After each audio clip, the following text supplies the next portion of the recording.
Hello everyone, I'm Rayleigh. Welcome back to more Ace Attorney Investigations, Miles Edgeworth.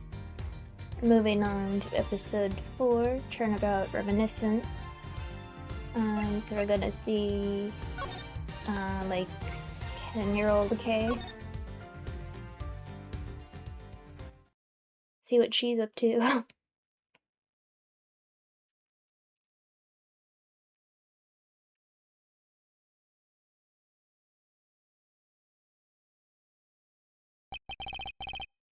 Kay Faraday, the young lady who calls herself the second Yatsugarasu. The piece of cloth that she conjured up has taken me back to many years ago. 7 years earlier.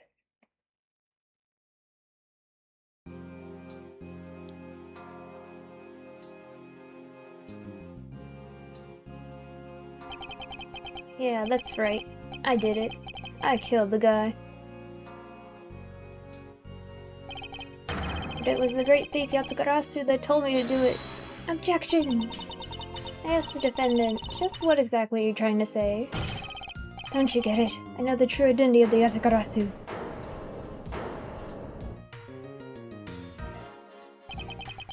The Yatsugarasu is the man standing over there at the prosecutor bench. Are you saying that I'm the Yatsugarasu? Don't you dare deny it. You told me to kill him when you snuck into the embassy. Are you claiming that Mr. Faraday is the Yatsugarasu? That's exactly what I'm saying. Objection. Mr. Rowe, I think we've heard just about enough out of you. Your Honor, please listen to me. I'm telling the truth. You gotta believe me.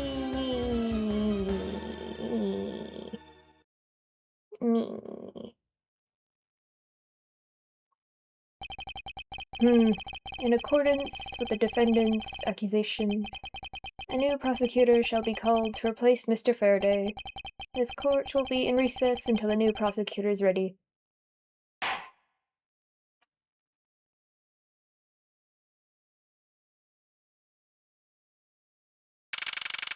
September 10th, 3:20 p.m., District Court, 3rd floor lobby.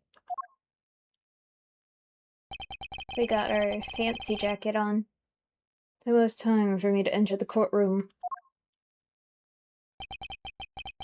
And so it is that my first assignment as a prosecutor will be as a replacement for the prosecutor who has been accused by the defendant. So it's his first case, okay. Edgeworth, oh, hi. Sir.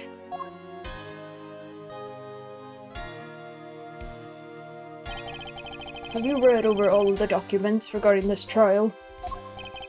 Yes, sir. I've memorized everything there is to know. Very good. The paperwork for the prosecutor substitution is just about complete. Edgeworth, always bear in mind that as your mentor, I, Manfred von Karma, will accept nothing short of perfection. I understand, sir.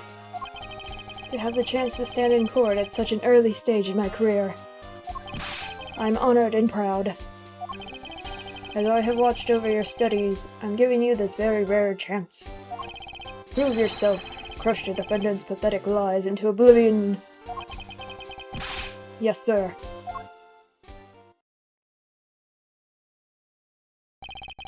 That such a legendary prosecutor will be watching and judging my performance. I have to be perfect in every way.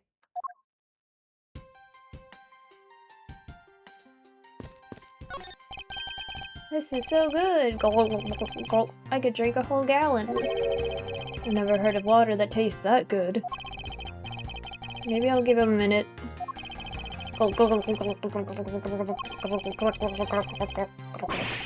Does he plan on gulping an entire reservoir dry?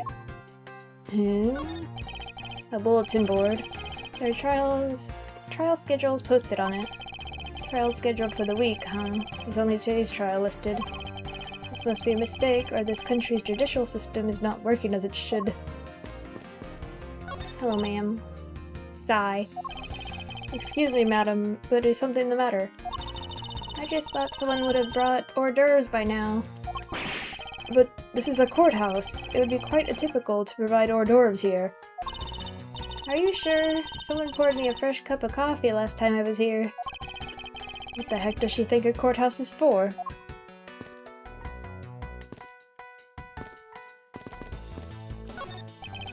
I modeled the courthouse. It's pretty well constructed. Hands and a face. Don't tell me this thing transforms. Yet, I wonder for what other purpose could they have been made. Where's the face at? Aren't these great? Daddy made all these. Awesome! But didn't you get fired right after you made them? Yeah, I did. I spent the same amount of money on this model as it cost to build the real thing. And my boss wasn't very happy with me. Hey Daddy, didn't you say you built a secret mechanism inside of it? I'll tell you about it someday when you're older. A secret mechanism. Maybe he installed it as payback for getting fired. It could be trouble. Now I'm curious. The trial is about to resume. I should stay on the premises. Mr. Prosecutor, sir? You've got a good eye if you can tell that I'm a prosecutor with just one glance. As there are always only prosecutors and defense attorneys in this lobby, I usually hit the mark if I guess one or the other while there's a recess. You're only guessing. You what? A luxurious and beautiful leather sofa. I must say, every part of this courthouse is meticulously well kept. Although the positioning of the sofa puts one under the direct gaze of the judges. Every judge in this courthouse's history has had quite the beard, and has gallantly parted with their beloved head of hair, I see. Being a judge must be a very stressful career. Egad, what a cold stare he's giving me. However, as a disciple of Von Karma, there's no option but to win. Meh. He's good. The power of his cold stare rivals my own. He's sleeping while standing up. Oh my god. The trial will resume shortly. Please wait a moment, sir. I was already well aware of that. Shortly, or in a moment. Which one is it? Be specific. The trial will resume shortly. Please wait a moment.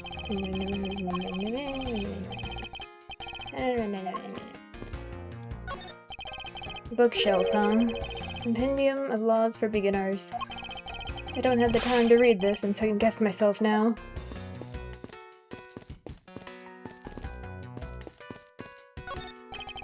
This should lead to the defendant lobbies. Edgeworth, where is your composure? If you wish to take a look at your enemy, do so in the courtroom, as you crush him. Or her. Because there's a woman. Indeed, thank you. You are a man of wisdom and experience, sir. Alright, what up? Today's trial should have ended in just 1 minute. Because the defendant was picked up by the security camera, correct? Exactly. The killer had the gall to say that he only killed because he was instructed to do so. Even more outrageous is his claim that the case prosecutor, Byrne Faraday, gave the order. Faraday is such a fool. He's been cornered by his very own prey. Sir, are you an acquaintance of Mr. Byrne Faraday? He is a pathetic man who speaks nothing but nonsense. Nonsense. He once tried to explain to me a way of punishing those who cannot be brought to court. Those who cannot be brought to court. That is nonsense, for no man is above the law. Well, there are always a few exceptions. However, there's no reason to even deal with such individuals. The prosecutor is a guardian of the court, one with no obligation to outside matters. Thus, there's no reason to deal with such individuals, I see. Edgeworth, disgracing yourself as Faraday will not be forgiven. Have no fear, I'll not let you down, sir. In place of the accused Prosecutor Byrne Faraday, I'll prove the defendant's guilt. Very good.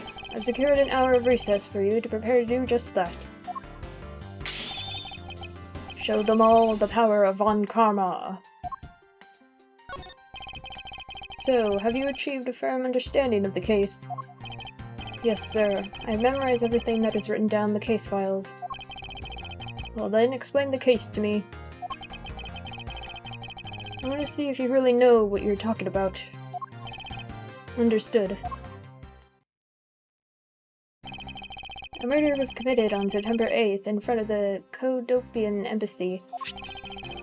The victim, Mr. Deadman, was a staff member at the embassy.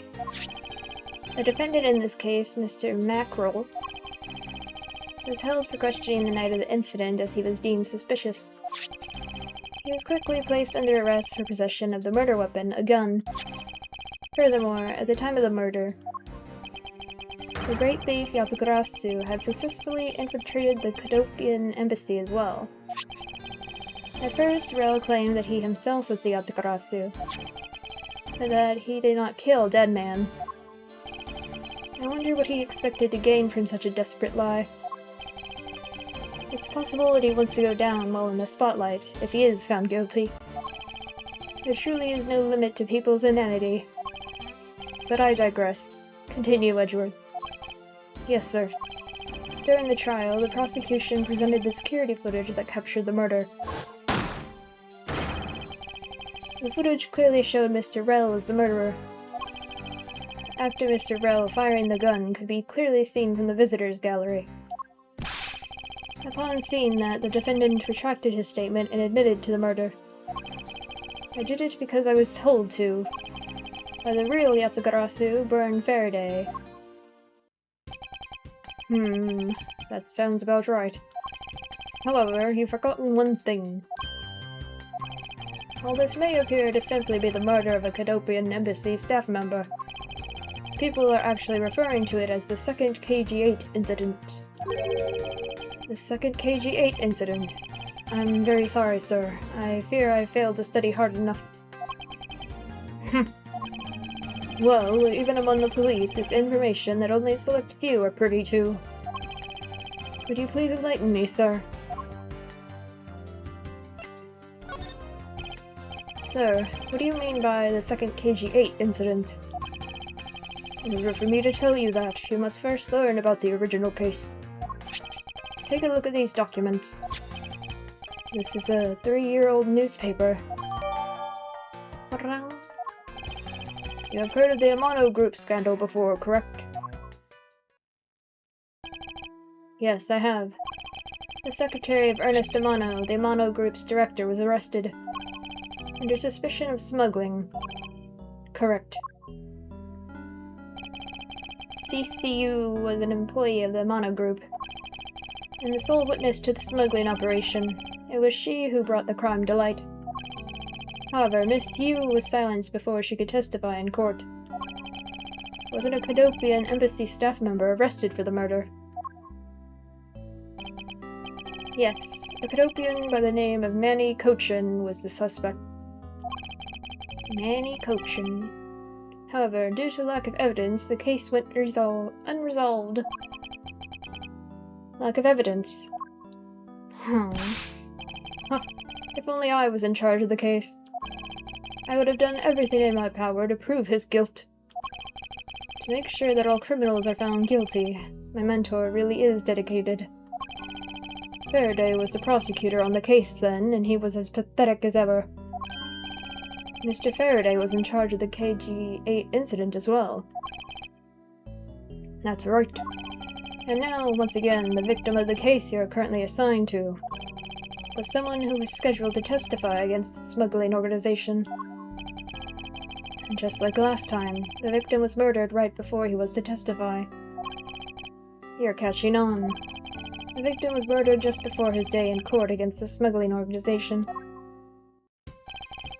Events are occurring almost exactly the same way as they did in the KG-8 incident. So that's why it's being called the second KG-8 incident. Yes. Yet, there's one difference between the two incidents. What would that be? The so-called noble thief that is sending everyone into an uproar. The great thief Yatagarasu. Yatagarasu. I better find out more. Let me just do this real quick. It's thanks to you that I have finally become a prosecutor, sir. It's amusing that you wanted to become a defense attorney, yet became my student. It is a strange path you have traveled. It's true that I had once wanted to become a defense attorney, but now I am honored and proud to be a prosecutor. I see. Then as a student of mine, I suggest you remember this well. The prosecutor's badge is not to be flaunted. The dignity of a prosecutor lies in the man himself, not in the badge. I understand. I will keep that in mind. Besides, why put holes in your fine garments? It's simply preposterous. Prosecutors must also take pride in their appearance. I will keep this in mind as well. I'm constantly having to remind the others at the prosecutor's office of this. It's more fashionable to keep your prosecutor's badge in your pocket. In other words, always treat a prosecutor's badge with care and honor. I understand, sir.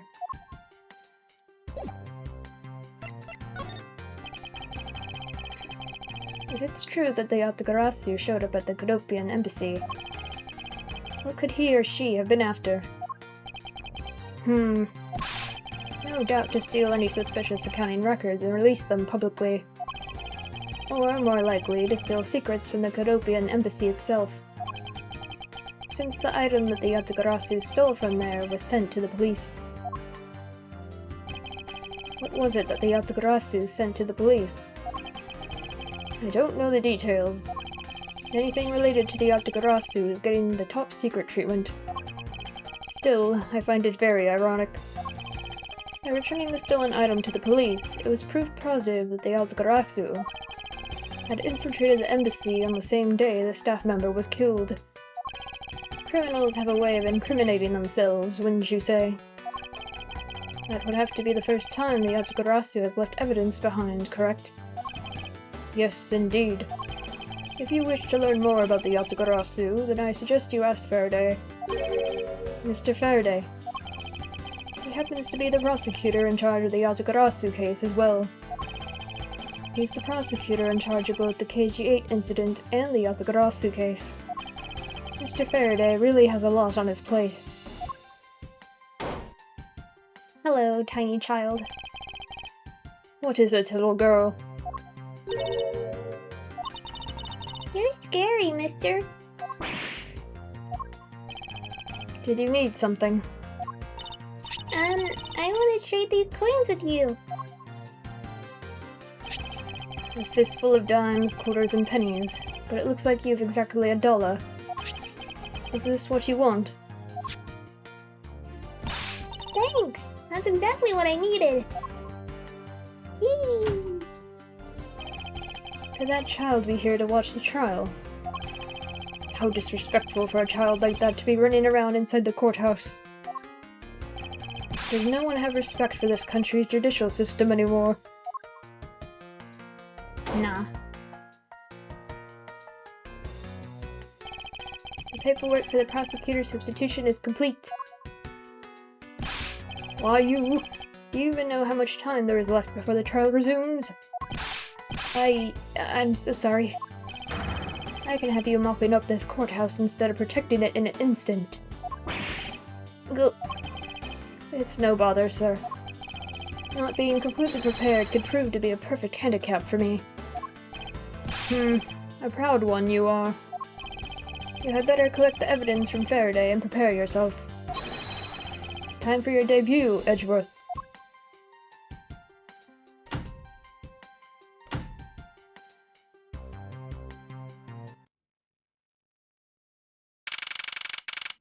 September 10th, 4 p.m., District Court, Courtroom number 3.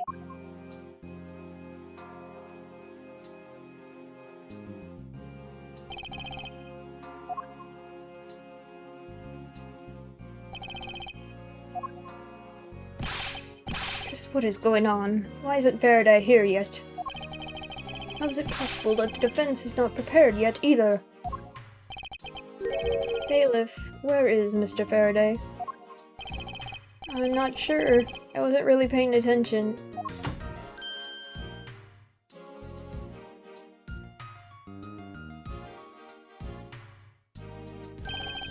Ah, you must be the one Mr. Von Karma recommended. I hear this will be your first trial. I look forward to seeing how you perform. Oh, by the way, was there someone celebrating a birthday during the recess? I could have sworn that I heard a popper go off. Come to think of it, the other day with my grandson. Sir, it looks like the trial's about to resume, however. Yes, it'll be all but impossible to prove the witness a liar. Without the evidence from Faraday. What is that blasted buffoon up to? It's an emergency, sirs! Oof. Silence. There shall be no yelling in this sacred hall of law. Bailiff, remove that man from this courtroom at once. Please, wait. You have to listen to me. There's an emergency. Defendant lobby number 2. Mr. Faraday and the defendant. The two of them. They're both dead, Your Honor.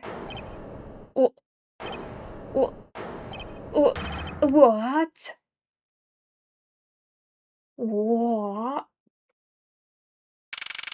September 10th, District Court, hallway.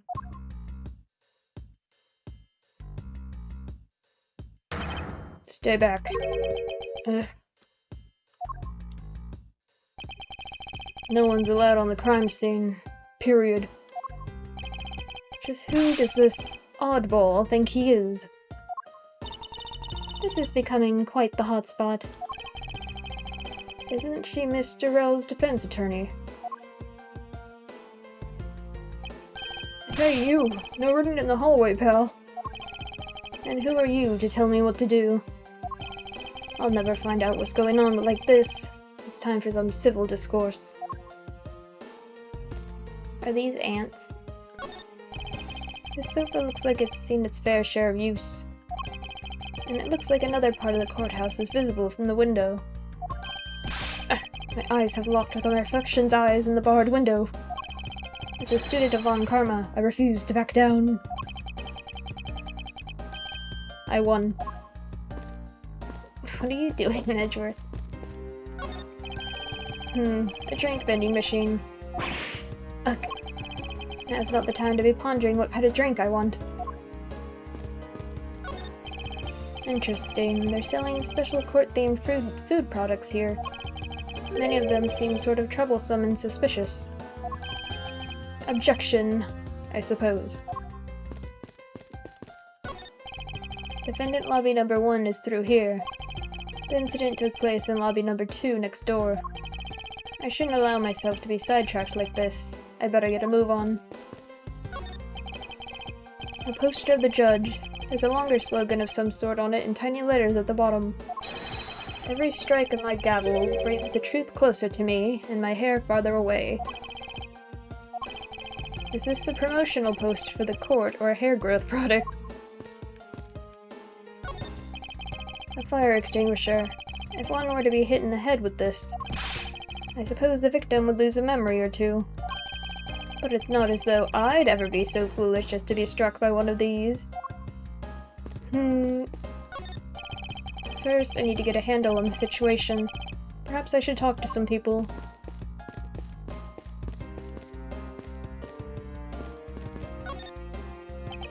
Excuse me, but who are you? Detective Tyrell Bad. Homicide. Tyrell Bad. I was informed of the situation and came as quickly as possible. So, how did you arrive and inspect the body before me? Faraday requested for me to testify in the trial, plain and simple. Mr. Faraday requested that you be here. I've already contacted HQ about the situation. I've got nothing to say to you, kid. Kid? I'm Mr. Faraday's substitute in today's trial.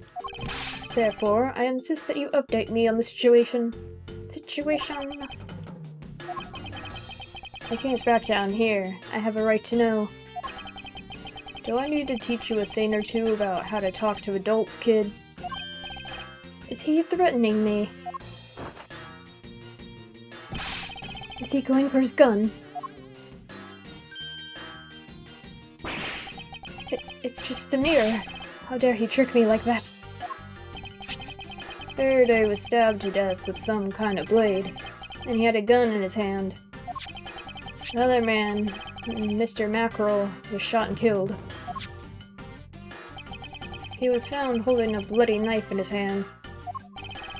Was there anyone else who went into the defendant lobby number 2? Yeah, that big lug over there. His name's Gumshoe. He was in charge of guarding the place. He's claiming that no one else entered the room. If that's the case, then they must have killed each other, correct? Maybe. Such impudence. This guy's really testing my patience. Why was I not informed that you were going to testify in court? Homicides aren't my only gig. The Atagarasu case is also one of my assignments. So you were called upon to comment on the Atagarasu's characteristics, in order to assess if Mr. Faraday really was the Atagarasu or not. Well, well, looks like you just might have a brain after all in that head of yours, son.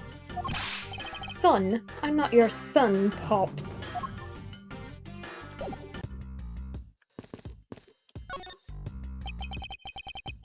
Do you have a minute?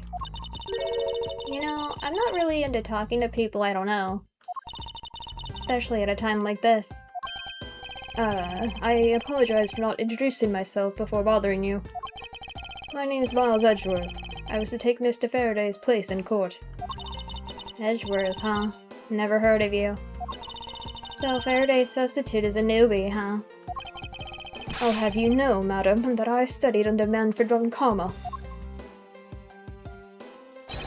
Do not take me for some naive novice.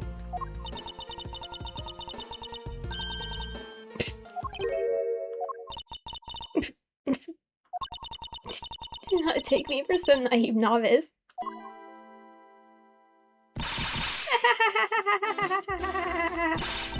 So, you're a student of Von Karma. I should have... These clothes are a dead giveaway. Stop right there. These are the garments of one who gallantly presents the facts. Thanks for the great laugh, but try not to make me laugh so much, okay? I wasn't trying to do anything of the sort. Just kidding, I was just goofing around. By the way, do you know who I am? My name is Callisto Yu. And if you're telling the truth, then we were about to go head-to-head in court. Ah, but of course. I've heard much about you, Miss Yu. But of course, I've heard much about you. You're a regular Shakespeare. Did I say something funny? I'd like you to update me on the situation. I don't really know anything. Why don't you try talking to those detectives over there? If that's the case, then why are you here?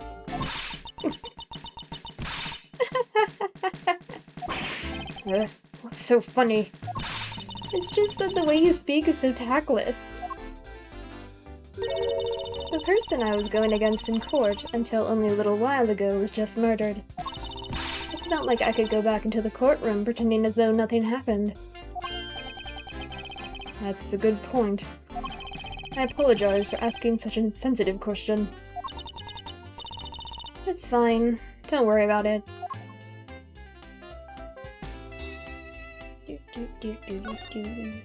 Okay, what do you have to say about my bed? Whoops. It's a shame that we will not be able to face each other. It was to be my first trial, too. Oh, was that a declaration of war? How nice it is to be young and carefree. And what a nice squeaky clean badge you got yourself there. I'm jealous. I'm sure its gleam will dull over time with experience. Are you saying your reputation will also tarnish over time with it? Ugh, that's not what I meant. Well, You just can't avoid some things in life. I'll never allow my badge or my reputation to become tarnished.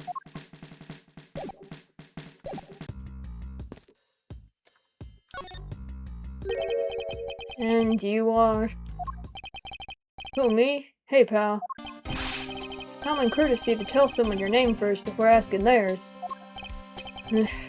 Point taken. My name is Miles Edgeworth. I'm a district prosecutor. A prosecutor? Never seen a prosecutor as young as you, pal. I told you my name. Now would you mind telling me yours?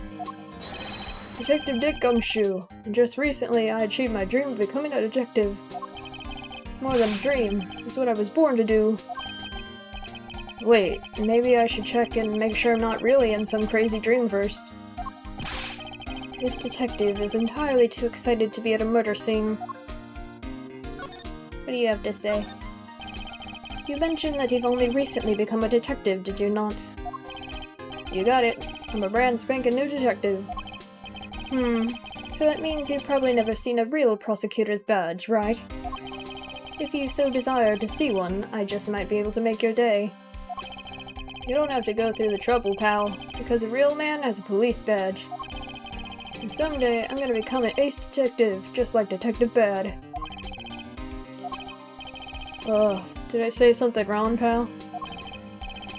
Forget it, detective.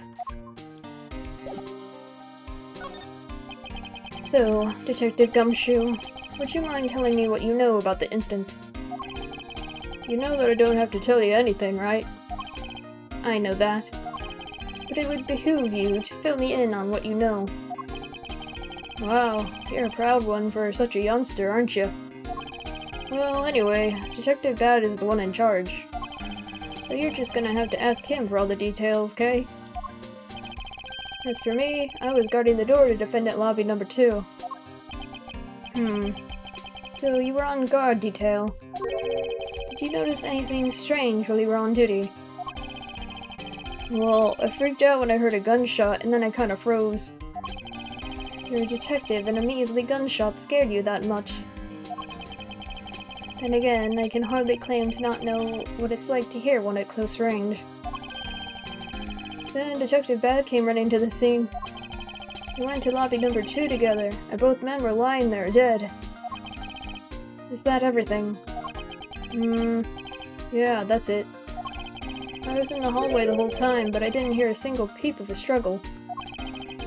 Interesting. Other than the gunshot, he didn't hear a single sound of commotion.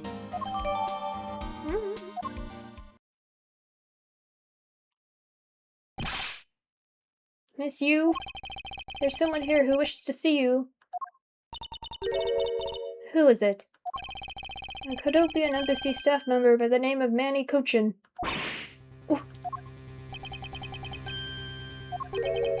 What's going on? Detective Bad and Miss Yu's moods just changed all of a sudden. Wait a second. Wasn't Manny Cochin... I'll be right there.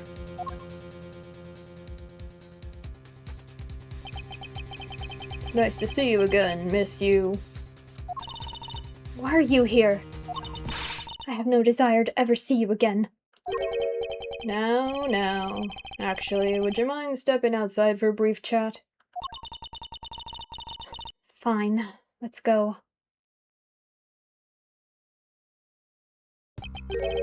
Bad? On Karma? It's been a long time. I knew you would show up. You usually do when the Yatagarasu is involved, and I see this case is no exception. Do you know Detective Bad, sir? Yes, he's like an old bloodhound that never leaves the scene of a crime. If only he would get a promotion and move on. It's the crime scene where a detective is most useful and effective. It's not like I don't know that. Moving on though, Bad. The man that I just passed by. Was he not the suspect from the KG-8 incident? So I was right. Just what is that man doing wandering around here? That Faraday. I can't believe he let such an easy catch get away. Imbecile. I would have proved his guilt in 3 minutes. On Karma. I think you've said enough for now. It's in poor taste to speak like that about the departed. Very well. Back on topic. I'm placing Edgeworth in charge of the investigation here. Objection! Francisca, tiny Francisca. Papa, how did you place him in charge? Francisca, what are you doing here? I'm here for summer vacation. What else? Tiny Francisca. Francisca von Karma, so she's here on vacation from Germany. She's the daughter of Manfred von Karma and a student of his who's also junior to me. You're the one who's junior to me, and don't you forget it.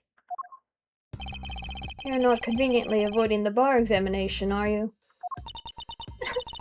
If you were able to pass, then I'd absolutely have no trouble at all. If you were able to pass, then I'd have absolutely no trouble at all. I'll never allow myself to lose to you. Never.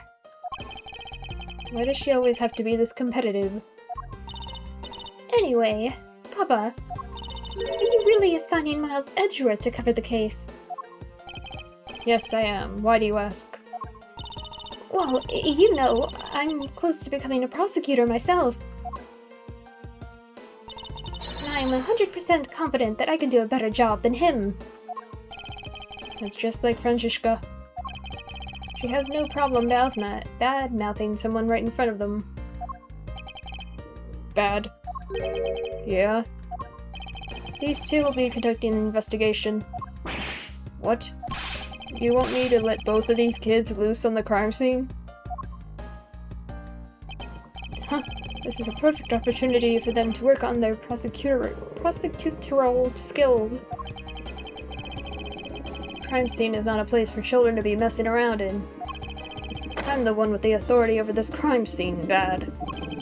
And I will not tolerate complaining. Ugh. Edgeworth? Francisca? I leave this case to the two of you. Understood, sir. Yes, Papa. I'll go take care of the paperwork now.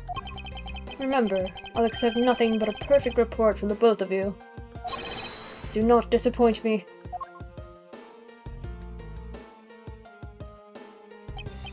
Hold up, Von Karma. I still haven't agreed to this.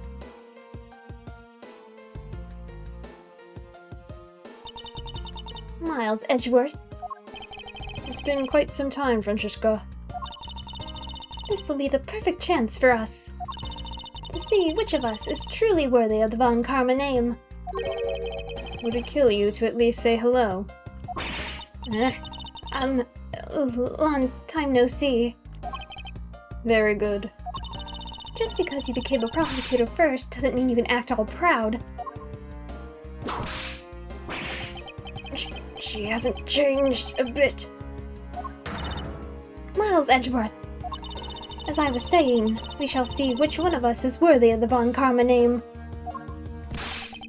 For crying out loud, I've been reduced to a babysitter.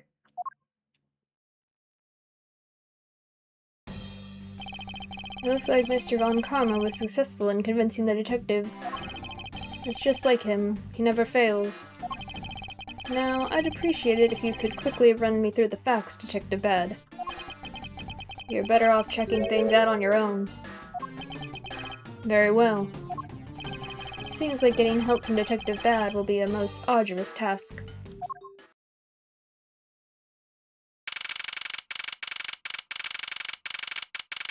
September 10th, 4:15 p.m. Defendant Lobby 2.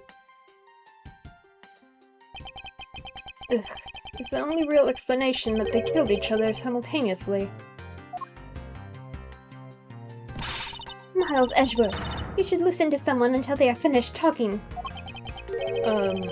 What are you talking about? I'll only say it one more time. This is a competition to see who is truly worthy of the Von Karma name. Competition. The person that figures out the truth first wins. So the person who doesn't discover the truth is a dishonor to the name. Exactly. I don't care that you became a prosecutor before me. I simply refuse to hear any more foolish things come from your foolishly foolish mouth. Fine, whatever makes you happy. Can I take that as you accepting my challenge? Once again, whatever makes you happy. Well then, let's begin the investigation, shall we? I'm going to find the perfect evidence and pettily present it like the professional I am. Competing to discover the truth behind a crime. How delightfully childish. Can I... Oh. You kids over here. What? You kids over here. Over there, hold it. Hold on, I want to see how old Francesca is. 13, and we are...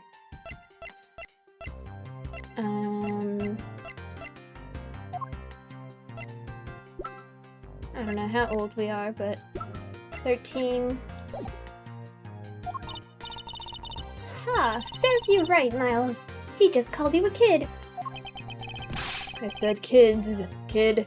How dare you call me a kid as well? I'll do what I please, and I won't allow you to cause a ruckus on my crime scene. Hey, big guy. You're going to watch over these two. Yes, sir. Detective Bad, sir. Now do what I say from now on, kids, 'kay? You'd better not get in our way, Scruffy. You feel the bite of my whip if you do. Then you, prosecutor boy. Let's get your investigation started already, alright? Great. Now even that detective is treating me like a child. Alright, it's time to get investigating. Get a move on, prosecutor boy. My name is Miles Edgeworth. And if you were to call me prosecutor boy one more time, it will be my duty as a prosecutor to look into your monthly salary. What? What will you do with my salary after you saw how much it was? That's up to you now, isn't it? Really? Sounds good, pal. He's so naive.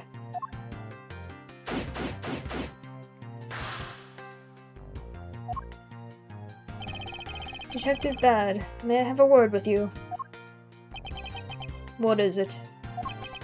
It appears that both a knife and a gun were used as murder weapons. Yeah, it does. That leads us to our first question of the investigation. Where did the men acquire the weapons? The gun was inside of Faraday's bag. It was a piece of evidence that was presented in the trial earlier today. It was used to kill the Codopian Embassy staff member. But I never heard anything about the knife. Mr. Rell was being held by the police. There's no way he could have brought it in. Which means it's possible that Faraday had the knife on him from the start as well. Could it have been a piece of evidence that had yet to be presented? But then, why doesn't Detective Bad know about it? Wait, what if... It's possible that Mr. Faraday brought the knife in under the guise of prosecutorial evidence. He could have then brought it out and attacked Mr. Rell with it. Maybe you got a brain in there after all, kid. Ish. Is he going to treat me like a child forever? Looks like Mr. Faraday attacked Mr. Rell first, who then counterattacked. That's the only logical conclusion you can draw from a scene like this. Not yet. I feel that it's much too early to be drawing conclusions already. I must first find conclusive evidence, so as to protect the honor of the Von Karma name.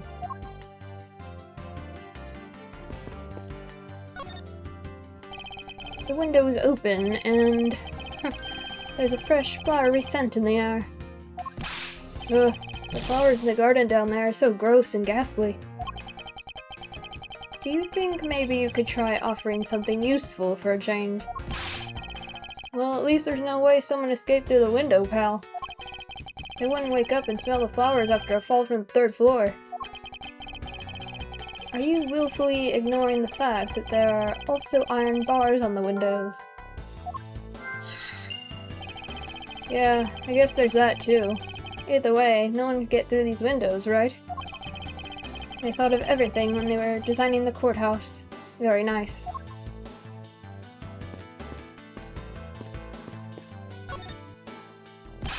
Whoa! What is it, Detective Gumshoe? My TV at home is so tiny compared to this one, pal. And perhaps you should purchase a more normal-sized television like this one. Oh, let me see here. Wow, this thing's huge. And he broke it. Ugh! And way too noisy. You're the noisy one, Scruffy. Don't touch it. You'll get your fingerprints all over it. But I didn't touch it, liar. Preservation of the crime scene is the foundation of detective work. The foundation, huh? Sounds like something the rookie here needs to shore up on. Detective Bad, do you have any thoughts on the case? Faraday and Rowe. It looks like they killed each other to me. Although, there are a few things that just don't seem right. And what would they be? Why don't you try thinking on your own first before you bother me, boy? Oof, now I've been downgraded to just boy. There's some stuff in the bag, pal. I suppose this was Mr. Faraday's bag. It's probably the trial evidence I was supposed to collect from him. This is the evidence? I better not touch it. I didn't leave prints on it. Do you just not pay attention to anything you do? There are some plastic bags stacked up on the table. There's a tea set, too, but there doesn't seem to be any sign of a disturbance. Yeah, the table's all neat and tidy. Maybe they were super quiet in their scuffle? After all, I didn't hear anything from out in the hallway, you know? Maybe the plastic bags scattered on the floor are throwing us off.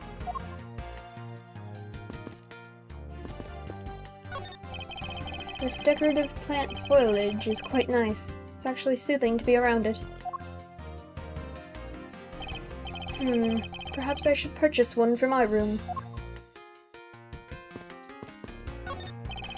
It looks like this sofa is ready to be disposed of. It's so soft. I could sleep for all 25 hours of the day on this thing. If only I could dispose of him.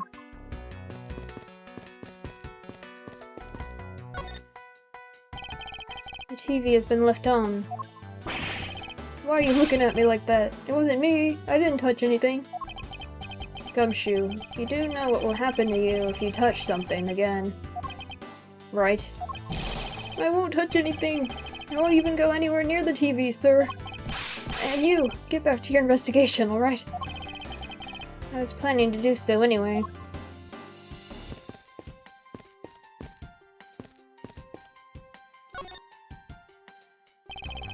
It looks like Mr. Faraday fell on top of Mr. Rowe. At first glance, it seems like they must have killed each other. However, using logic, the only logical conclusion is... What was that outburst for? My detective instincts just hit me real hard. It's Mr. Rowlett fell first, see? You don't need a detective's instinct for that. It's common sense. But I suppose we won't know much more than that until after I examine the bodies. I won't rest until I've inspected every suspicious-looking nook and cranny. Why are there plastic bags scattered all around? Those bags are for keeping evidence safe, pal. I know that much, Detective. You sure are good at this stuff, aren't you, pal? Normally, I'd be happy when someone compliments me, but when it's this guy... Anyway, could these plastic bags be evidence of a fight between the two men?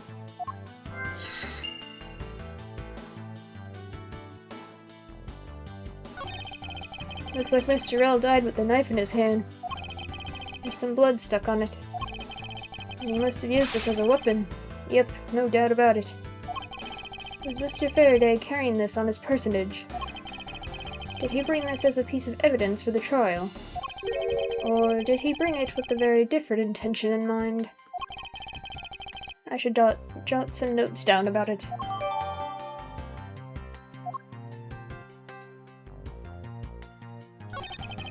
First he killed a Codopian embassy staff member, then he was murdered himself.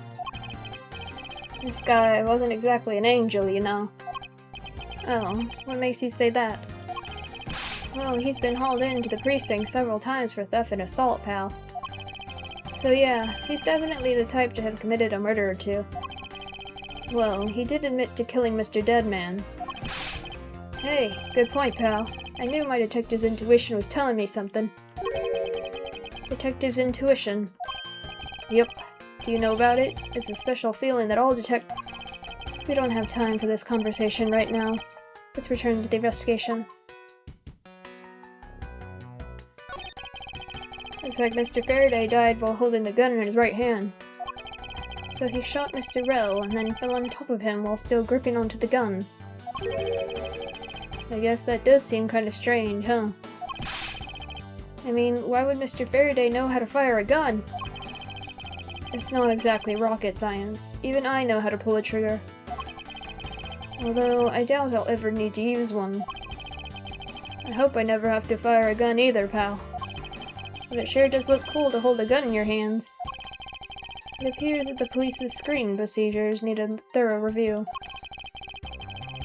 Anyway, I should jot down some notes about the handgun in Mr. Faraday's hand. Mr. Faraday, how ironic it is for him to lose his life in a courthouse. Yeah, why'd it have to be like this? I don't know what to say. I can't believe this happened while I was on watch, pal. Rather than beating yourself up, you should spend your time continuing the investigation. Then you become a detective in order to solve crimes. Yeah? Then get back to work. Find out the cause of his murder. Right, I'm on it, pal.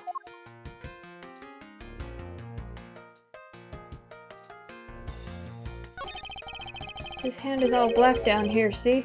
I wonder what it could be. If you look closely, this splotching pattern resembles an ink stain. An ink stain? Yes, I usually get ink on my own hand when I use my feather pen. A feather pen? I've never seen one before. Sure you aren't just making it up, pal?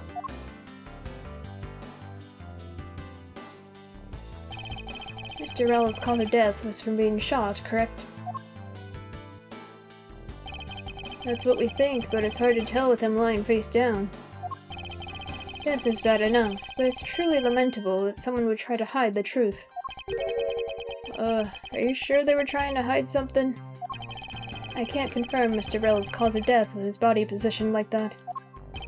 Detective Bad, I'd like to examine the bodies in further detail if possible.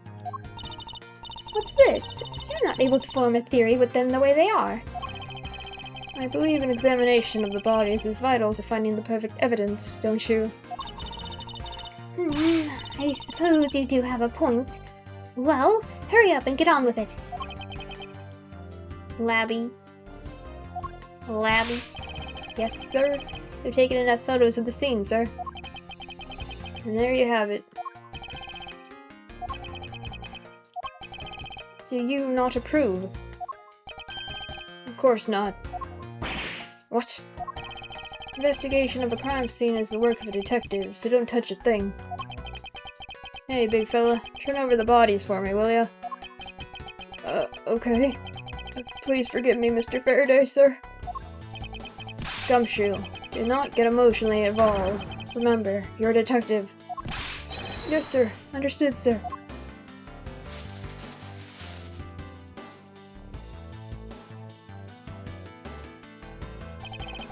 I won't rest until I've inspected everything.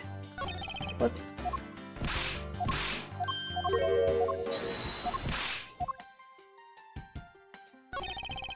There's something in his breast pocket. It's a fountain pen. Hey, you know, I always keep a pencil behind my ear. It's because Detective Bat is always telling me. You should always write your name on everything you own. Yes, somehow you do strike me as quite a forgetful individual. There's a knife wound in his chest here, see? I wonder if the wound matches the knife Mr. Rell is holding. Labby. Yes, sir. Verifying now, sir. Make it quick. From the look of things, one could deduce that the knife Mr. Rell is holding is what killed Mr. Faraday. Mr. Faraday's holding a gun in his right hand. It's the one Mr. Rell got blown away by, right? Labby, your answer? Yes, sir. I found that the ballistic markings do match that gun. Ballistic markings are the figurative fingerprints a gun leaves on a bullet when fired. Every gun leaves its own unique ballistic markings. Therefore, by looking at the markings on a bullet, you can tell which gun it came from. Yeah, that's it. Of course, I already knew all about that, pal. Maybe you'd be better off going back to the academy. Eeh, come on, sir. Cut me some slack, will ya? So, the bullet that was fired from this gun is what felled Mr. Rell.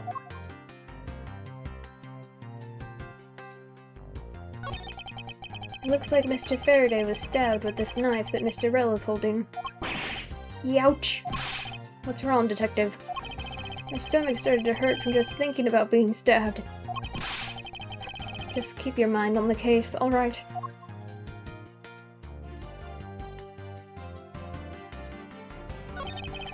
Shot in the chest.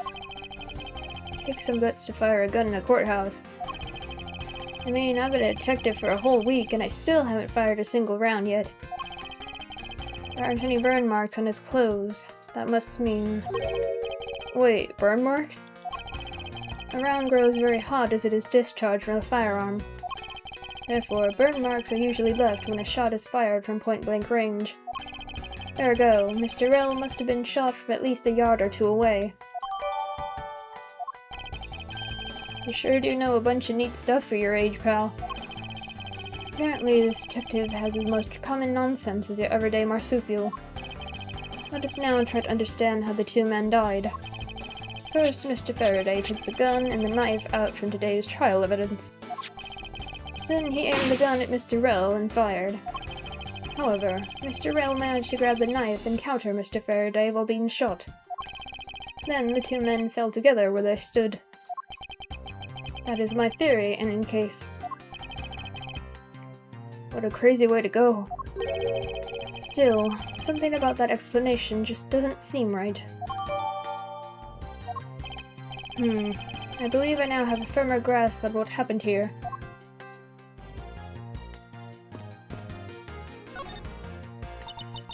Ah, I see. Did you figure something out? This is a competition, Miles. And as such, I'd appreciate it if you didn't talk to me. As you wish. Why are there plastic bags scattered all around? Those bags are for keeping evidence safe, pal. I know that much, Detective. Sure good at this stuff, aren't you, pal? Normally, I'd be happy, and this one... The evidence of a fight between the two men...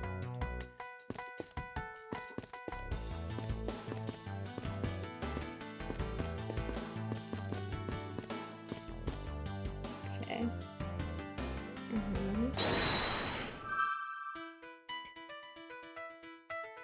Okay. Ink. Stain, and he has a pen.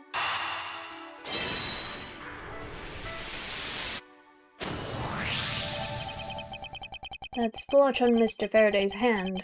I wonder if it might be the ink from his fountain pen. Let's ask the lab guy. Detective Gumshoe. I confirm that the substance on Mr. Faraday's hand is the ink from this fountain pen. See, good work.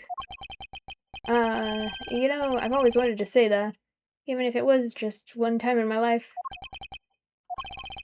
Mr. Faraday wrote with his fountain pen in his left hand. I think it's fair to assume he was left-handed. It appears that Mr. Faraday's pen is very important to our case as well. Okay, if you say so, pal.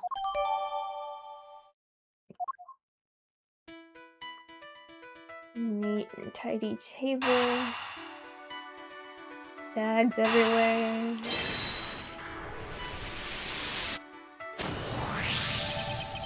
There's a very tidy pile of plastic bags on the table. And yet, a portion of them wound up scattered on the floor as well. It's not likely that the ones on the floor were knocked over during the struggle. In which case, might there not be another explanation as to how they got there? Another reason? I believe it's possible that the blood on the outside of the bag is related somehow. Please get that blood away from me, pal. Detective Gumshoe, whose blood is on this bag? Hold on, let me ask the lab guy. Alright, please hurry. Wait till you get a load of this, pal. It's Mr. Faraday's. Oh, and the technician said they didn't find anything else on or in the bag either.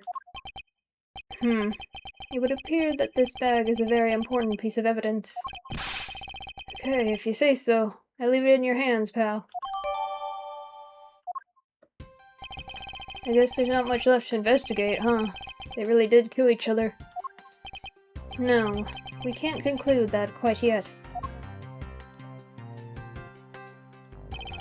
There's still something I find very peculiar here. The theory that they simply killed one another is too simplistic in this case. In fact, there is actually a contradiction that shows there's another possibility. No way, pal. Really? I suppose I'll just have to show you the contradiction in this crime scene. I won't rest. Gun in his right hand. A left hand. Eureka! Now we come face to face with the contradiction I spoke of, and it is this. Mr. Faraday used his left hand to write with his fountain pen. Ergo, he is left-handed. And yet the handgun is in his right hand. Don't you find it odd that the left-handed Mr. Faraday would hold the gun in his right hand? That, lady and gentlemen, is the great contradiction haunting this crime scene. Hey, you're right, pal. That does seem kind of strange. But how could something like that happen? The facts add up to one conclusion, and one alone. Someone else put the gun in Mr. Faraday's hand after he died. Someone else? Plastic bags scattered on the floor, and a gun in the wrong hand. I sense the presence of a shadowy figure behind this case. A person of vile intent who's serious about keeping the truth from us.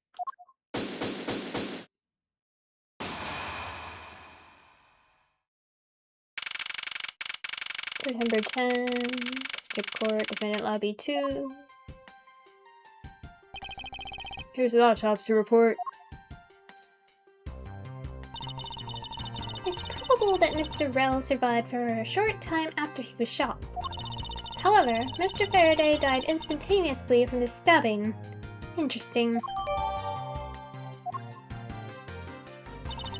It looks like we now know everything we need to know about this case. Are you sure we know everything? Of course! The incident began with Mr. Faraday attempting to get his revenge. The prosecutor went into a rage from being accused and tried to kill the defendant. But the defendant fought back, and they ended up killing each other. It's all very clear and simple. There's absolutely no margin of doubt. For doubt.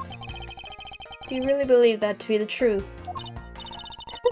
Are you saying that just because I figured out the truth before you? That you don't want to believe it's true? Ugh. It's alright. If you disagree with my argument, then prove me wrong. Well, if there are any contradictions to be found, that is. Don't worry, I will.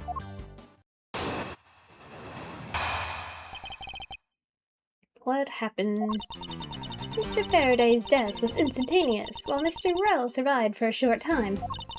From this, it is obvious that Mr. Faraday died after he shot Mr. Rell. And Mr. Rell, while on the brink of death, stole Mr. Faraday's knife and stabbed him. Those are the facts of this case. Mr. Faraday's death was instantaneous, therefore he must have attacked first. Proving that logic to be false is probably the fastest way to show her that she's wrong. In that case, I should first look for any holes in her theory.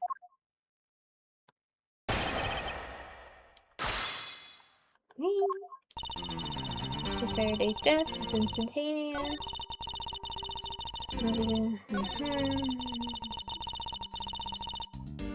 Mr. Rell on the brink of death. Hold it! So, you believe that a dying Mr. Rell stole the knife from Mr. Faraday? Mr. Rell became desperate as he did not want to die. Human beings can do amazing things when they are put to the test.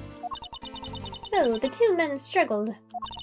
And in the end, Mr. Rell was able to grab the knife and stab Mr. Faraday. The messy condition of this room is a testament to their struggle. Yes, my logic is perfectly sound. Can you really say that it's perfect? What are you insinuating? Nothing. However, I can't let what you said slide by without further inquiry. One must be clear and precise, so if you could append that statement to your testimony. Fine. They struggled, and Mr. Rell used the last of his strength to counterattack Mr. Faraday. But Gumshoe says he didn't hear anything. Didn't hear anything. Objection! If the two men were fighting, their struggle would have surely caused quite a bit of noise. However, Detective Gumshoe testified that he heard absolutely nothing. You place too much faith in that detective's testimony, you know.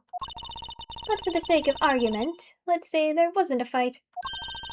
How, then, did Mr. Rell get his hands on the knife? Mr. Faraday's bag was sitting right there in lobby number 2. Right here. It is not hard to imagine that perhaps Mr. Rell saw a chance and took it out at some point. So, what you're saying is this. Mr. Rell took a chance when he saw the opportunity and took the knife from the bag. And then Mr. Faraday shot Mr. Rell after being stabbed. Isn't there something strange in Francesca's statement just now? Yes. Wait, something doesn't add up. Oh, really? It's simply not possible for Mr. Faraday to have shot Mr. Rell after being stabbed.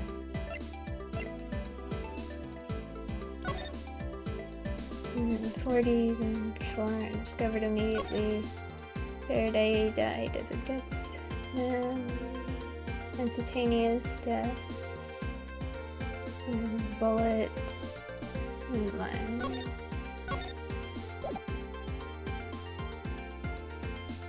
Simply not possible for Mr. Faraday to have shot. Right, yeah. Take that! According to the coroner's report, Mr. Faraday died instantaneously, meaning that he died immediately upon being stabbed by the knife. Ergo, he cannot have possibly have fired the gun after that. Ooh, you got me. But of course. Well then, if the report is correct, then there's only one correct explanation.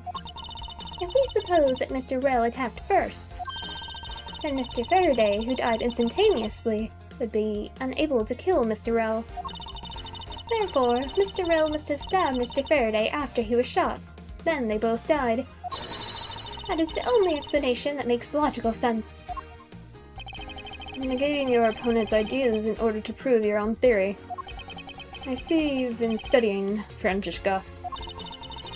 I just wanted to explain it to you as simply as possible.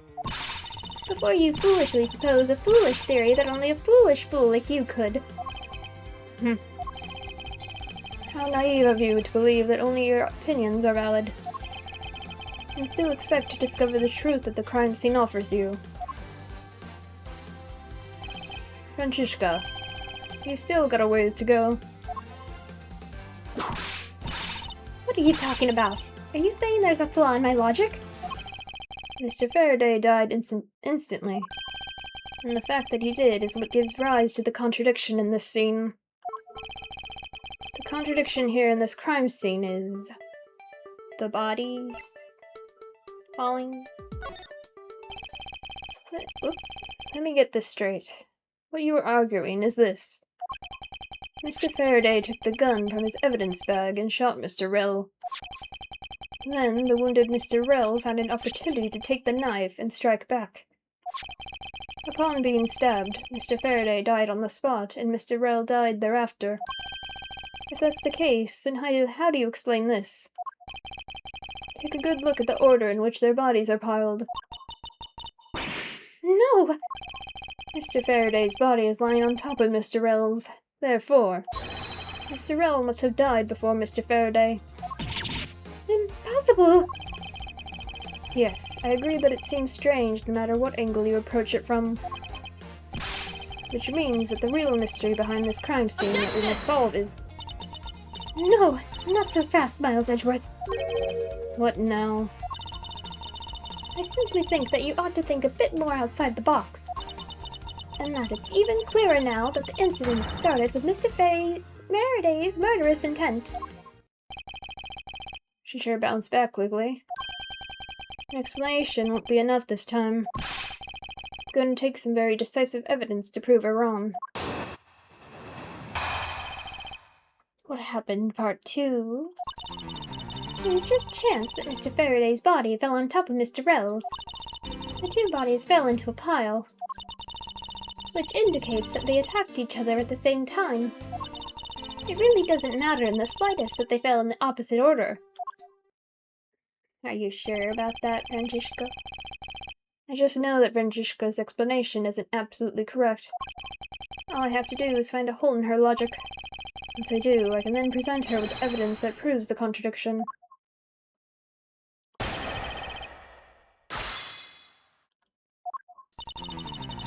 Chance. Two bodies fell. Attacked each other at the same time. Hold it!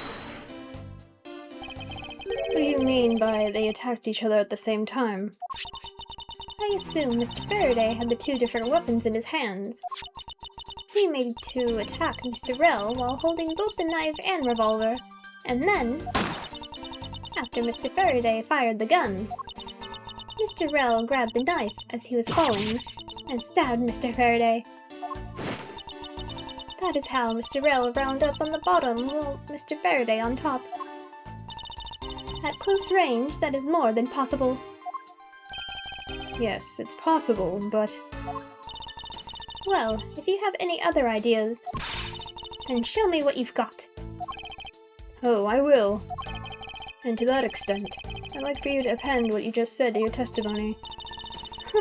I don't see any point to that, but as you please. The fact indicates that they attacked each other at the same time from close range. However, there's no burn marks. There's no gunpowder. Objection!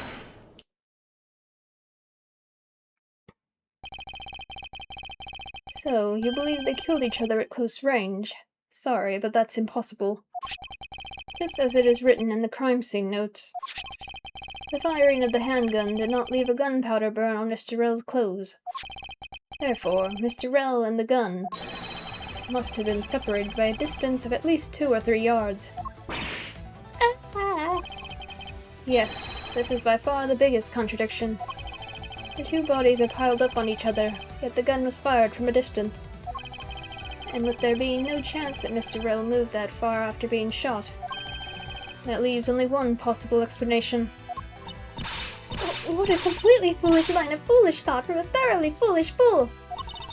If I'm not right, then who was it that made the first move with the intent to kill, huh? Who? The person that attacked first with murderous intent. That would be... neither man. Here in this room, contradictions appear no matter which man we claim attacked first. Thus, there can only be one explanation. There was a third person here. Eee! It was that third person who killed both Mr. Faraday and Mr. Rowe, and set their bodies up to make it look like a double murder. That third person is the real culprit. Miles Edgeworth, there's just one thing you're missing. Evidence, correct? Exactly. Everything you've said up until now is nothing but a story played out in your head. However, this is where the real test begins. Can you prove that there is a third person involved in this crime?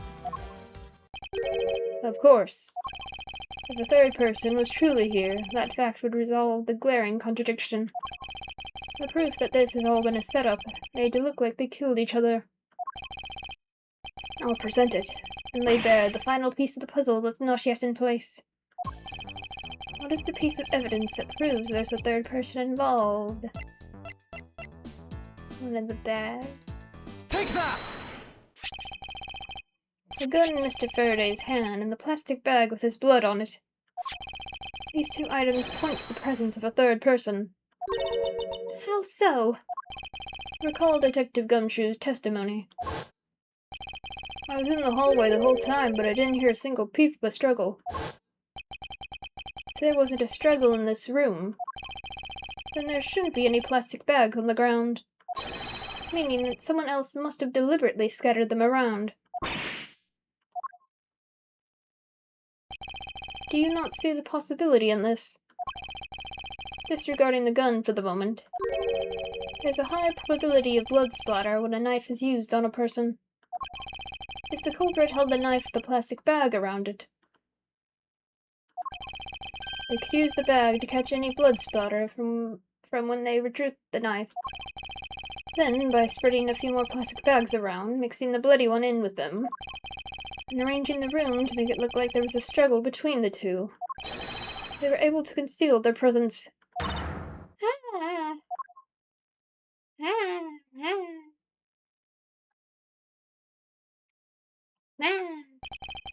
Looks like we still got a long way to go in the investigation. Yes. Objection!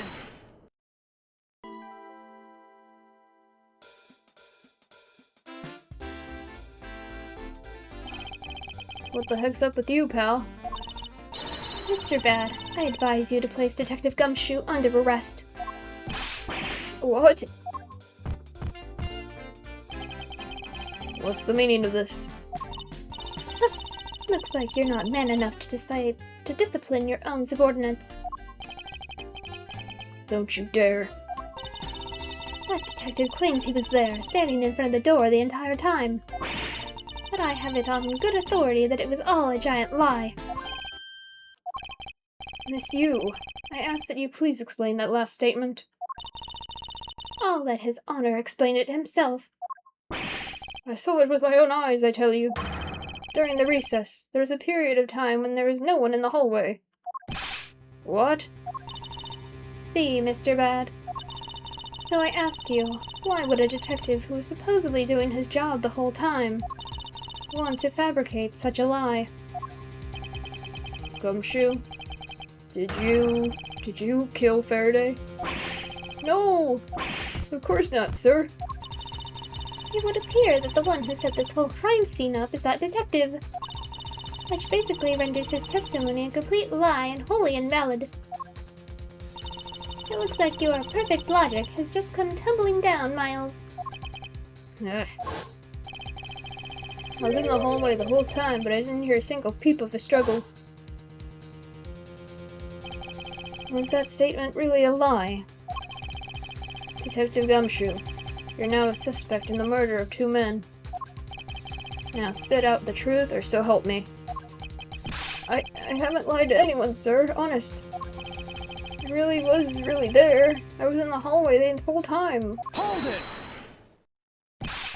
Detective Bad, I ask that you please do not act without my permission. After all, I'm the one that is heading up this investigation, am I not? Don't talk like you know what's going on, boy. All I want is for this investigation to run perfectly. Perfection is the only wish of a disciple of Von Karma, after all. Therefore, before you take Detective Gumshoe into custody, I'd like to set the record straight on something. And what's that? What should I ask Detective Gumshoe about? Motive? I suppose the one thing I'd like clarified is Detective Gumshoe's motive for committing this crime. Motive, huh? Gumshoe, you got a grudge against Faraday or anything? No, sir, not me. Not a single bad thing against Mr. Faraday, sir. Is that a fact? Objection! You really have a problem with lying, don't you, Detective Gumshoe? I'm telling you, I am not lying. The more unnatural you act, the more suspicious you become, you know. If you want a motive, Edgeworth, I have one for you right here. Could you please share it with us? However, be forewarned that I won't hesitate to object to flights of fancy. Because all I'm interested in is the perfect explanation. You're serious, aren't you? Fine. You amuse me, so I'll humor you with a little courtroom practice.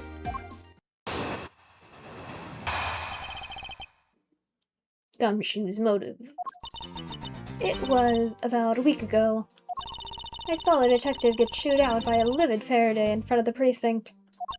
He stood there super pale, as Mr. Faraday yelled, "That's a salary cut for you, you nitwit."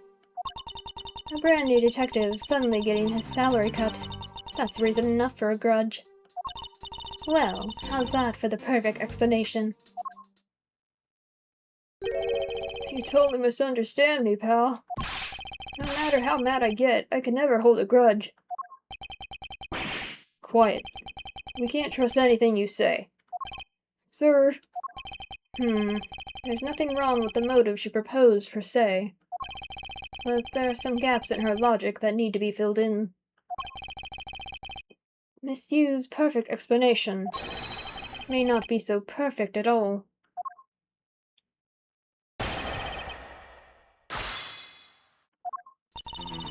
About a week ago, chewed out by a livid Faraday.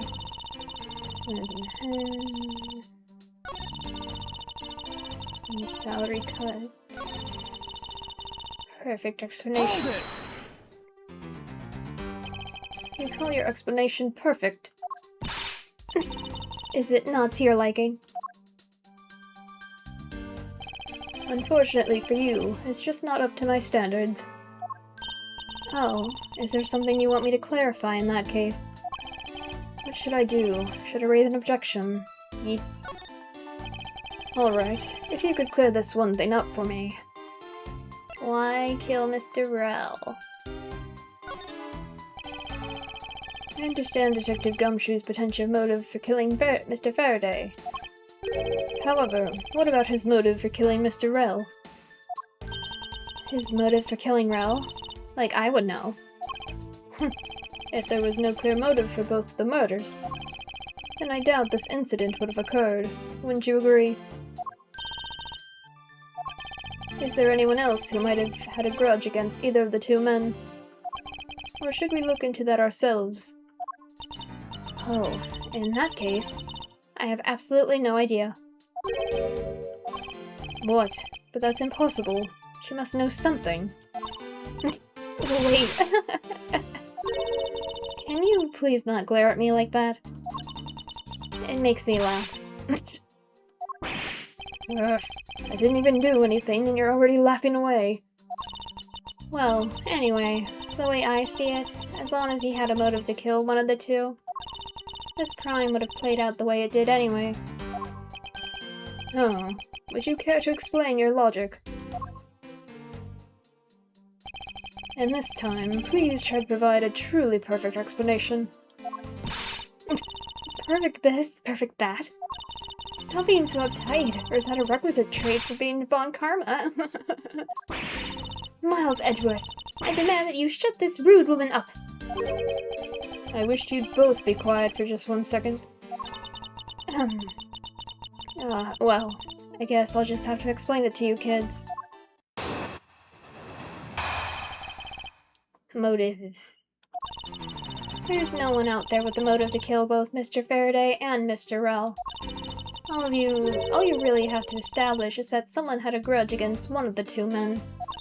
Mr. Rell, who happened to be there, became a witness to Mr. Faraday's murder. Therefore, he was killed out of necessity, and set up to look like they had killed each other. I wonder if that's really true. Is there no one out there with a grudge against both men? I should take another hard look at the evidence for this morning's case. The second KG-8 incident, as people are calling it, involving an embassy staff member, and the two men who both wound up as suspects in the case. Is there someone else I'm overlooking who's somehow related to them?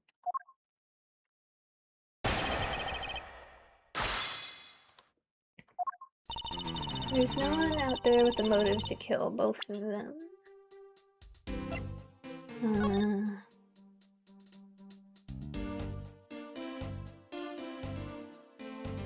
Okay. Oh. Objection! I was gonna say something about the sister, but eh.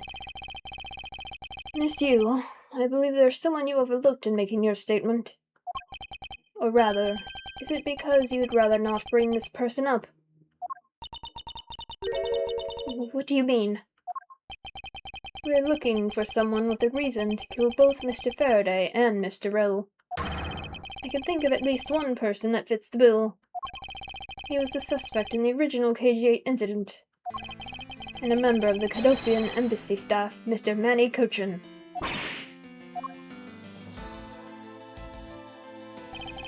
That's right, the very man who came to visit you earlier out in the hallway. The man who killed a member of the Cadopian embassy staff, Mr. Rell. And the man who was the lead prosecutor of the KG-8 incident, Mr. Faraday. Are you telling me that Mr. Cochin has no reason at all to kill both of these men? Well, I suppose he might have a reason or two. You covered for me, pal.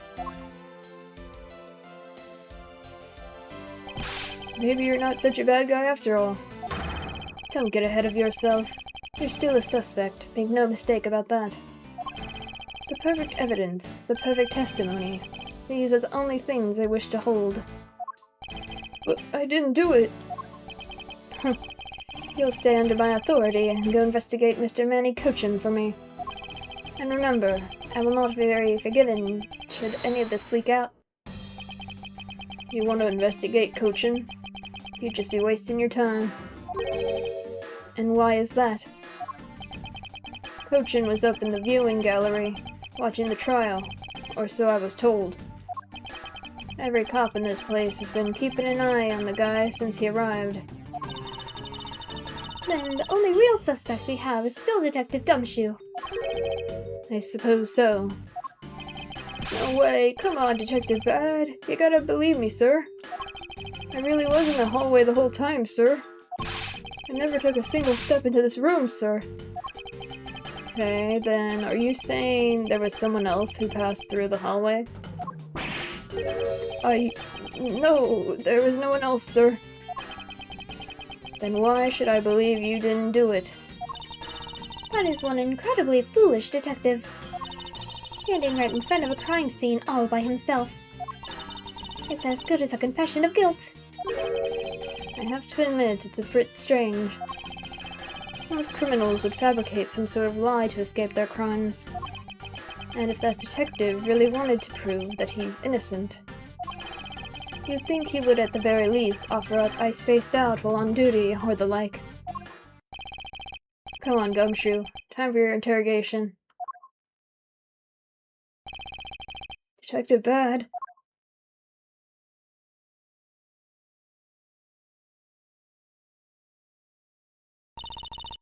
Miles Edgeworth.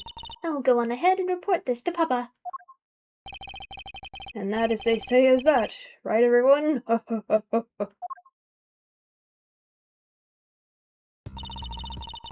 Well, I suppose we should both be be getting back to our real jobs now, huh? Before we do, Miss Yu, there's something I'd like to speak with you about. What is it? Why are you laughing at me? Everything is neat and tidy on top of the table, without a single disturbance. Set these two men up and make it look like they killed each other. There's one thing I cannot forgive, it's the desecration of the dead. So, what did you want to ask me about? The current case of the murdered Cadopian Embassy staff member. I've heard that people have begun calling it the second KG-8 incident. Only among you law enforcement types. And what about it? I'd like for you to tell me everything you know about the original KG-8 incident. I'm afraid I can't help you. I don't know anything beyond what was reported in the papers. No, I believe you know much more, since you are directly tied to the KG-8 incident. I'd appreciate it if you stopped with the false accusations. Faceless outbursts are useless both inside and outside the courtroom, don't you know? I do, but I also know that I do have a leg to stand on here.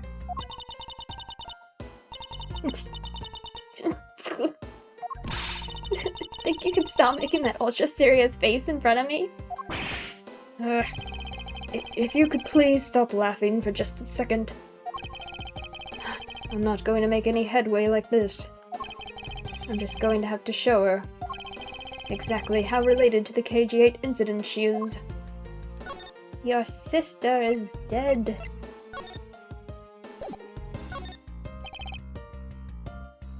Miss Yu, I believe that I have proof of your connection to the KG-8 incident. That file is your proof. Very well then. Why don't you tell me exactly how I'm related to the KG-8 incident? Your sister! Your connection to the KG-8 incident is through the victim. The victim's name is CCU. You will note that she has the same last name as you. Can you really still tell me with a straight face that you are not related to this case?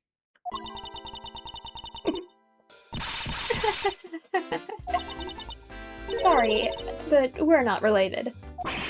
Well, just kidding. You asked that question with such a serious look on your face that I couldn't help but... Miss Yu, I ask that you please tell me the truth. Alright, I'll tell you everything I know.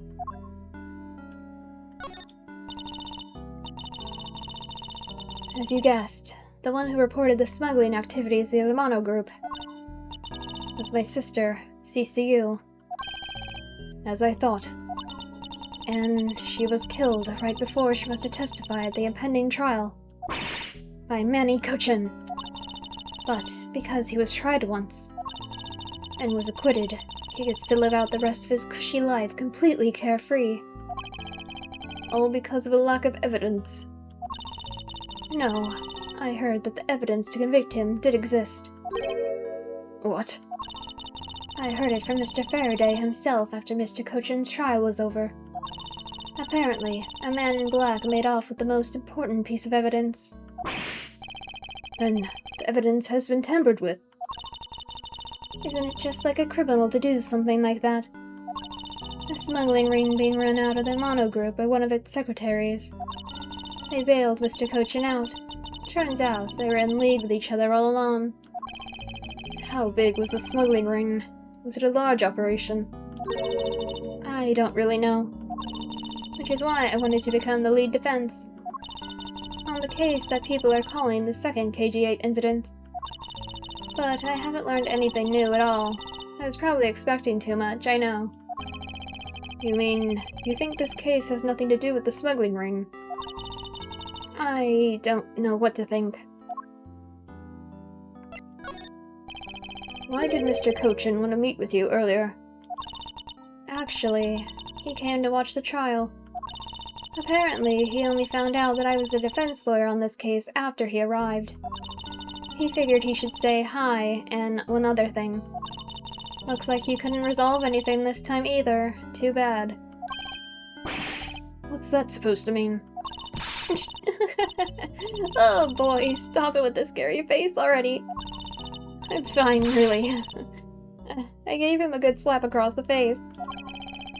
The way she talks about slapping him as she laughs away is kind of creepy. But it's just as Mr. Bad said. He's not related to the double murder. I asked around, and people in the gallery claim that he was in his seat the entire time. Talk about cruel fate. Well, this is about all I know. Sorry. Guess I wasn't much help, huh?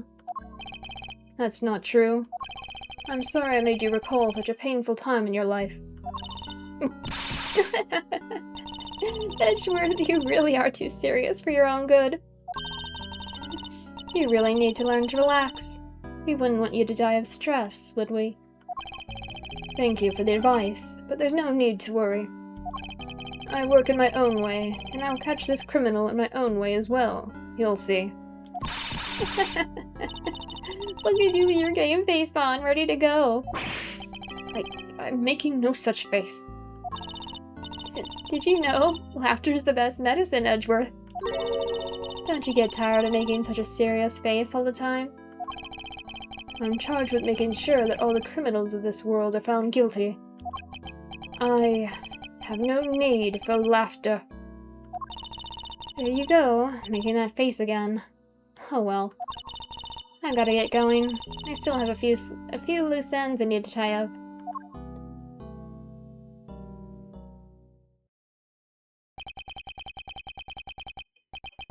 The KG8 incident and this murder investigation. It is my belief that these two cases are related to each other somehow. Plus, that Detective Gumshoe. It's obvious he's lying, even though the lie is hurting his chances. Clearly, this case is far from over. But whether or not the detective is the murderer can only be determined once I've completed my perfect investigation. Mr. Von Karma, I swear to uphold your honorable name, or my name isn't Miles Edgeworth.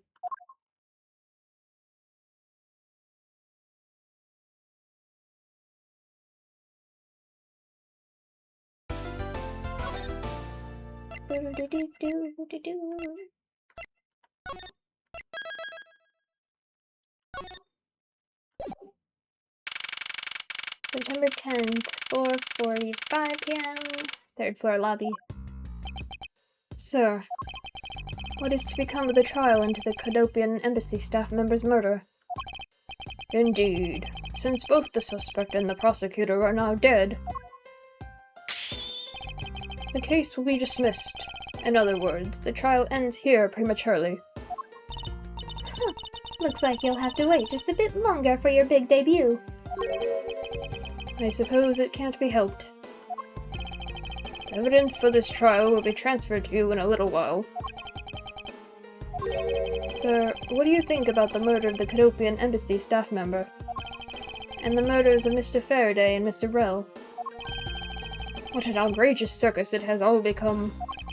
That Faraday brought it all upon himself with his naivete. An outrageous circus. Right, sir. I grow weary of this topic, Edgeworth. Edgeworth, I will have you assigned to a different case. Papa, you'll come and watch my courtroom debut next, won't you? I'll consider it. Sir, if I may, please allow me to continue with my investigation. Whatever for? I know that there is already a suspect in the murder of Mr. Faraday and Mr. Rell. However, there's not enough evidence to prove that it was he who committed the crime. I'd like to continue investigating in order to find the perfect proof of his guilt. The perfect proof? Don't make me laugh. A worthless person like you has no right to claim such a thing as perfection. What did I do? Jesus. Papa? Who do you think is the real culprit behind these murders? Miles and I, We're competing to see who can find the real killer first. Plus, being able to investigate a real crime scene is a really rare opportunity. It would give us some real-life experience, wouldn't you agree? If you want to investigate this case that much, then do as you wish. Then you're allowing us to continue. In court, your top priority is to win, and a solid investigation is one of the keys to winning. We have to make sure you become recognized as a first-rate prosecutor, don't we? It wouldn't be very interesting otherwise. I'm returning home now. Edgeworth, Fragiska, see to it that I'm not disturbed, save for the results of your competition. Yes, sir. Of course, Papa. Francesca, thank you. Well, what are you thanking me for? Your logic earlier was built on that scruffy detective's lie. That means that the competition is still on. Yes, just as you wished. I couldn't let you get off so easily. Now then, let's see how well you fare on the investigation from here, Miles Edgeworth. I know we don't have enough information yet. So my first order of business will be to question anyone involved with the case. Can I talk to you? No, she's following. Okay.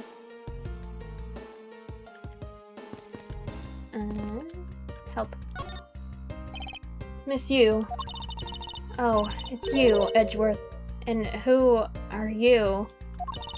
Wait, you were at the crime scene just now, weren't you? You should be disbarred for not knowing who I am.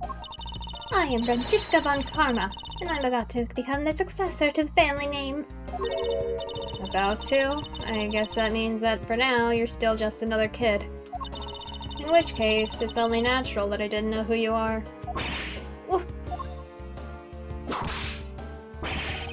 Why are you whipping me? Anyway, it looks like they're planning to hold evidence a bit longer. If there's one thing I can't stand, it's waiting. I'm terribly sorry, but I have a few more questions to ask of you. Look at you, eyebrows scrunched, lines on your forehead. And that to ask of you... What exactly is so funny? Sorry. I'm just bad at dealing with a super serious atmosphere. Apparently, they failed to teach you proper behavior at a crime scene in law school. I feel much better now. So, what is it you want to talk about? I'd like to inquire as to where you were at the time of the murder. You were in defendant lobby number 1 the whole time, up until we heard the gunshot. And by we, I mean Mr. Bad. If you don't believe me, feel free to ask him yourself.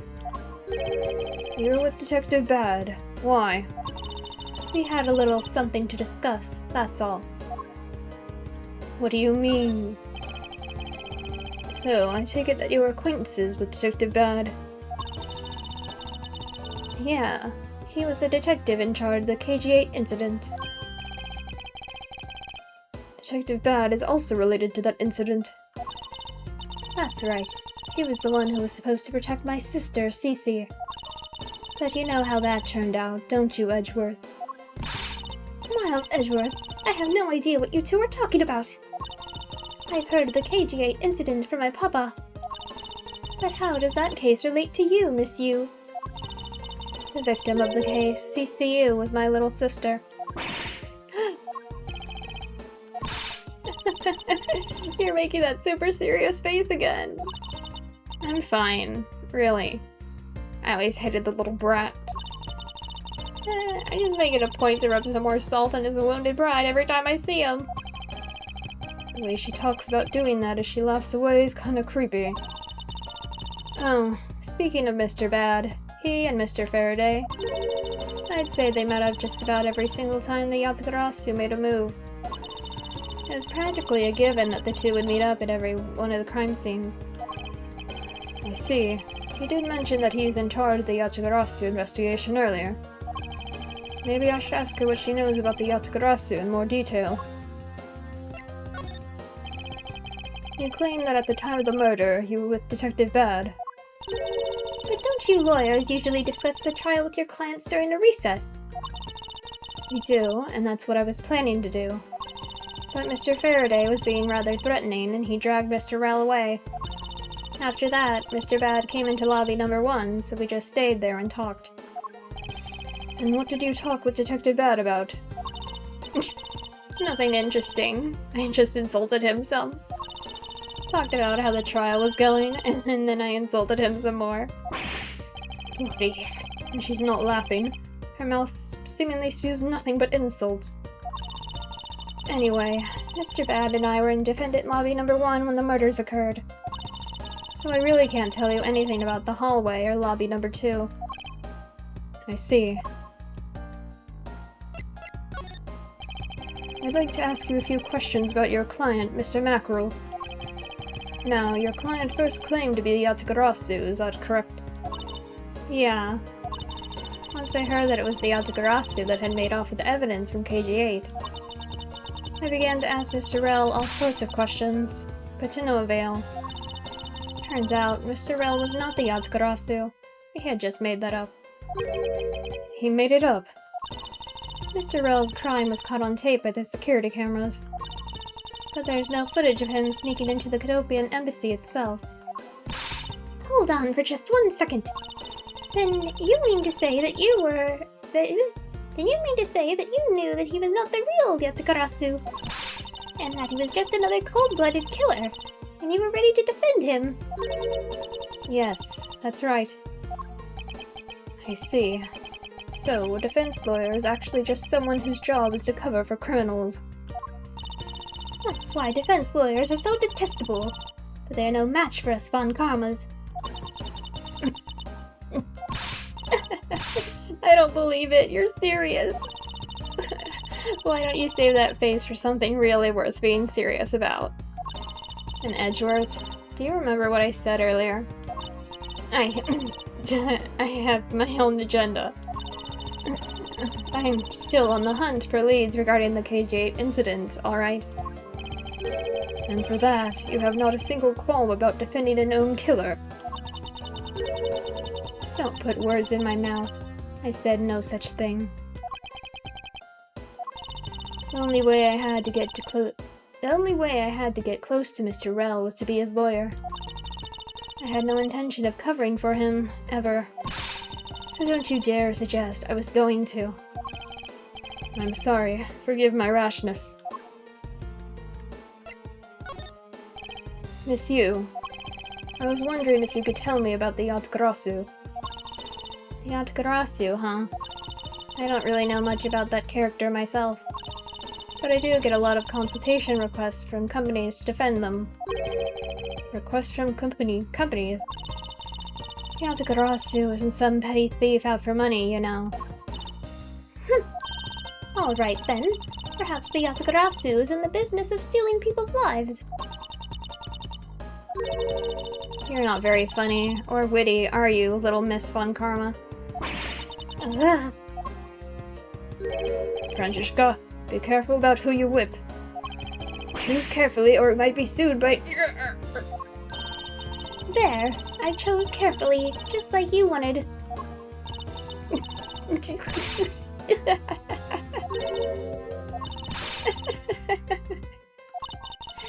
That just now was hilarious, little missy. Of course it was. What is wrong with these two women? Why does my pain give them delight? And so, in the end, what is the Yatagarasu? I have to say, I've never even heard of this thief when I was in Germany. Yatagarasu deals in information. Namely, in digging out dirt about backroom dealings and the like of companies. The Yatagarasu is a vigilante who steals such info and then makes it public for all to see. Vigilante or not, this person sounds like just another criminal to me. I suppose you could put it that way, too. But either way, I get a lot more clients now thanks to that thief. Sounds like Miss Yu is profiting nicely. I suppose I've gotten all I can out of Miss Yu. I should move on and speak with Detective Gumshoe now. The heck are you doing over here? I can't stop the water, sir. Seems that the man who was here earlier broke it by drinking from it too much. Bunch of fools who pretended to not see the foolishly foolish actions of a foolish fool. Well then, why don't you lend the officer a hand? As if I should have anything to do with this. Besides, that water-drinking fool's mouth is the thing the officer should be covering. Let's give that officer a description of the water guzzler later. She seems to have quite the grudge. Sounds to me like someone wanted to drink. Miles Edgeworth! Yes? What is the meaning of this bulletin board? Why are there so few trials posted? It would appear that the entire week is devoted to Mr. Rell's trial. Is the crime rate really that low in this country? Or maybe the police lack the proper motivation to get out there and catch the criminals. I'm afraid I can't comment on that. However, I can say I have my doubts about the younger detectives. Sounds to me like they're in need of a stricter hand. And I'll start my discipline regimen with that pathetic, filthy-coated detective. I feel bad for the big guy, and yet I can find no suitable reason to stop her. Wow, this seems so incredibly detailed. My inner modeling fanboy's impressed. I'm not exactly a fan of plastic models per se. But even I can sense the superb quality of this model. I simply cannot comprehend how that man can feel so much love for such a trifle. Oh, I see. You're a disciple of my father, so you would do well to guard yourself against an interest in such unproductive things. Yes, perhaps I should take up whipping people like the young lady over here. It's an incredibly detailed model, isn't it? I heard that it costs as much to make that as it costs to build the courthouse itself. What was the point of making such an expensive model? I felt the exact same way upon hearing it. It's so hard to understand such foolishness. Agreed. Sir, nothing to report, sir. Is there no one who will make this man take responsibility for his actions on the job? Looks like we have no choice but to report this to Papa. Then this guard can have fun in a waking nightmare after being awakened from his dream. Actually, let's not. I kind of feel sorry for him now.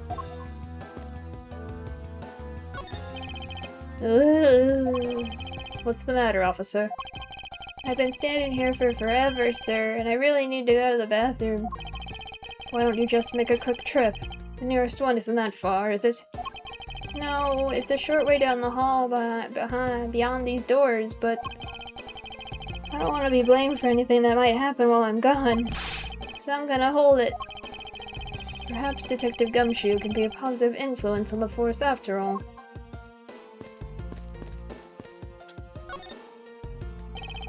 Detective Gumshoe. Hey, it's you, pal. You're here. Ouch! As am I. I don't think you needed to whip him to let him know that. I didn't do it, pal.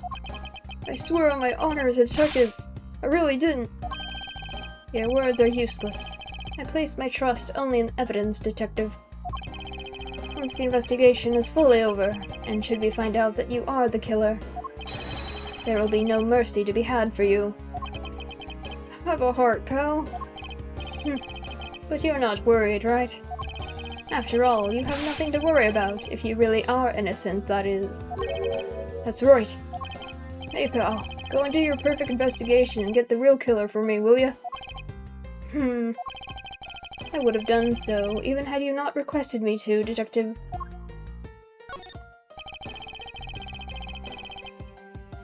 So, you and Mr. Faraday had a small meeting last week, did you? And what exactly did you do to make him so angry? I just asked Detective Bad the same thing myself, pal.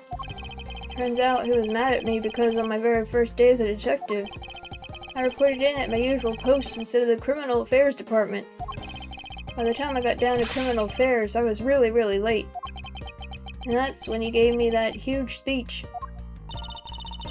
I remember doing the exact same thing in elementary school. On the first day of school every year, I'd always wind up going to my old classroom. How pathetic for the detective to be comparable to a mere schoolchild. You claim to be standing guard in front of the door to lobby number 2 during the recess. However, when did you receive the order to do so, and from whom? Earlier at around 3:20, and from Detective Bad, pal. Today's trial took a really crazy turn, so I was told to make sure nothing happened to Mr. Faraday. And yet something did happen to him, correct?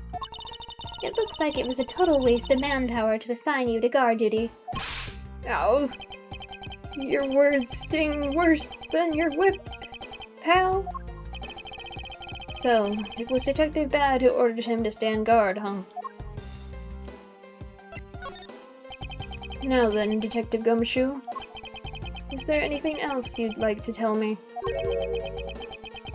No, not a thing, pal.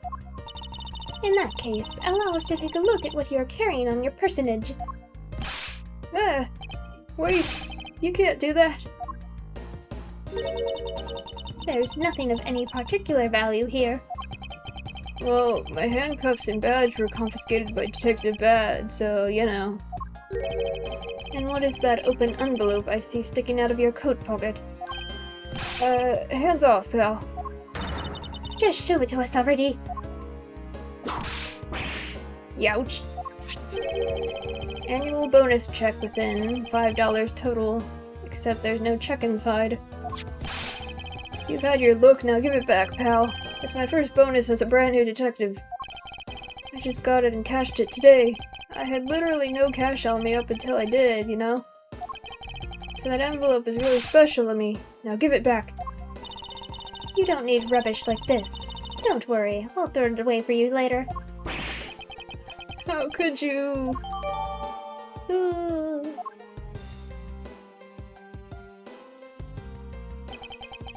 I'm sorry, but I need to take him in for questioning now. I think I've asked him just about everything I needed to. No, wait. Since he became a suspect, there's one piece of information I should reconfirm. Officer, I ask that you wait a second.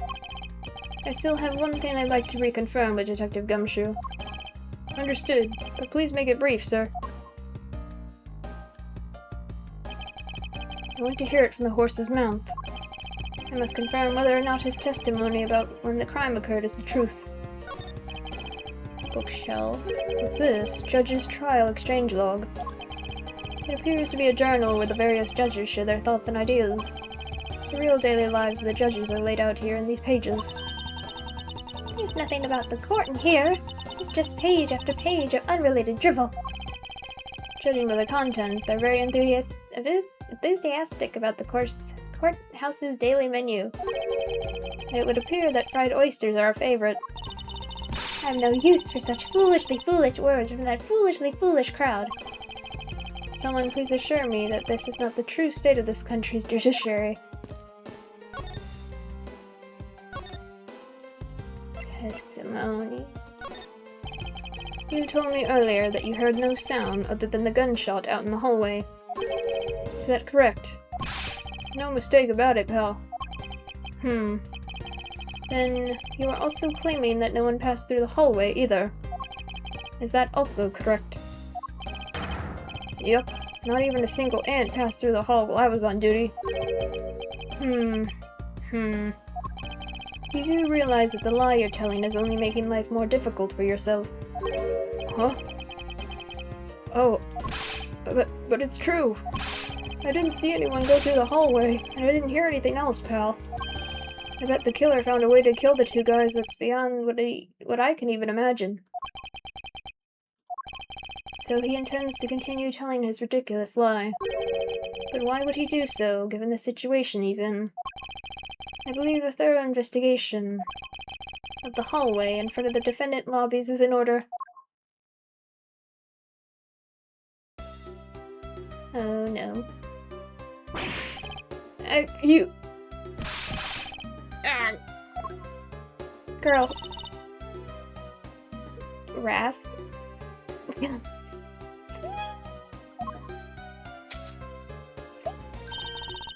How could you not have noticed that coming?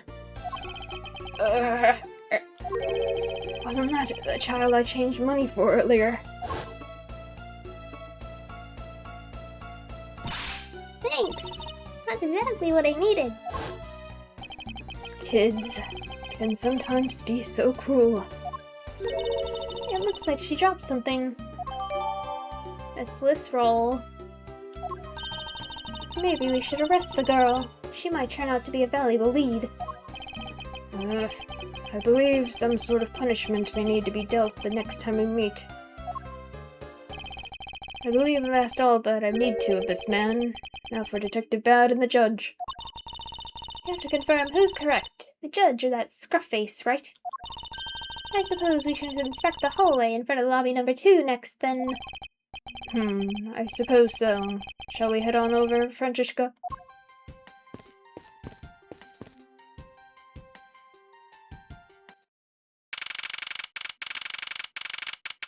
September 10th, District Court hallway. So, did you see anything else? No, I don't think so. I see. Well, thanks for your cooperation. Oh, it's nothing. Just doing my duty as a defender of the law. That'll be all for now. I'll ask again if I have any other questions. Any time, Detective. Now, if you'll excuse me, I have a few loose ends I have to tie up. Oh, you're that new prosecutor Mr. Von Karma recommended, right? My name's Miles Edgeworth, Your Honor. And I'm Manfred Von Karma's daughter, Franziska Von Karma. I'm set to become the successor to my genius father any day now, Your Honor. I see, Mr. New Prosecutor recommended by Von Karma, Miles Edgeworth, and Mr. I bit my tongue. You were right, Your Honor. Please feel free to refer to me as just Miss Von Karma, Your Honor. As for him, just Edgeworth is fine. Apparently, somebody doesn't feel that I'm worthy of a proper title. Oh, very well then. I shall call you Miss Von Karma and Mr. Prosecutor Edgeworth. Your Honor, Mr. Edgeworth is fine, sir. Now, about your earlier testimony. Yes, what about it, Mr. Edgeworth? I would like to ask you a few questions about what exactly you saw. Alright. After all, it's my duty to clarify my testimony as a defender of the law. I greatly appreciate your cooperation, Your Honor. Now, the first thing I will need to do is figure out that detective's exact movements.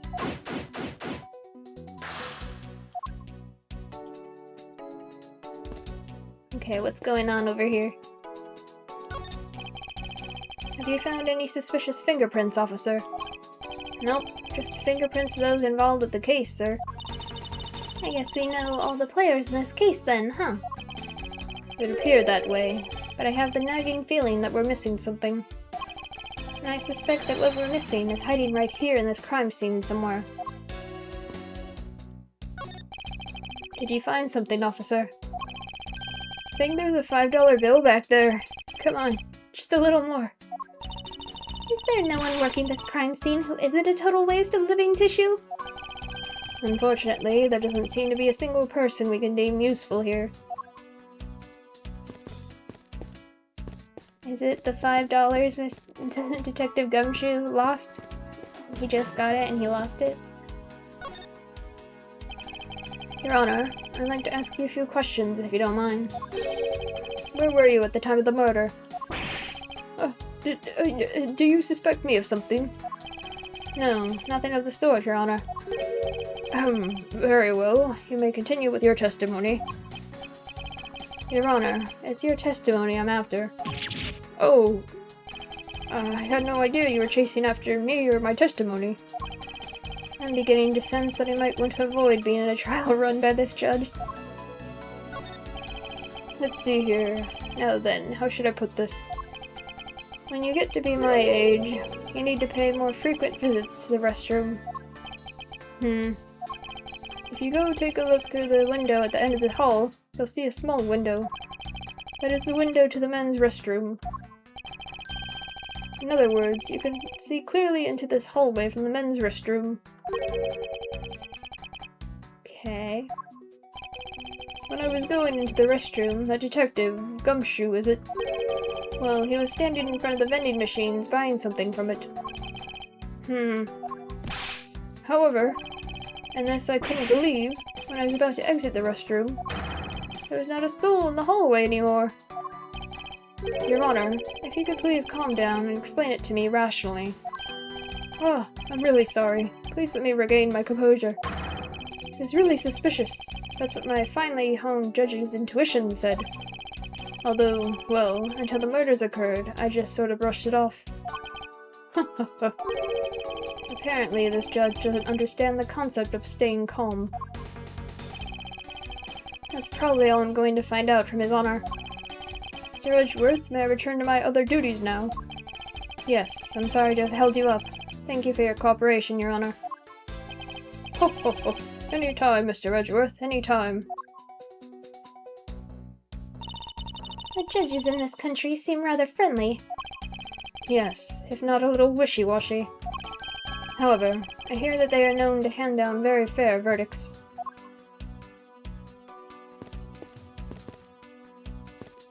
I can't look at the trash? Alright. Detective Bad, I have something I wish to inquire about. Hey, how about doing some actual work, you? I wish to inquire into Detective Gumshoe's movements during the recess. You're getting in the way of the investigation.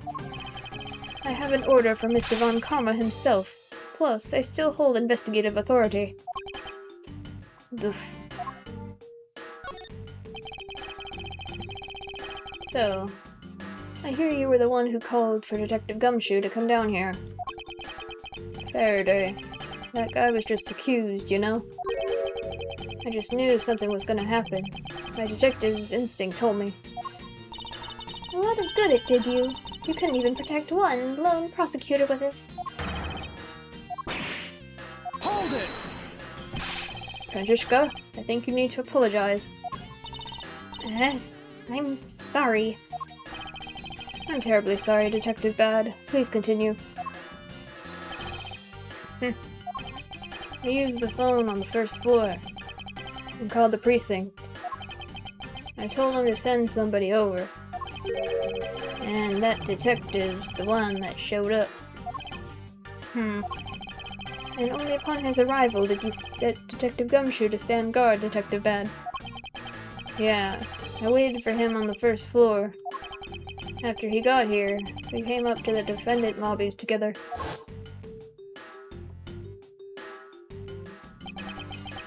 As we entered this hallway, we ran into you. She told us that Faraday was really mad, and that he'd dragged Brill off to lobby number 2 to have a word or something, and that Faraday had said to not let anyone interrupt them. So what choice did I have? All I could do was tell the big lug to stand guard outside. And around what time did all of this take place? Let's see. I think it was about 30 minutes before I heard the gunshot. After giving the big lug his assignment, he never left the hallway, not once. Oh, and how can you make such a claim? One of the guards out in this floor's main lobby swore to me he didn't. If the detective never left the hallway, then where did he disappear off to? That's simple. He must have gone into lobby number 2, just as I suspected. You and I, we were in lobby number 1 next door. The only one without an alibi is Gumshoe. It would seem that I'm still missing some key pieces of information. Detective Bad, you also heard the gunshot, did you not? Yeah. I heard it when I was in defendant lobby number 1. That's why I came running towards lobby number 2 together with you. How much time elapsed between you hearing the gunshot and your arrival on the scene? Less than a minute. What were your movements upon hearing the gunshot? I grabbed the big lug who was just walking around in the hall and raced into lobby number 2. And that's when we discovered the bodies. In that order. That makes you the discoverer of the crime scene, right? Yeah, I guess it does, little miss. I'm about to become a prosecutor very soon. You will treat me with the dignity I deserve, or else. Huh. You wave that thing around anymore? And I'll have you arrested for obstruction, little miss. You wouldn't dare. Just joking. Ugh. Detective Bad is really something if he can make Francesca behave. Are we about done? Is there anything else I should ask him about? When did you hear the gunshot? I'd like for you to tell me the exact time you heard the gunshot. It was around the end of the recess, and the trial was about to start again, I think. He was supposed to make time for himself to transfer the evidence he was holding. But I got the sense he wasn't gonna show for the handoff. So I figured I should go get him, or he'd be late. And just as I thought that, bang! The sound of a gunshot hit my eardrums. So we heard the gunshot right before the trial was about to restart, huh? Are we done here? I don't have any time to waste. Hold it! Oh, come on. All you're doing is standing in front of this door, doing nothing.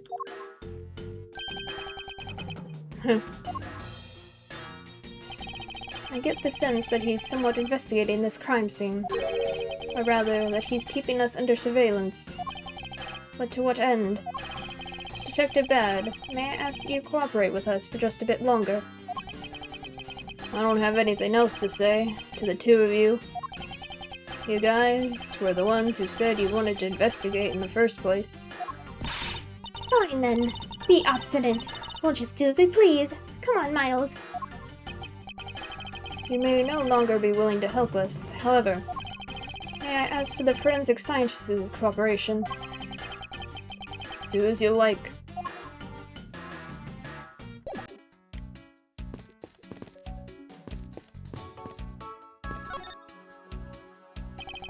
I won't rest until I've investigated everything.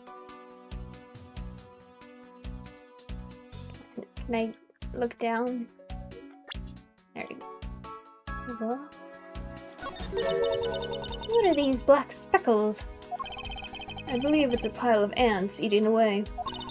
Ooh, that detective. He claims that not a single ant slipped by him. And yet, here's a whole hill of them. Ah! What are you hitting me for? As a replacement for that pathetic detective. Ugh. Perhaps I should add this deduction to the detective's growing tab of pay cuts. Anyway, I wonder what the ants are eating. From the look and sweet smell of it, pieces of cake and chocolate for a Swiss roll. Miles Edgeworth. The courthouse is to be kept pristine at all times. It wasn't me that dropped food on the ground. The courthouse must be kept clean. And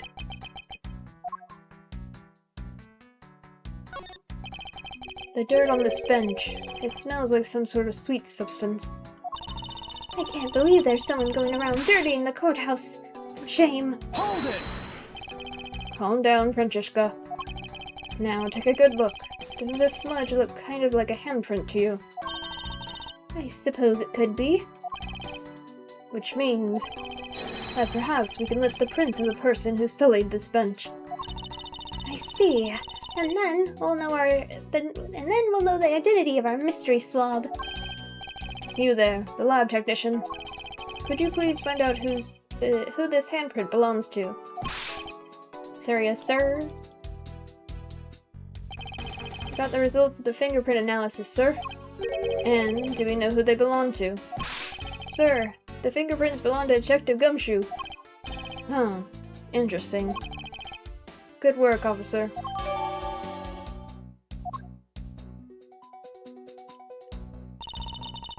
And there you have it.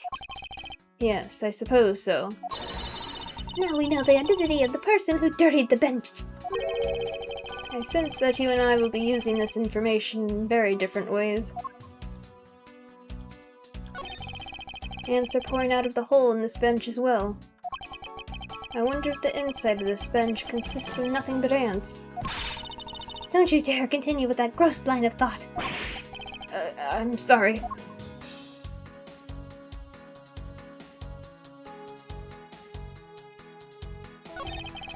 Ants are hard at work carrying their food home. It's a marvel that they can pick up such comparatively large objects to their size. Well, if you want to carry the mighty Von Karma name and not be squished under it, you'd better work extra hard, just like these ants. The same goes for you, Francesca.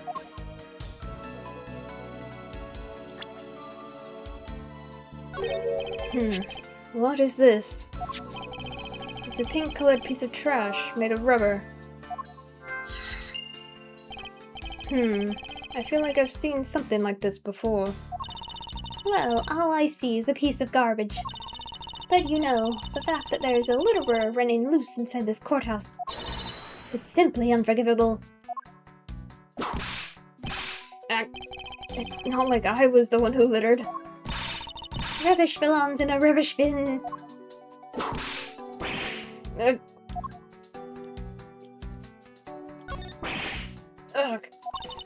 What's the matter?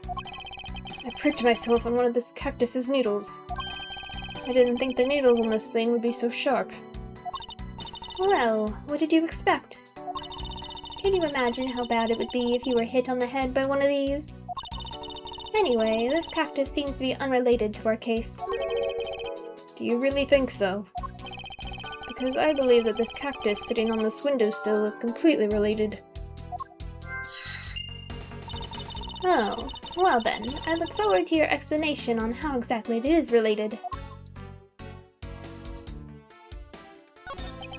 So that window on the other side belongs to the men's restroom. I can't see it. I'm too short. At your height, I'm not surprised. Ugh. Ugh. I guess short people have feelings too.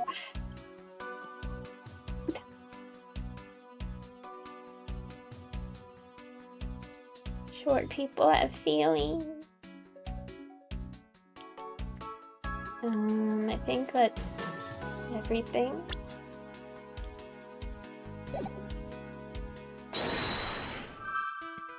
Wait.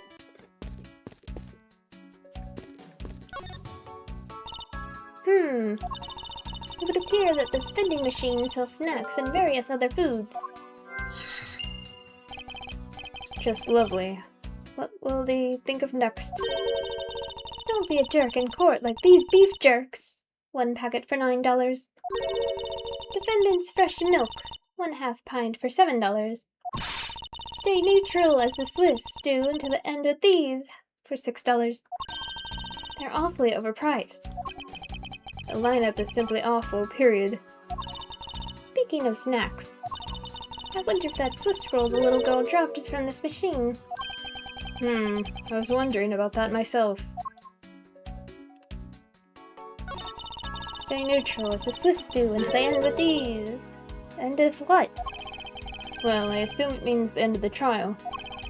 I suppose that means that one should eat these during a recess. You can't eat during a trial, so I suppose only time you can eat them is now, huh? I wouldn't mind if you wanted to eat one now. They come in packs of 2, after all. We're in the middle of an investigation.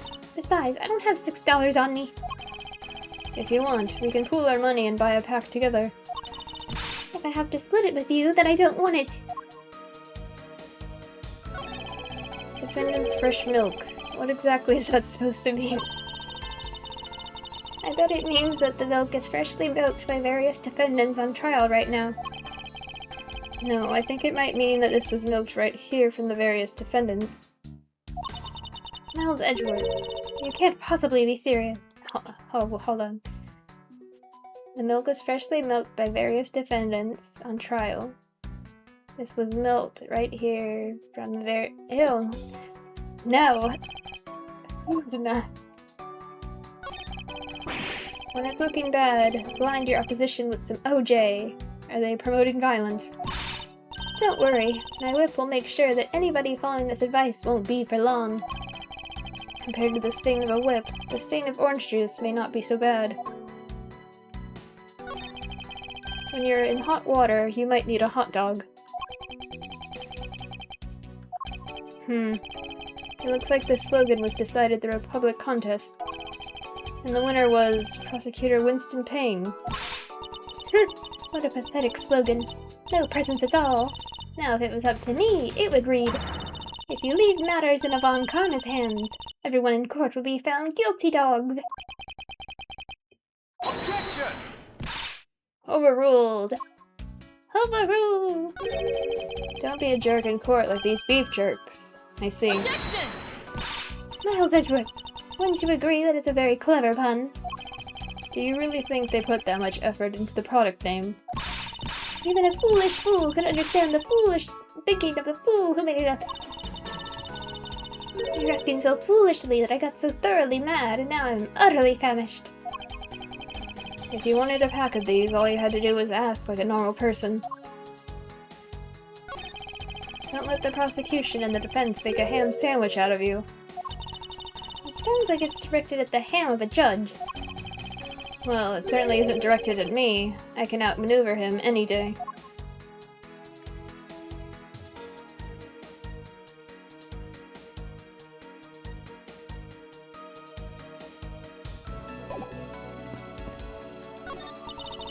Doesn't look like there's anything contradictory left in this area.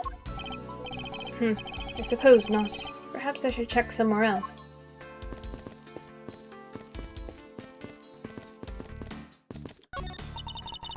He's making a most ridiculous-looking face. That may be, but at least he doesn't look like someone who would tell a lie on purpose. I suppose, but to Yvonne Karma, evidence is the only thing that carries any weight. Of course. At any rate, this poster seems to be of no use to us right now. There are no signs that this fire extinguisher was used in the crime. If you could already tell from a distance, then why are you wasting your time examining it? Francisca, let's not try to rush absolute genius.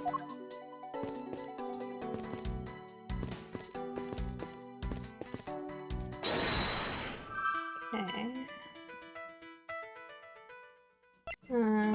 So... I guess the balloon was pink.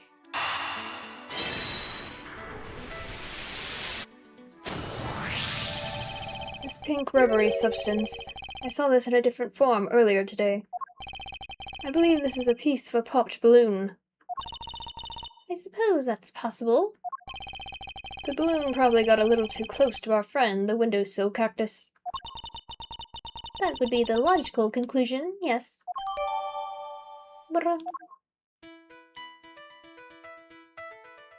Vending machine. Crumbs.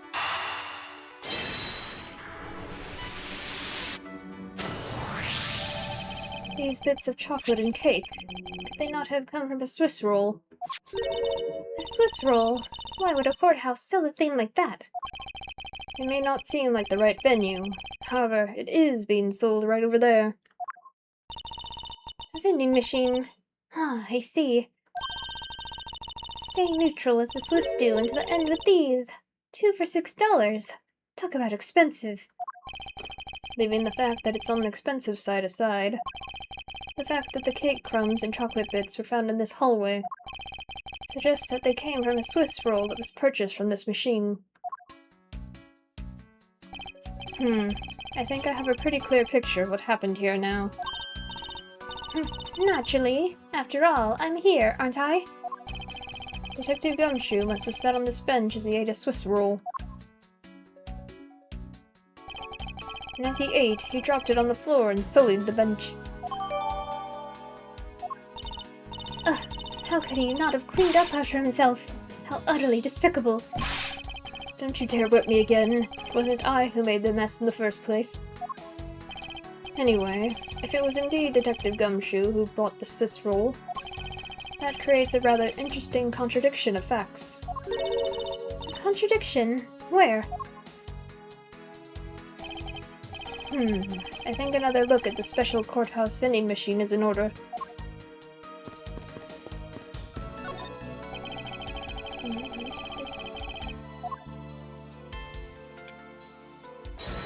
Swiss roll.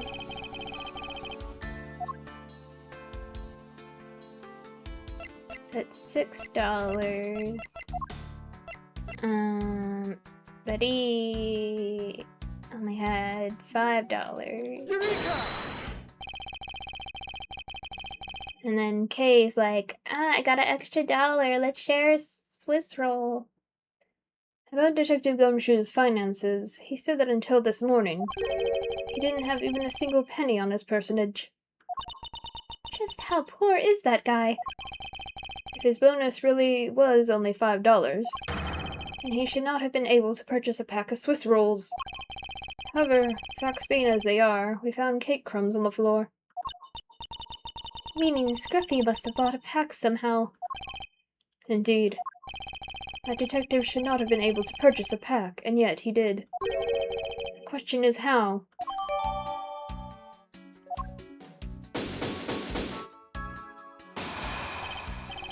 I believe I now have a very firm grasp on what happened here. Huh? Well, I do too. Alright, Francisca, would you care to share what conclusions you've come to? Oh, why should I do that? We're still in the middle of a competition, you know. We should be checking to see if your conclusions are wrong first, so you go ahead. It's almost cute that she's going this far to ensure that she wins. Almost. Very well, but first we need to pay His Honor a visit to correct his testimony. September 10th, 5:15 p.m., District Court, Courtroom Number 3. Your Honor, if I may, I'd like to test your witness testimony to see how it stands up. Do you doubt me? Am I your new suspect? In a sense, I suppose you could say that. Even you, a judge, are nothing but a common witness before Von Karma. Silence in the courtroom, silence I say. Mr. New Prosecutor recommended by Manfred Von Karma and Mr. New Prosecutor recommended by Manfred Von Karma, Miles Edgeworth, and Miss Jean as prosecutor successor to Manfred Von Karma, Francisca. Yeah, you bit your tongue again, didn't you?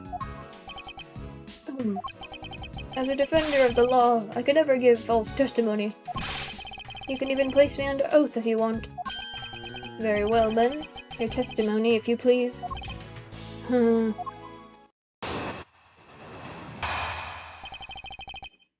What I saw at recess. During the recess, I went to the restroom. There's a window on the hallway side. In other words, I can see into the hallway. As I entered, I saw that detective buying something from the vending machine. But when I was about to exit the restroom, he had completely disappeared. A detective that goes missing while on duty.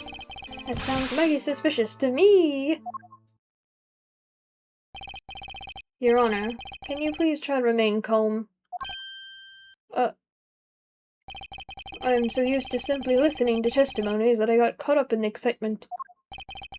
I'm sorry, Your Honor, but I'm afraid I'm going to have to spoil your fun now.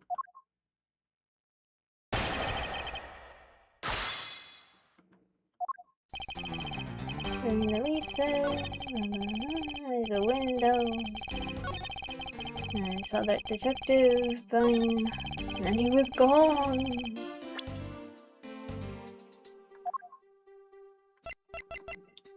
Hallway bench. Objection! What was that finger wag for, Mr. Edgeworth? Don't you know it's rude to shout objection while someone's giving testimony? If you truly are a man of the law, then you must always be vigilant. For example, I never let an opportunity to shout objection pass me by. Miles Edgeworth, it's one thing to be passionate about your job, but this is real life. This is what some people may say is the pot calling the kettle black. Your Honor, I wonder if you might take a look at this for me. What is that filth? How dare someone dirty the hallway bench like that? Who is the culprit?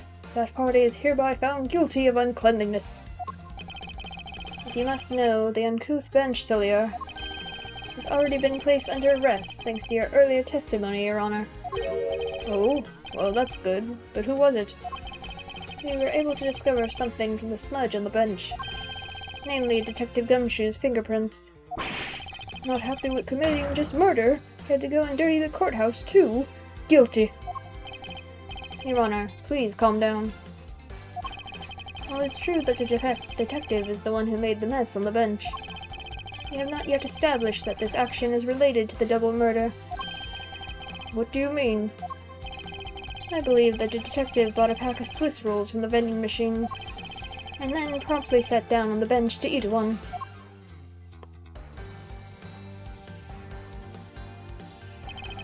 The cake crumbs and pieces of chocolate on the floor under the bench. And Detective Gumshoe's fingerprints proved my conclusions to be true. Oh, but I still don't understand. Is this whole thing related to how I couldn't see him as I was leaving the restroom? It is indeed. The window in the hallway was built rather high up into the wall, at around a grown adult's chest height. As evidence, I submit that Franziska herself was unable to see out that window. Snack. I knew I shouldn't have used her height as evidence. Basically, what this means is that the area directly under the hallway window is a blind spot when the hallway is being viewed from the men's restroom. Then... It seems that you've made the connection. If someone were to sit on the bench under the window... Yes, even someone as large as Detective Gumshoe would effectively disappear from sight. What? Do you finally see, Your Honor? Your testimony has just proven that Detective Gumshoe was in the hallway the entire time. Hold it! Sorry. I didn't mean to say it with that much enthusiasm. All I wanted to do was try saying it once. Here, let me try that again. Hold it! Is there something of value that you'd like to say? Yes, actually, there is. I remembered something else just now. Mr. Edgeworth, please allow me to testify to the court one more time. Even if we overruled him, he'd just keep on talking, wouldn't he? That might not be a bad thing. The more info, the better in a perfect investigation, right?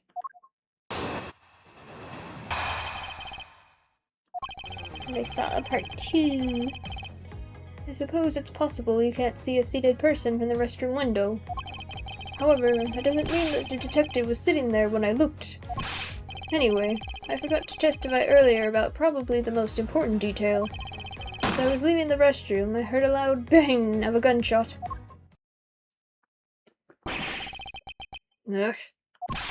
How was that? That is the testimony of one who judges the crimes of others. Your Honor, could you try to state the important facts first next time? I agree. Before you go around judging others, you should learn to judge your own words.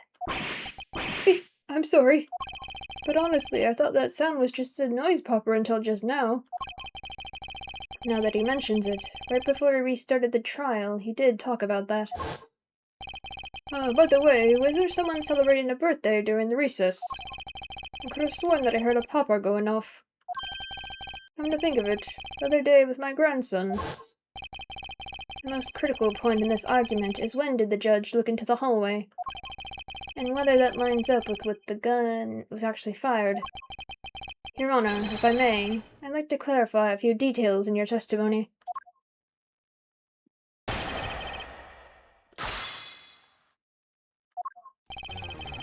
Was it possible? I mean, sitting there when I looked. Hold it! As we established, you went to the restroom during the recess. However, at what point in the recess did you look over into the hallway? After I called for a recess, I handled the change of prosecutor paperwork. Maybe about 20 minutes until we reconvened. Yes, that sounds about right. Just as I expected. What were you expecting? And I demand to know what that all-knowing smile is for. Your Honor, that statement you made just now is very important. I'd like for you to append it to your testimony. Alright, if you insist. Let's see, I looked into the hallway about 20 minutes before we were to reconvene.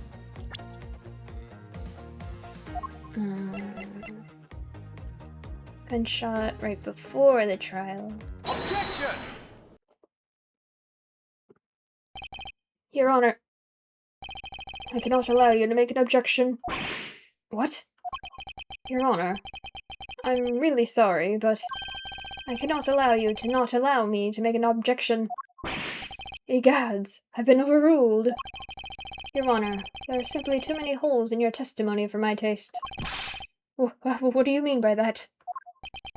You claim that you heard the gunshot during the recess, but that is simply not possible. Mr. New Prosecutor, recommended by Manfred von Carr. Instead of biting your tongue... Help. Instead of biting your tongue, why don't you bite your tongue on those preposterous names? Eek. I see you have no mercy for the elderly either, Franziska. Don't talk back to me unless you want to be whipped in the back. With your height, you need a step ladder or 4 to accomplish that. Mr. Edgeworth, my ears are not that far gone yet, I'll have you know. I can still hear just fine. And I heard the sound of a gunshot loud and clear with my own 2 ears. Your Honor, I have here an interesting bit of testimony. It's from Detective Bad, and according to him, he heard the gunshot right before the trial was about to start again. What did you just say? Your Honor, you just said that you heard the gunshot about 20 minutes before we were to reconvene. How do you explain this glaring contradiction? That can't be! Unfortunately, that is the truth. But I heard it clear as day. Bang! The loud sound of a gunshot. The sound of a gunshot. We keep returning to this point of contention. And that piece of evidence. I always did wonder why I found it where I did. However, now I understand what that gunshot the judge heard really was. Unfortunately, Your Honor, this is what really produced the gunshot you heard. Take that! I found this object in the hallway earlier. What is that pink substance? You may not look it, but this is actually a piece of a balloon. I see. And I suppose you would like me to accept that pink balloon to the court record. Your Honor, I present this piece of evidence in order to overrule your testimony. What? Your Honor, your argument goes as follows. You saw no one in the hallway when you heard the gunshot. Now, there is no guarantee that the detective was sitting on the bench at the time. Therefore, you believe he must have been at the crime scene, defendant lobby number 2. Am I correct? Yes, that's exactly right. Let me ask you something. Do you think that the gunshot you heard was produced by a real gun? I think I've said enough that even you can figure the rest out on your own. Your Honor, you were fooled by the popping of this balloon into thinking it was a gunshot. What manner of trickery is this? That was a good effort you put forth, Miles Edgeworth. But if it was me, I'd have wrapped this thing up before the judge even testified. Care to elaborate on how one ends something before it even begins? Well, to be honest, I did think that the sound was a bit off for a real gunshot sound. But who could have guessed that someone would pop a balloon in a place like this? It's true, one doesn't usually think balloons in conjunction with courthouse.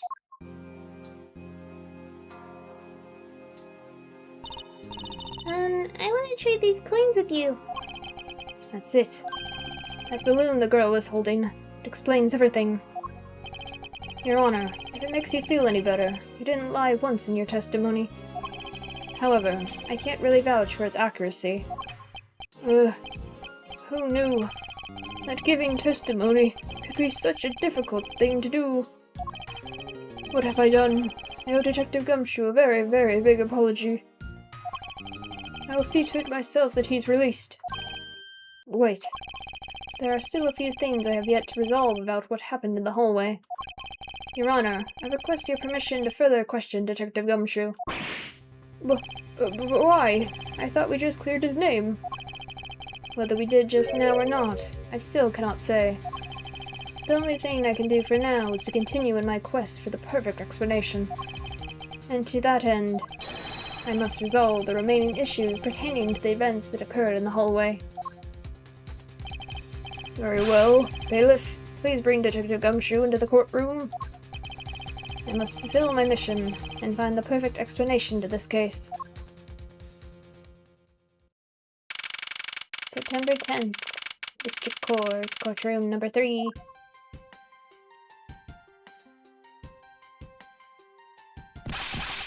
What is it now? Is it time for my trial already?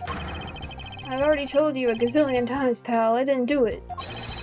I'll be the judge of that, Detective Gumshoe. No, you won't. I'll be the judge of that. No, I'm the judge around here, and I'll be the judge of that. Why can't you guys be a little less judgmental? Yes, well, speaking of hasty judgments, Detective Gumshoe, I'm afraid I must apologize for an error in judgment on my part. Your Honor, I don't believe you should apologize just yet. We have yet to prove he's completely innocent of this crime. I guess so. What you guys talking about? In any case, I would like you to testify as to your actions while you were on guard duty. And please remember, you are not on trial. This is all just a part of the investigation. As such, you may still be found to be innocent. However, if you should give false testimony... Yow. My whip will object, loud and clear. If you're found to be lying, you'll be held indefinitely. Understood?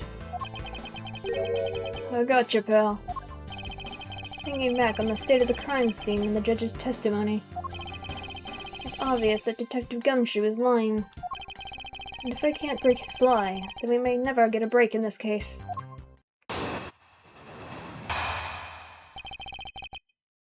While I was on duty, came down here to the courthouse on Detective Bad's orders.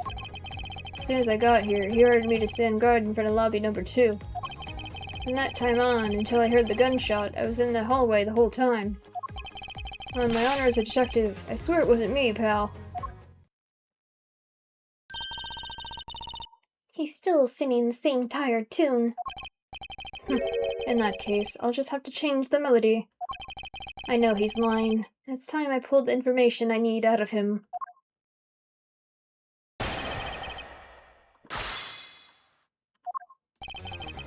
Came down to the courthouse.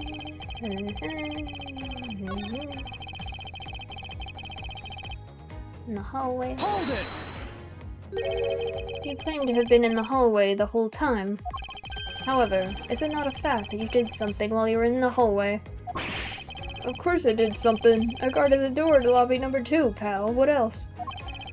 Very well then. And what exactly does guarding that door entail? Well, to put it simply... I know. It was my job to stand in front of the door without moving an inch. Oh. Detective Gumshoe, you mean to tell me that you didn't take a single step away from the door to lobby number 2? Is that really what you wish to testify to the effect of? You got it, pal. I didn't take a single step away from that door, just like I was ordered not to.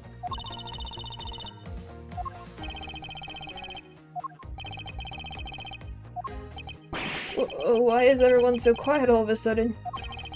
Because we are all in shock. And in awe of your utter stupidity. Grumpy, if you're going to lie, at least tell us a more believable one. Youch!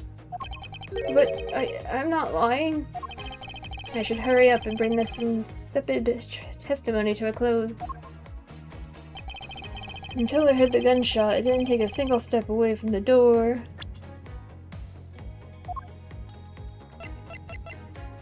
Objection! I have an objection. What is it, pal? Detective Gumshoe. I wonder if you might recognize this from somewhere. Hey, it's one of those things. The courthouse special Swiss rolls, right, pal? Precisely. In that case, I suppose that you also recall the sullied hallway bench. Hey, you know what? I think it was probably me that did that. Detective Gumshoe, you know you can't go around dirtying up the courthouse like this. You inconsiderate slovenly pig! Eeh! I promise to clean it up later, I swear. Now then, shall we get down to business? About the fact that you didn't move even a single step from in front of that door. If that really were the case, then how were you able to buy a pack of Swiss rolls? Furthermore, if you didn't move a single step from in front of the door, how did you manage to get the bench dirty with your grubby hands? Youch! It appears that Francesca's whip can do more damage than my words alone can. Oh, right, I confess, pal. I was hungry, so I bought a pack for myself, okay? I thought I'd get chewed out again if anyone found out about me eating on the job. So I didn't want to say anything. Well, unfortunately for you, I saw you do the whole dastardly deed. I clearly saw you buying a pack of Swiss rolls from the vending machine. Okay, I'm sorry for lying. But that's all I'm sorry for, you got that? Because I'm not holding anything else back. That last statement. It may sound like it makes sense. However, there's something I don't quite believe about it. Are you sure you're not withholding further information from us? Huh? Of course not. I've got nothing else to hide, pal. Objection! Oh, if only that were true, Detective Gumshoe. But it is true, pal. I swear there's nothing else. Detective Gumshoe, I'm sure you're aware of the price of a pack of Swiss rolls, correct? Huh? Remind me again, pal? That vending machine out in the hallway is selling packs of 2 Swiss rolls for $6 a pack. And yet, according to you, you didn't have any cash on you until you cashed out your $5 annual bonus check. Isn't that right? Let me ask then, how did you manage to purchase a pack all by yourself? Can you provide me with a proper explanation to that? I told you, I bought it by myself, pal. There wasn't anyone else in that hallway with me.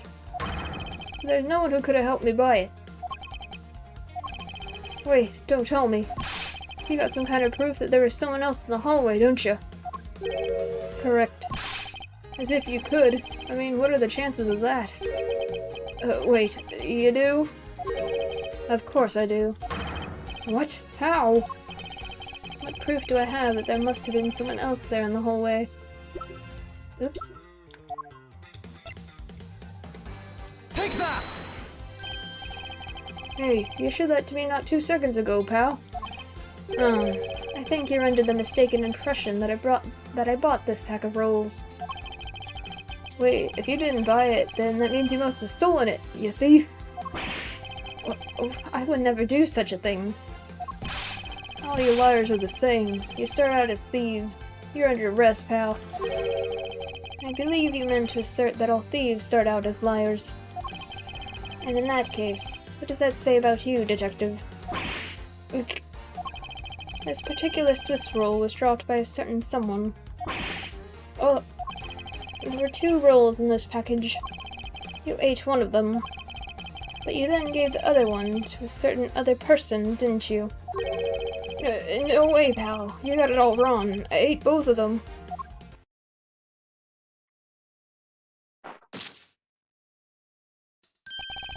It would appear that we've caught you at last. Hey, don't you dare do anything bad to that girl. It would appear that they do know each other after all.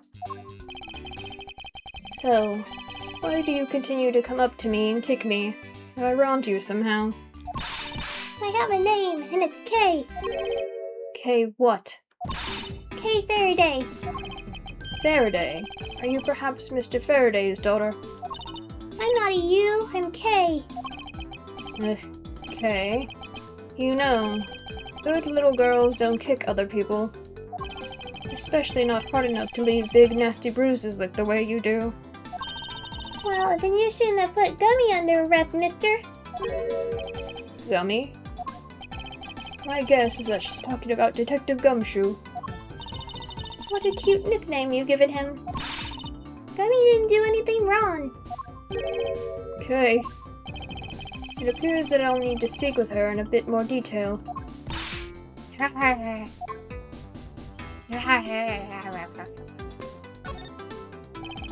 Now then, Kay. She's like a stray cat. I wonder if I should feed her something. Give me the Swiss roll. Take that! Okay, I promise to give this to you if you calm down. Oh, a Swiss roll. It really belongs to you, though, doesn't it? Yeah, I was saving it for Daddy. But then he died. Oh my. Your father, he's... don't you say another word, pal. She doesn't know yet. Thanks for watching out for me, Gummy. But I already know about Daddy. I overheard the guards talking. About how Daddy, he's not here anymore.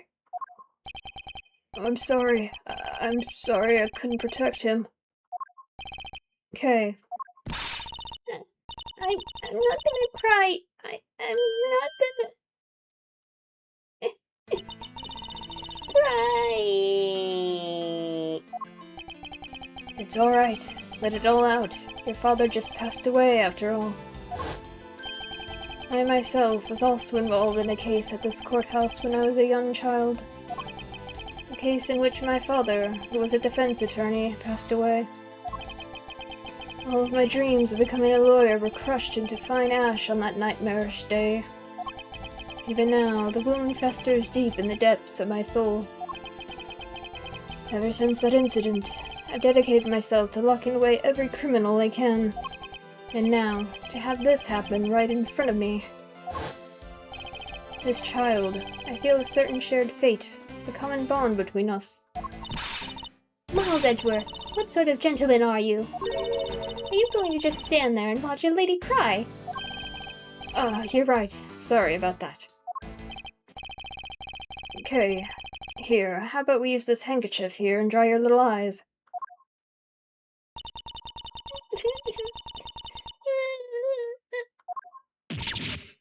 Honk!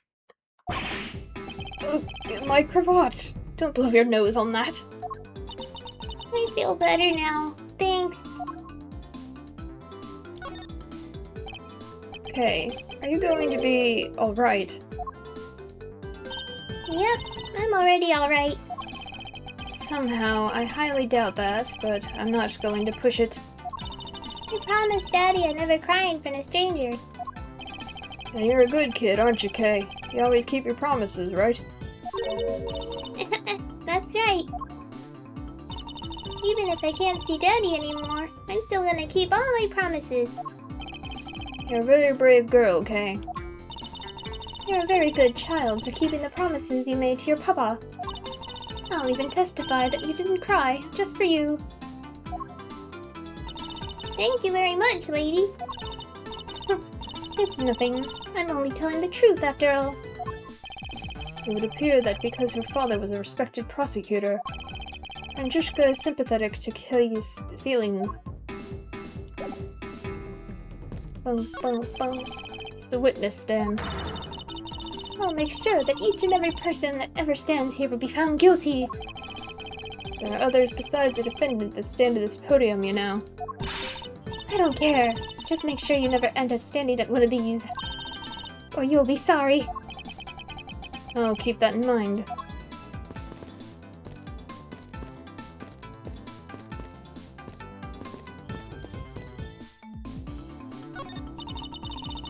This must be the judge's desk. This must be the judge's desk. You can tell by the gavel sitting on top. I had a dream once that I was being squashed from above by this gavel. You're such a weakling, Miles Edgeworth. You have no idea how frightening it was.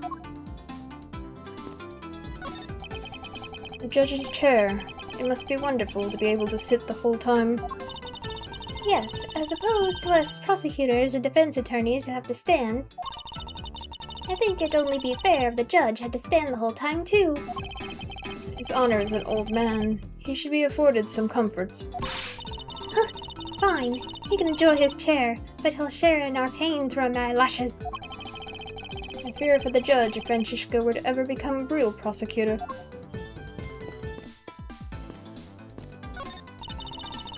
The viewing gallery. This is where the riffraffs sit when they come to watch. Situated at the same height as the judge's bench. I wonder if that's to represent the intense scrutiny of each and every case from all sides.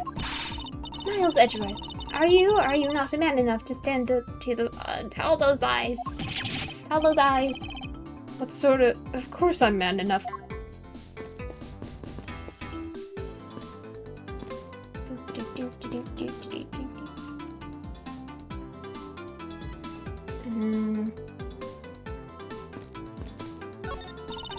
Any day now, I'll be taking my rightful place behind this bench. By that time, I should already be standing here. It'd be downright disgraceful if I beat you to it, wouldn't it? If that were to happen, Francisca, I'll eat my cravat. It's a defense attorney's bench. I'd probably be standing on this side of the courtroom if that incident hadn't happened. What are you thinking about? Lately, the more wrinkly your face becomes, the less I'm able to read what you're thinking. Well, I never. I'll have you know, I don't have a single wrinkle upon my youthful brow.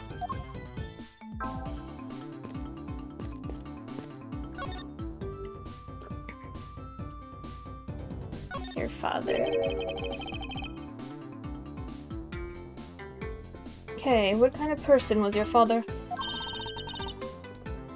Daddy was a hero of justice. His job was to catch all the bad people in the world. So, to you, the prosecutor is a hero of justice, huh? I suppose we are in a sense, as we are the ones who seek guilty verdicts for criminals. Plus, you know what? Whenever I came to the courthouse, Daddy would buy me my absolute favorite treat, Swiss rolls. Huh. I want to be a hero of justice someday, just like Daddy. So I've been working really hard.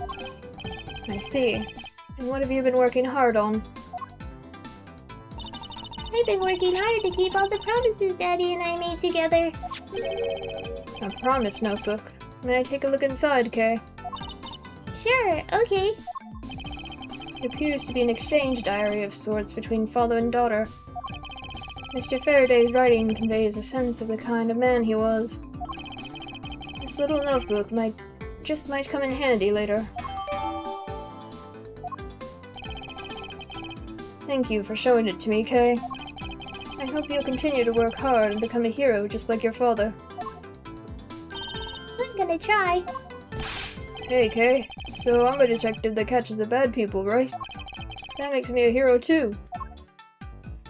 Yeah, you're really cool too, Gummy. Yeah, aren't I, Kay? What is with the two of them? I hand down verdicts of justice. That makes me a hero too. Yes, and thanks to your oh-so-heroic testimony, you almost painted that detective as a vile criminal and sent him off to jail. I'm really sorry about that. Gummy's not a bad man, okay? That poor judge. He's being treated like a vile criminal rather than a hero of justice. It appears that you and Detective Gumshoe are good friends, Kay. Yeah, we're friends. In that case, would you mind telling me a little more about him?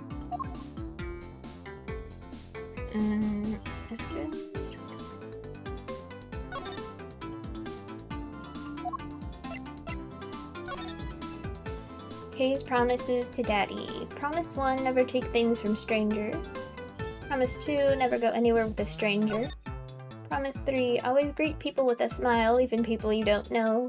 Promise 4, never cry in front of strangers. Promise 5. Always try your hardest to learn about things you don't understand. Daddy's job is to make sure that everyone follows the rules. Okay, be a good girl and promise that you'll keep your promises to me, okay? Love, your daddy. It's the promise notebook Daddy and I made. I have to be a good girl and keep all the promises we wrote in here.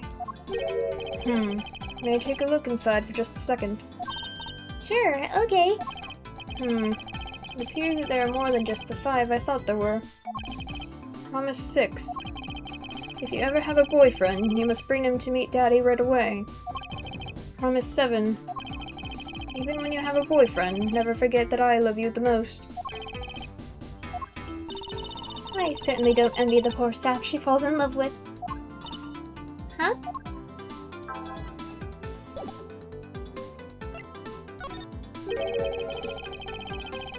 So, I take it that you ran into Detective Gumshoe earlier. Yep. I was on my way to see Daddy when I saw Gummy standing there. He was standing in the hallway staring really hard at the vending machine, so I said hi. And when was this? Before everything got crazy. How long were the two of you together? We only talked for a little while. And then we went our own ways. That's right, pal. Kay and I only talked for a little while, and that's it. Oh, which means... we have now confirmed that Kay was in the hallway during the recess, isn't that right? You got me. I told you to stop picking on Gummy, mister. Very well then. I'll just have to speak with the good detective in private later. Were you the one who bought this pack of Swiss rolls, Kay? Well, I didn't really have a lot of money. And I somehow made $1 out of all the pennies and quarters I had. But that still wasn't enough, and I really, really wanted one. Come to think of it, you did come and ask me to exchange a handful of change for $1. And that's when you came and asked me to change your money, correct? Yeah, thanks a bunch for doing that, mister. Sure. But let me ask you, even with that $1, you still didn't have enough, correct? Well, that's why... Hey, if you bully Kay anymore, I'm gonna have to arrest you, pal. Need I remind you that you're the one under arrest. Already on arrest. Yow. I sense that Kay is going to be less than forthcoming with this question. Sorry about your roughly thing. Yes, well, now that it's positively drenched in your nasal mucus... Don't worry, Kay, I have a spare. So here, you can have this one. Take it. But Daddy said, never take things from a stranger. It's one of the promises you made in your promise notebook, correct? Yeah, look, see? It's written right here on the page. Never take things from strangers. Alright then, I'm not giving this to you, I'm merely allowing you to borrow it. You can take it home, wash it nice and clean, and then give it back to me next time we meet. Okay, Daddy never said I couldn't borrow things from strangers.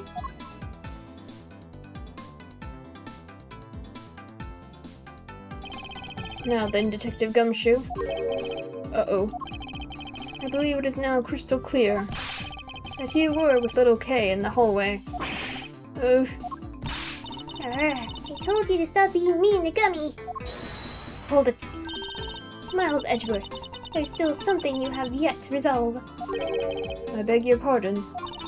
You still haven't offered an explanation for why that man would lie to us. That's... well... Gummy, don't tell me you lied for my sake. Hey, don't worry about it, Kay. Everything's gonna be okay. So that's why. So, what was Detective Gumshoe's motive for lying? If you can't explain that, then you can't call this a perfect investigation. His reason for lying is very simple. What? Here is what I believe to be his reason. A simple observation of the detective's actions and his interactions with Kay. It's obvious the detective was lying for the young girl's sake. And this piece of evidence will show you exactly why. Which piece of evidence proves the detective lying on her account? Take that! Mr. Faraday and Kay's promise notebook. How does this explain anything? If you could take a look at this page, it's clearly written that Kay should never take things from a stranger. When Detective Gumshoe heard about that promise, he tried to cover for Kay. What a foolishly foolish fool's fool of a foolish reason for a fool. Yow. Gummy, you lied because of me, didn't you? Because I'm your friend, Kay. That's why. Gummy! At long last, Detective Gumshoe, can you please tell me the whole truth now? Guess there's no beating you, huh, pal? Okay, I'll spill the goods. I'd been standing guard for a while. I was getting really hungry, and that snack vending machine was taunting me. But all the cash you had on you was $5, and that wasn't enough to buy anything, right? After all, the cheapest item in that machine is a $6 pack of Swiss rolls. Yeah, but then like an angel from heaven, Kay showed up. I was thinking about sharing a snack with Daddy, so I wanted to buy a Swiss roll. But I only had about $1 in coins. So we pooled my $5 and her $1 together. And bought a pack of Swiss rolls together. But I was worried about breaking one of my promises. So then Gummy said, Mr. Faraday's one scary guy when he gets mad. But don't worry, you won't get in trouble if I don't tell, right? Besides, you bought it with me. So you didn't really get it from me, you know? he told me it'd be okay. And he gave me a whole roll to save and give it to Daddy. Who knew that Scruffy could be so considerate? Indeed. Detective, I take it that you then sat down on the bench and ate the rolls together. Yeah, we split the other roll and ate it right then. The sweet taste of that cake's chocolate. I'll never forget it as long as I live, pal. Anyway. Kay, I believe this also belongs to you. Oh, that's from the balloon I popped. It's bad manners to leave garbage lying around, Kay. I'm sorry. Well, I guess I can't blame you for not throwing this one piece away. It was sitting high on a windowsill where you couldn't see it. So just this once, I forgive you. But that balloon, I wanted to surprise Gummy a little, so I popped it on purpose. And because of me, Gummy dropped his half of the Swiss roll. Wow, you really got me there, pal. So I thought maybe I should give Gummy this other roll. And then I saw you picking on Gummy, mister. So you kicked me, is that it? You sure are a feisty one. I'm really sorry, mister. It's alright, I'm perfectly unharmed. But about this Swiss roll, would it be alright with you if I held on to it until Detective Gumshoe is cleared of all charges and free to go? Yeah, sure. Just make sure you give it to Gummy afterwards, okay? Of course, I promise. Now then, I believe we have proven beyond the shadow of a doubt that Detective Gumshoe was in the hallway for the entire duration of his duty, which undeniably proves that Detective Gumshoe could not have committed the double murders. Objection! Actually, it proves just the opposite, Edgeworth. You've just shown that Detective Gumshoe is the only one who could have committed the crime. What do you mean? It's quite rude to eavesdrop, Miss You.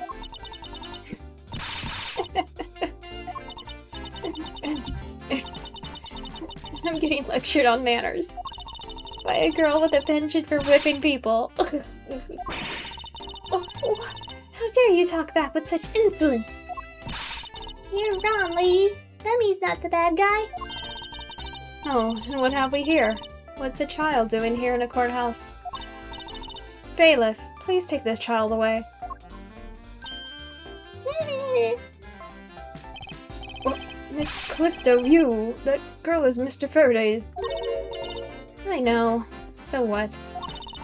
You think that just because she's the victim's daughter, she gets to just run wild all around the crime scene?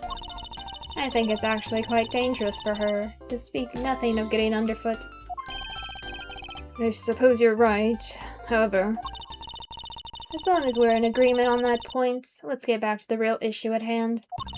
Now then, Detective, you were in front of the door to Lobby 2 the whole time, correct? Yeah, but... You see? Isn't it obvious that it could only be the detective? He's the only person who could have gone into Lobby 2 at the time of the murders. Ugh. I have no counter-argument to that. Don't worry. I've already put in the necessary paperwork for his formal arrest. Ugh, but the investigation is far from over. Oh, that's right. I was going to speak with you about that. Don't you think it's reckless to talk to the suspect out in the open without a guard? I suppose it is. Well, as someone with more experience in law than you, allow me to share something. Always keep a good eye on a criminal, or you may regret what comes of your negligence. Oh, Miles, I can't believe you're letting this woman lecture you like this. This is unforgivable as a disciple of Von Karma. Down, Tigress. Now then, I'll be looking forward to the results of your investigation. So, we're back to square one. Actually, this is our last chance. I can tell that if we fail to solve this case, Detective Gumshoe will be formally charged under all the circumstantial evidence. This investigation is not over yet. There's still one location we have yet to inspect. It's where Detective Bad and Miss Yu were at the time of the crime, lobby number 1.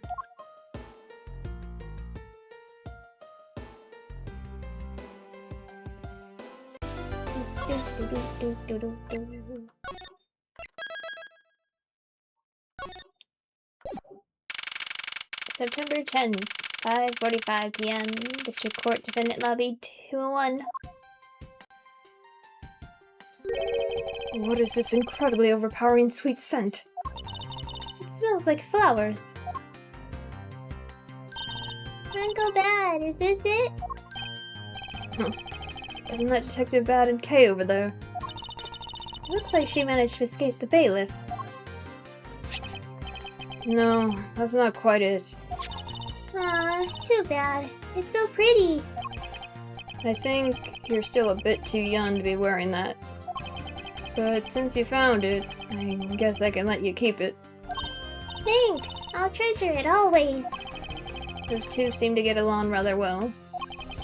Oh, here. I've got something else for you. Yay! Thank you, Uncle Bad. Thank you, Uncle Bad.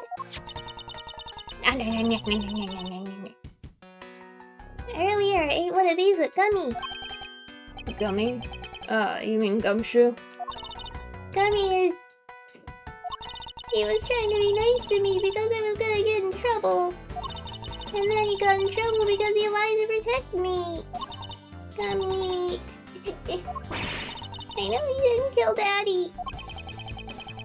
Don't cry. Faraday would be sad if he saw you crying. I'm not crying. Okay. Oh, it's the mister from before, and the lady too. Don't you think it would be a good idea to go home for the time being? You're not involved in the investigation, so it's for the best if you do. Actually, I'm Uncle Bad's assistant. So I'm related to the investigation. Is that so, Detective Bad? Yeah, I guess. What? You were just scolding us like kids to not mess up the crime scene. And now you let this child run free. Why? People are free to investigate things outside of the actual crime scene. You also had a few things you wanted to look into. Got a problem with that? I don't have a problem with that, but I am curious as to what Miss Yu is looking into. Uncle Bad, I'm gonna go look somewhere else now, okay? Alright, I'm counting on you. Oh, that's right. Hey, mister. Yes, what is it? I know Gummy really isn't the bad guy. I mean it. So, please, find the real bad guy, okay? I won't forgive whoever did this. But in the absence of the perfect piece of testimony and evidence, there was no one else who could be the true culprit other than Detective Gumshoe. She wandered off while I was pondering.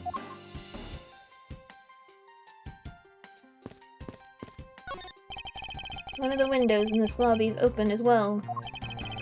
The air conditioner is working just fine in this room, so why did they open it, I wonder? I can see down to the courthouse courtyard from here. What is that mess supposed to be? It's like an optical illusion. I believe it's supposed to be postmodern in design. More like thoughtlessness in design. I can't disagree there. What an incredibly strong scented herbal tea. I fear that more than being relaxing, this scent may make one a bit heady instead. You put in a special request for that. No wonder she's so violent, if she's been drinking this stuff the whole time. Neither woman should be allowed to comment on this particular topic, ever. Detective Bad, what exactly was Kay searching for?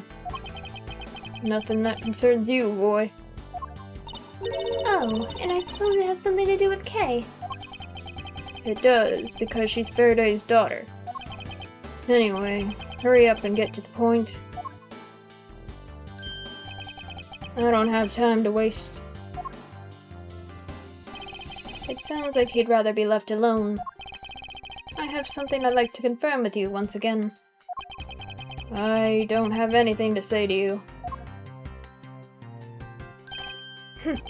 Be that as it may, we still have questions that we need answers to. Now then, first of all, what is the overpowering smell that is permeating this room? Upon entering this room, I thought I was going to suffocate. It's that ultra-strong perfume you wears. She spilled some of it. I was having a bad time of it myself. I didn't think twice and opened the window, but that smell's still here. Perfume, huh? So the sweet scent in the air is perfume. Well, it's giving off quite a stench. I bet it's some cheap no-name brand. He said it's a famous brand from overseas. Gasp. It's a knockoff. Yes, definitely a knockoff. No disrespect, but she forced one of those bottles on me. Here, little girl. You can have it. I was born for a much more expensive and refined perfume. However, seeing as how you just happen to have a spare, I suppose I'll take it. Miles Edgeworth, you will hold on to this bottle without fail. Ugh. Why can't she ever be honest about her wants? So now we have the perfume Miss Yu wears. Just fantastic. Is that all you wanted to talk about? If so, I'm going back to investigating. Actually, I still have a few other things I wish to inquire about. Nish. So, you were in this room the entire recess. Like I said, I made a call to the precinct to get that big lug down here. But other than that, I was waiting for the recess to end in here. At least your story is consistent. Earlier, you stated that you were in this lobby with Miss Yu. Yeah, I ran into her in the hallway. She said she wanted to talk to me about something, so we came in here. And what you're saying is that until Detective Gumshoe's arrival, you and Miss Yu were in two different locations. I guess I am. Interesting. Speaking of that lawyer, she seems to have a great dislike for you. Ugh. Let's see. Miss Yu is the sister of the victim of the KG-8 incident. And as I recall, Detective Bad was the lead detective on the case. I wonder if the reason for her disdain isn't simply because you failed to guard Cece, but because you were the lead detective on the case. You knew? I also know that today's trial involving the Cadopian Embassy staff member is being referred to as the second KG8 incident. Now then, Detective, I believe it's time you were honest with me, and told me the truth behind your relationship with Miss Yu and Mr. Faraday, and the KG8 incident. If you already know that much, I guess it'd be alright to tell you. Now then, I'd like to ask you a few questions about the KG8 incident. It's not exactly a happy story, other than the people who were directly involved. You two will be the first to hear what I'm about to tell. Honest truth behind the KG8 incident. Faraday, you, and I. As you already know, we three were involved with the KG8 incident. Faraday and I, we were originally on the trail of a smuggling ring. You mean the smuggling case involving one of the Mono Group's secretaries? Huh, that trial was just a front. A facade? Yeah, but the case became tainted. All because the witness who was going to testify about their Mono Group's ties to the smuggling ring, CCU, was killed. Then, what became of the secretary who was arrested? His name was Colin Deveray. To be honest, the guy didn't know a thing about the smuggling ring, but he confessed to knowing about it anyway. Deveray was probably being intimidated by the big boss man, just another scapegoat. The boss man of the Amano Group. He can't seriously mean Mr. Ernest Amano. That can't be right. It's probably just Detective Bad's personal hypothesis. What's he trying to do, suspecting Mr. Amano of being involved with smuggling? I suppose it would have been quite difficult to secure an acquittal after he confessed. But the man who killed CCU, Manny Cochin, was a completely different person. But since he's already been acquitted once of her murder, Mr. Faraday, how could you let him go? If I remember correctly, I heard that Mr. Faraday had an important piece of evidence stolen from him. It wasn't Faraday's fault. It was mine. I wasn't vigilant enough. Faraday, Cece, I was supposed to protect them both. Miss Yu did mention that as well, about how Detective Bad was supposed to guard her sister. But even I, who was supposed to protect them, I fell into their trap. What kind of a trap? The holes in this jacket are a testament to that trap. You mean you were fired upon? You were shot at that many times in one gunfight? No. Only about half of these are from that case. But the reason I continue to wear this jacket is to remind myself of the lessons I learned from the KG8 incident. I see. I couldn't protect CCU, and the suspect was found not guilty. We had hit a brick wall, as far as the law was concerned. And that's when she came to the courtroom, the victim's sister. That's when I first met Callisto Yu.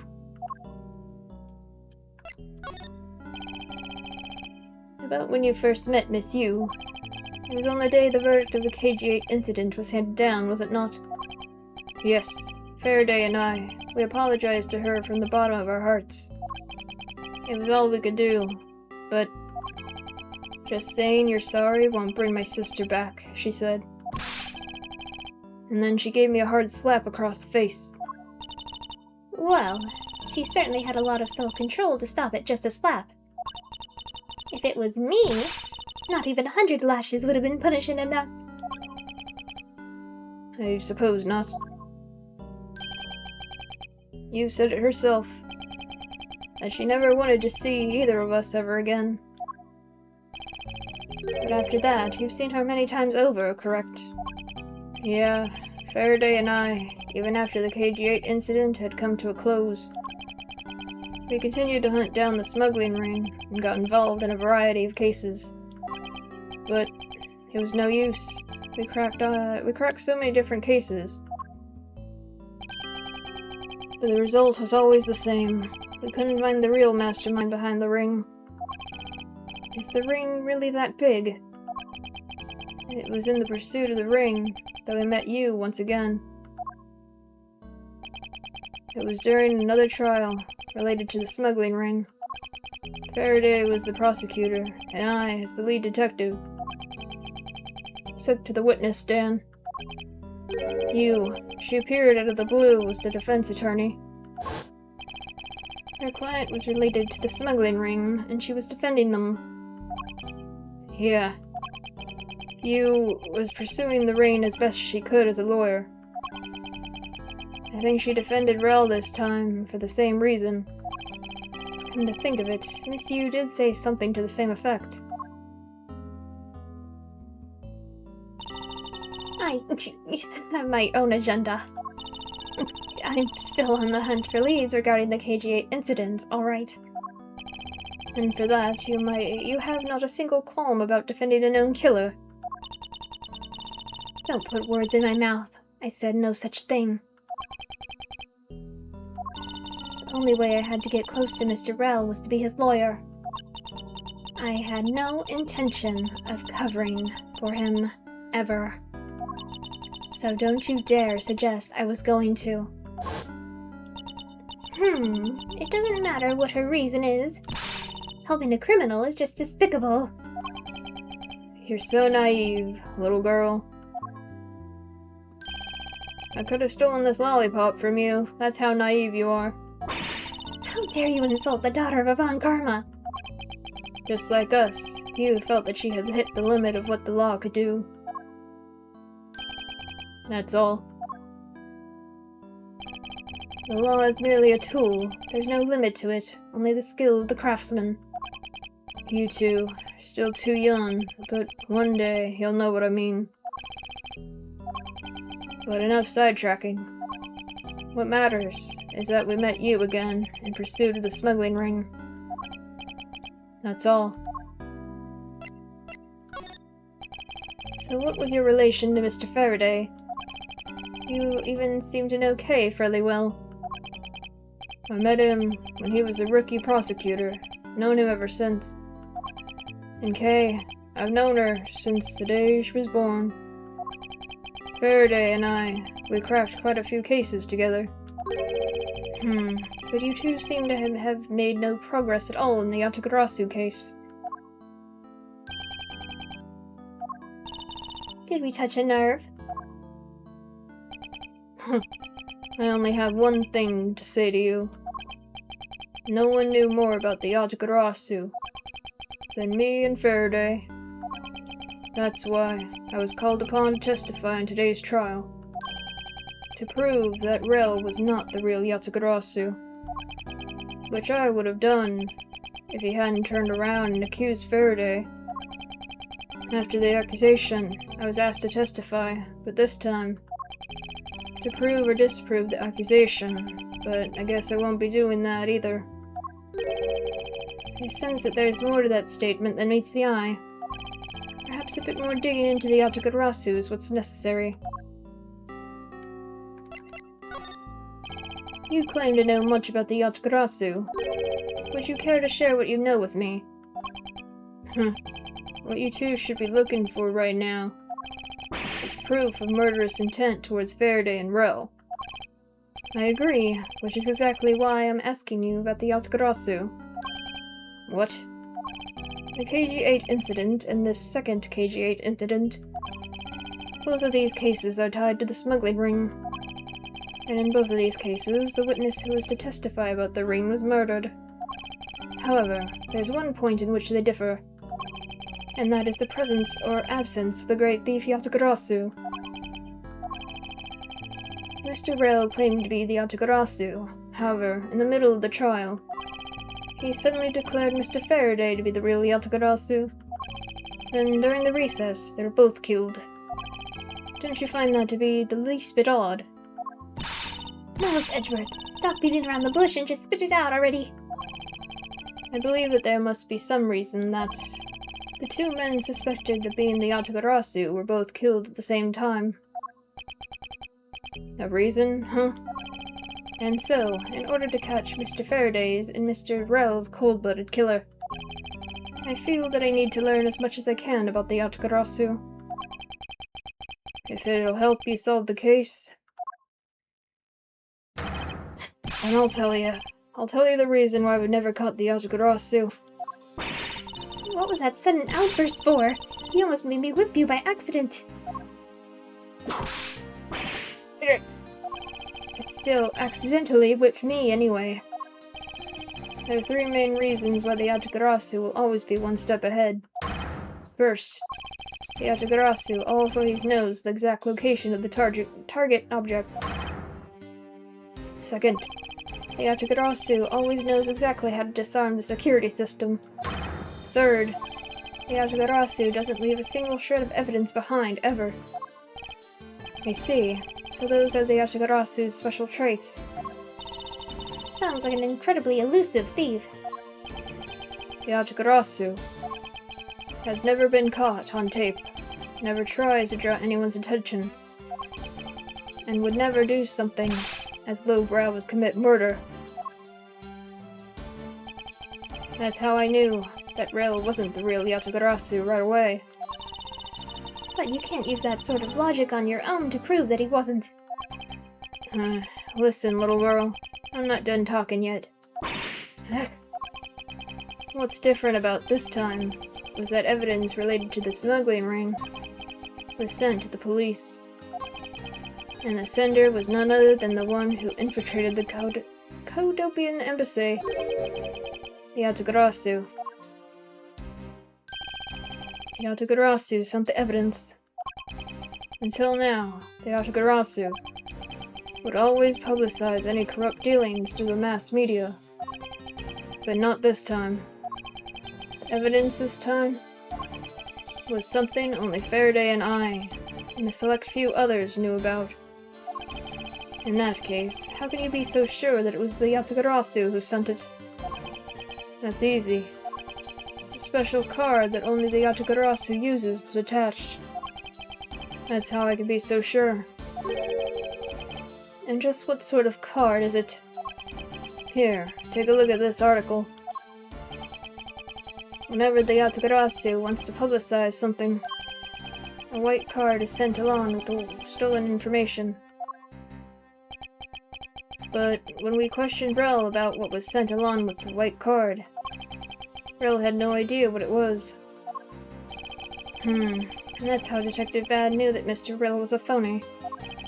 Thank you very much. I have a much better understanding of the Yatagarasu now.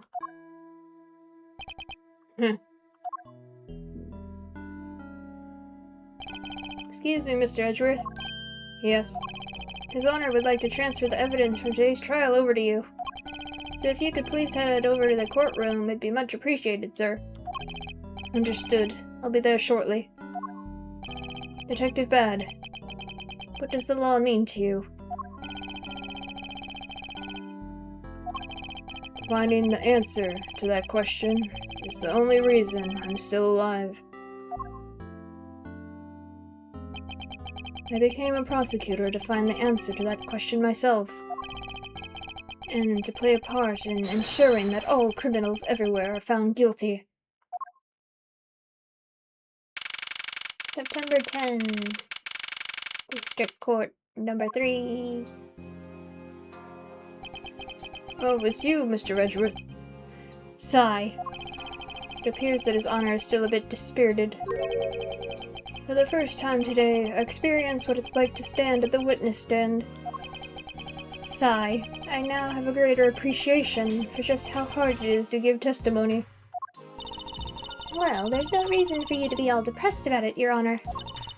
As a judge, no one expects you to think about anything other than the verdict.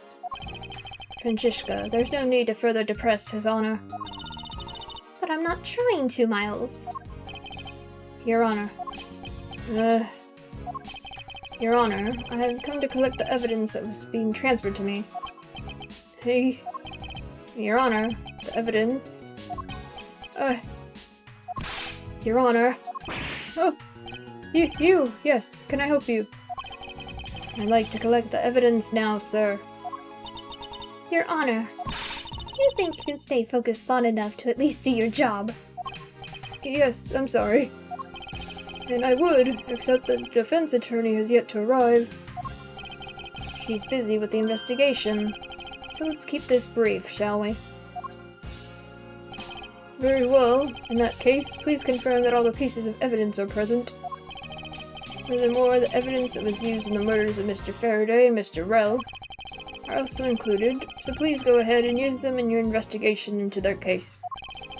Understood, Your Honor. The pieces of evidence that were used in the murder of those two men.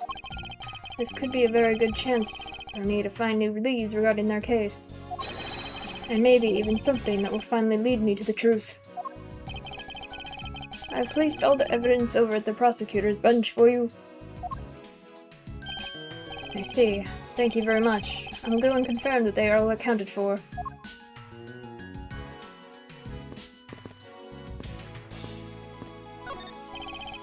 Evidence that Miss Yu prepared is just sitting here on the table. You know you can't just walk off with it, right? Of course I do. Miss Yu must have been caught off guard by her client's sudden accusation. I wonder how she would have defended Mr. Rell in the case if he was still alive. So, this is the evidence related to today's Cadopian Embassy trial for Mr. Faraday's bag. You mean the evidence bag that was on the table in lobby number 2, right? Yes. Finally, we can now take a look at the evidence itself, and not just data about them. Let's be sure to thoroughly examine them while we have the time. Agreed. I want to take a good look at all the evidence from the Embassy murder too. And why is that? Because I still don't fully understand what today's trial was about. Gah. Don't point your crop at me just because you don't know something. Don't you try to order me around just because Papa chose you today. I see someone is still sore about not being picked by Mr. Von Karma. It's all so real to see the knife up close. So we have the knife, the gun, an envelope. And what's this organizer doing here? Oh, that's right. Completely forgot to tell you. About what, Your Honor? I found Mr. Faraday's personal organizer inside that evidence bag of his. Detective Bad requested it to be passed along to you. He said it would help the investigation. Detective Bad said that. What a strange stroke of luck. Well, never look a gift horse in the mouth. Might as well flip through it, too.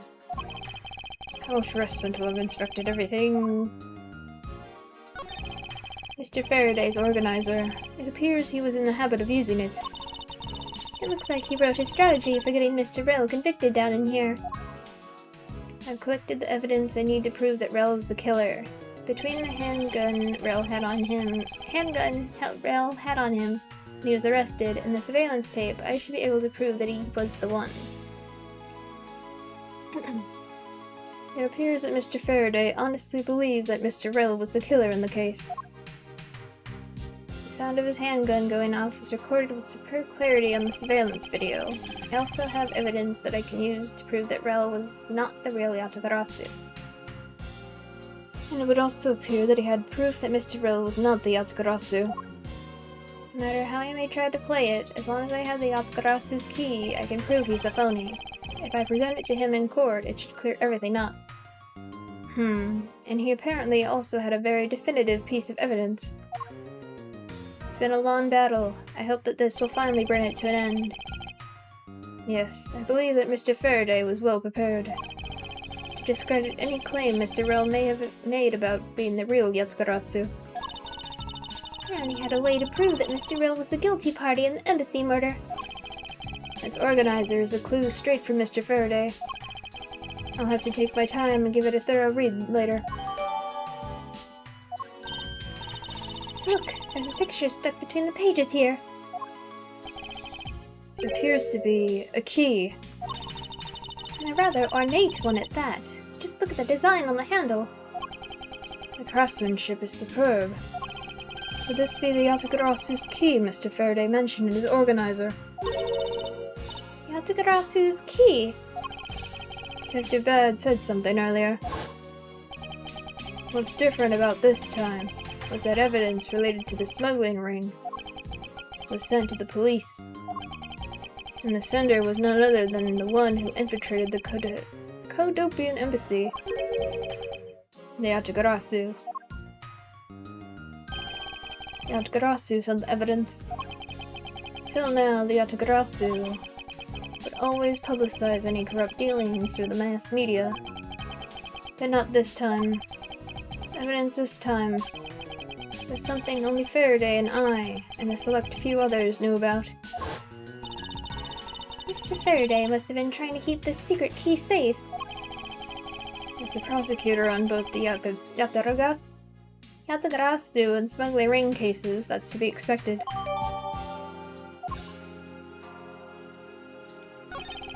It's the knife that was used to kill Mr. Faraday.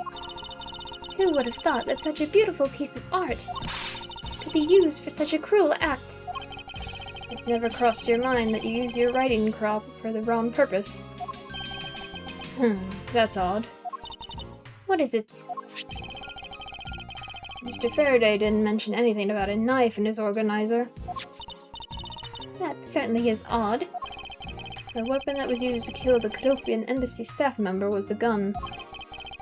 But if that's the case, then where did the knife that was used to murder Mr. Faraday come from?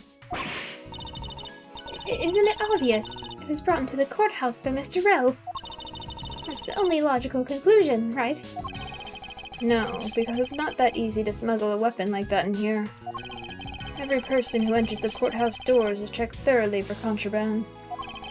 Furthermore, the suspect was handcuffed, making it impossible for him to bring a knife as large as this inside.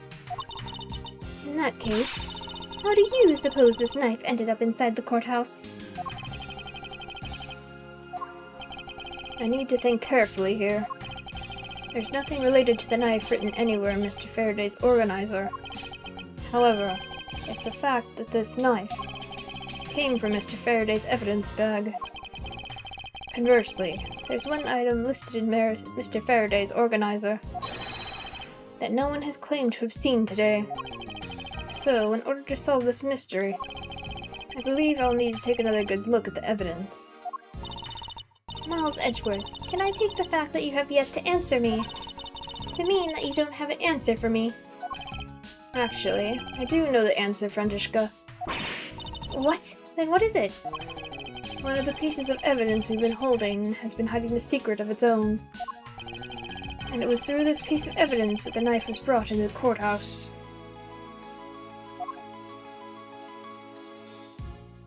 Take that! This Yatagarasu's key Mr. Faraday mentions in his organizer. This is how the knife was brought into the courthouse. You're not making any sense, Miles Edgeworth. You just need to look a bit closer, Franziska, to see what I mean. Don't the color and ornamentation of the key's handle remind you of anything?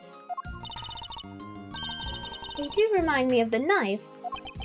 Very good. Both the Yatagarasu's key in this photo and the murderous knife have this very unique design on their handles.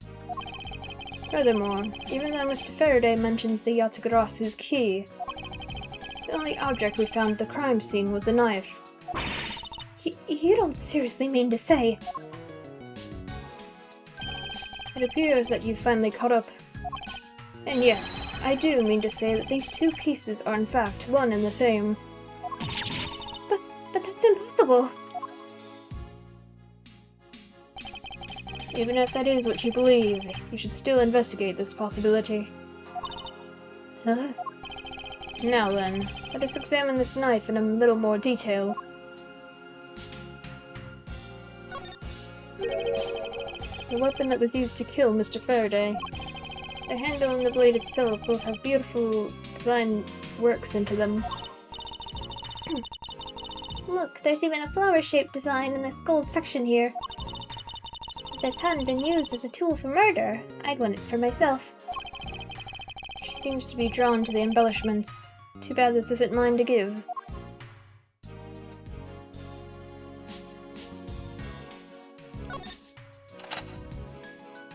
I can't believe it turned into a key! To think there was such a trick to this thing!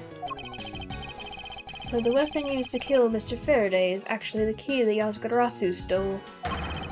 This piece of information is more critical than anything we've learned up until now. Frankly, I'm shocked. Mr. Faraday only mentioned the key aspect of this piece of evidence in his organizer. It's possible that even he had no idea the key was hiding a knife blade inside. But if that's true, then only someone who knew about the key to knife trick could have killed Mr. Faraday. Even among law enforcement, this key was top secret. We're looking for someone who knew even more about the key than even Mr. Faraday. Meaning, the only person it could be is the one who sent the key in the first place. The great thief Yatagarasu. Then maybe Mr. Rel really was the Yatagarasu, and he was the one who killed Mr. Faraday. Isn't that one possible scenario? No, not really, especially since Mr. Faraday was absolutely convinced that Mr. Rel was not the Yatagarasu. Besides, as Detective Bad said earlier, but when we questioned Rel about what was sent along with the white card, Rel had no idea what it was. I see.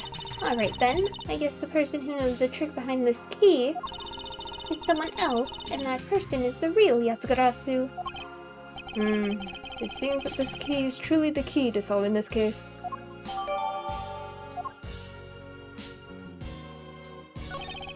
This gun, it was originally used to kill the Kodopian embassy staff member.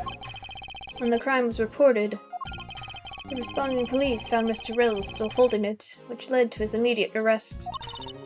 And then, this gun took the original shooter's life. How ironic. Indeed.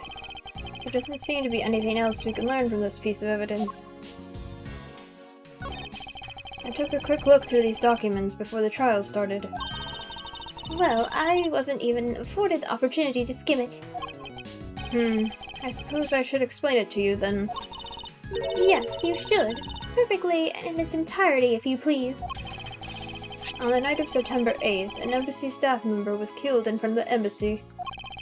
A staff member died of shock due to being shot in the heart. Mackerel was brought in that night as a suspect and thoroughly questioned, because the murder weapon was found on him, for which he was arrested on the spot. A simpleton of a man, that's what he was. Perhaps he was, for the weapon wasn't the only incriminating evidence we had. Mr. Rill was caught in the act on film by a security camera. He was an even bigger simpleton than I thought. I can't believe he didn't notice the security camera. Kodopian Embassy's security system is supposedly very well designed. He may have simply not have been aware that there was a camera in the area. So, have you seen the contents of the video for yourself? Yes, the surveillance video the security camera took was played during the trial by Mr. Faraday. You can clearly identify Mr. Rell on it. Even the sound of the gunshot was crystal clear. So, the footage included sound, huh? I don't think I'd ever want to see the moment of someone's death in real life.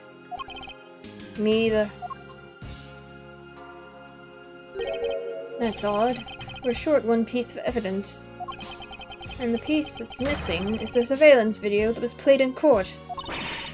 The surveillance video? How could a piece of evidence just disappear? Where did it go? The video showing the moment in which Mr. Rell committed the murder. Where could it have gone, indeed? Are you done with your inspection of the evidence? Yes, I'm finished. However, Your Honor, I'm missing a single piece of prosecutorial evidence. Your Honor, were you derelict in your duties? What? No, I dare not lick my duties. What do you take me for? No, Your Honor. The most important piece of evidence in today's trial. The surveillance video is not amongst the evidence you laid out for me. But I brought Mr. Faraday's whole bag with me from the crime scene. Maybe the tape is still somewhere at the crime scene. There's something wrong here. Something about this missing piece of evidence. It would appear that for me to find the answers I seek, I'll have to pay another visit to the scene of the crime, defendant lobby number 2.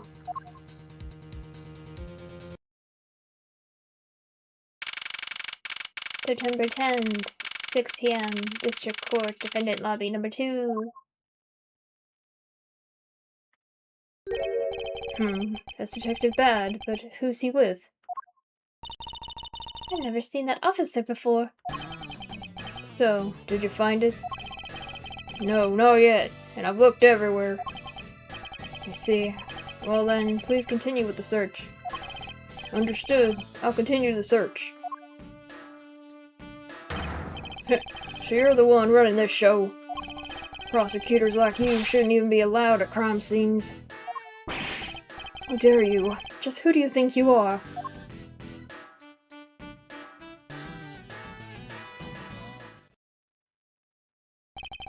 What was that all about? And who was that man just now? Whoever he was, I've never seen a more impudent officer in my life.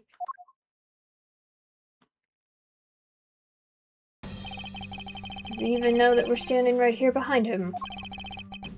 I know you're standing right behind me. What do you want, kids? It looks like you were paying attention after all. Of course I was. I have eyes in the back of my head. So that mirror isn't for vanity's sake. It's for him to keep an eye out on who or what is behind him at all times. So tell me, Detective Bad, who was that rude man just now? The guy came here from the Republic of Genfa to study his ancient lane. He's trying everything he can to revive the lost honor of his family. He's traveling the world to study different philosophies of detainment from scratch. By visiting various police departments around the world, he has a lot of dedication. He's still just a rookie cop, but I sense a strong grudge of some sort from him. The guy is more useful than Gumshoe, even if he is rude. Well, he sure has a lot of guts to come to this country and give prosecutors a hard time. I agree. However, I can think of one young lady that statement also applies to. Anyway, what was that agent looking for, Detective Bad? Earlier, that little girl was poking around in lobby number 1 as well. Like I said before, it's got nothing to do with the two of you. I highly doubt that it has nothing to do with me. Fine. If this is a game I must play, then I will take this opportunity to draw out what he's been hiding and what happened in this room straight from him.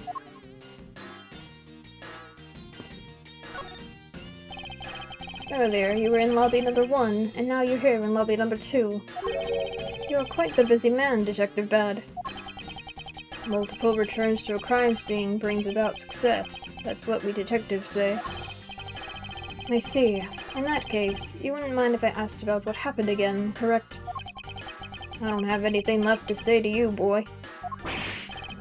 Boy? You'll see. I will draw my answer from you one way or another. Would it kill you to help us even a tiny bit in our investigation? I gave Faraday's notebook to the judge earlier. That's help enough, don't you think? Huh? Please, we're asking you for just a bit more of your cooperation. Don't push me, kid. I'd like to ask once again about what happened around here at the time of the crime. I refuse to answer. Any more investigating you do, will be a waste of time. Besides, how am I supposed to answer questions about things I don't know about? Things you don't know about? But aren't you supposed to know everything? He should. Wait, is it possible? Maybe he doesn't know about the trick behind the piece of evidence. I should try showing it to him. It may prove to be the key to getting some answers from Detective Bad.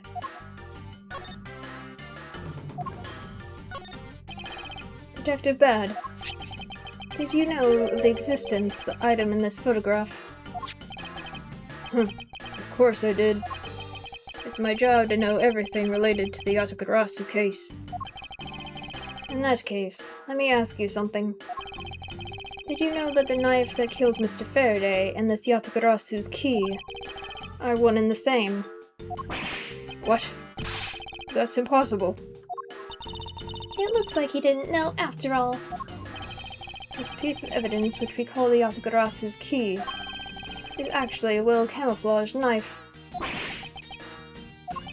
Mr. Faraday was planning to use this Yatagarasu's key to prove that Mr. Rill was not the real Yatagarasu. Isn't that correct? I guess so. However, Mr. Faraday had no idea that it was, in fact, a knife.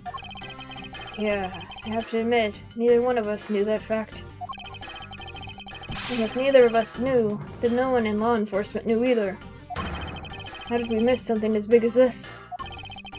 I noticed that since a little while ago, you appear to be searching for something. I presume that this key is what you were searching for. Yeah, that's right. And why were you searching for it? Because I promised Faraday. I promised that I'd protect the key with my life. But after he was killed, the key disappeared from Faraday's evidence bag. Who would have thought the key was what took Faraday's life? Detective Bad, so that we may find the truth, please testify for me once more. Alright, but it doesn't matter how many times I tell you about what happened. Nothing will change.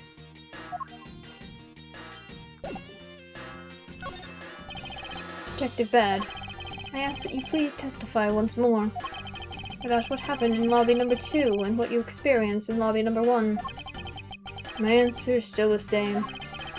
And this is the last time I'm gonna do this. It's fine, because I only need this one last time to clear everything up and find the truth behind this case.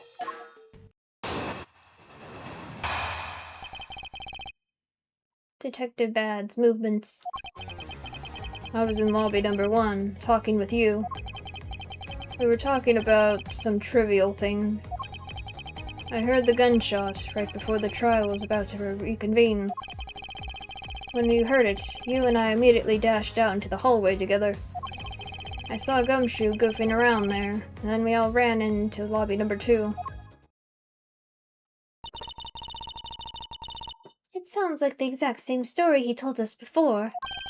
Indeed. However, I feel that we have yet to draw out all the information that we can.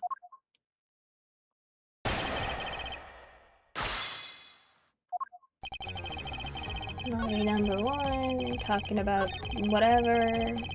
Gunshot. Hold it! Until you heard the gunshot, did you notice anything else that was out of the ordinary? I didn't hear any other strange sounds until that gunshot. If the gunshot Detective Bad heard was really the one from the murder, that would give the other piece of evidence an entirely different meaning. I ask that you please amend your testimony with that statement just now. Sure. I didn't hear any other strange sounds until the gunshot. Bang, bang. Objection! Detective Bad, does this balloon fragment remind you of anything? It's the same color as the one Kay was holding. Oh, so you knew about that girl's balloon. Yeah, I was sitting with her up in the gallery. During the recess, just before we split up, I filled that balloon up for her. Well, as you may have already surmised, this piece did indeed come from Kay's balloon. So, what about the balloon? I wonder if you might remember hearing this balloon pop at some point. What are you getting at? This fragment was found in the hallway, right in front of lobby number 2. Furthermore, it was the sound of this balloon popping that the judge mistook for a gunshot. Huh. So the sound that the judge heard was not actually a gunshot, huh? On top of that, His Honor said that he heard the balloon pop about 20 minutes before the trial was to reconvene. Yes, which means that His Honor heard the balloon pop in the hallway. When you were in lobby number 1, Detective Bad. And if you were in lobby number 1 at that time, you were close enough that you should have heard the balloon popping as well. So... Don't give me a so. You just proved that there's a flaw in your testimony. Crackling of the truth is louder than the sound of your sweet naivete, Kraken. And since you kids don't seem to know, let me fill you in on something. Did you ever stop to think why the doors and walls of this place seem so rugged? That's because they were designed to keep secrets from being leaked. Hold it. What is that supposed to mean? The doors and walls are super thick. The window panes are double layered. To top it all off, even the curtains are made of a special sound-absorbing material. Then you mean... Since I was shut up inside lobby number 1, there was no way I could have heard the sound. No! Ugh. I knew that's what he was going to say. And that means that Scruffface's testimony is completely useless. If the rooms are soundproof, then of course he wouldn't hear any sign of a struggle. Ugh. That's also why it's only natural.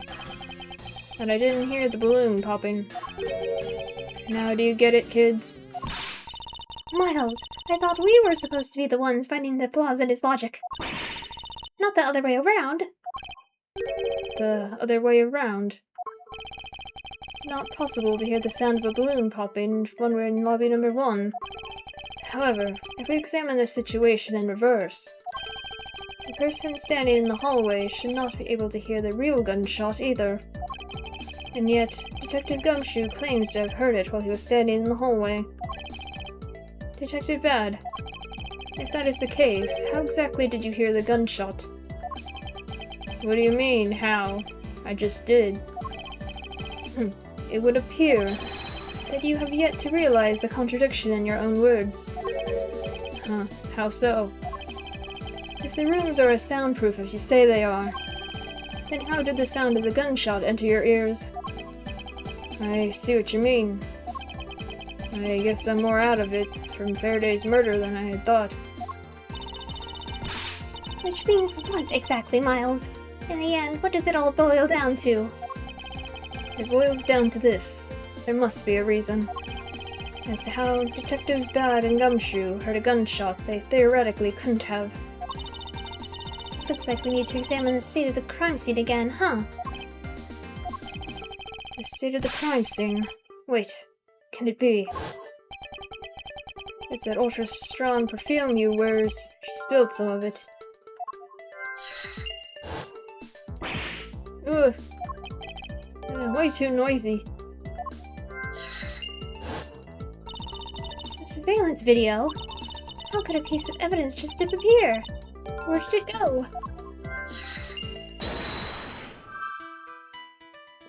Lobby, window, smell.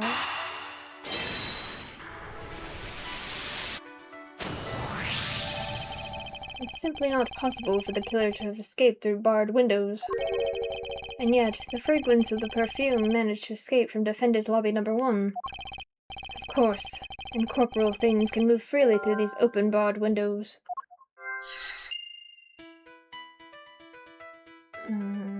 Open windows, TV.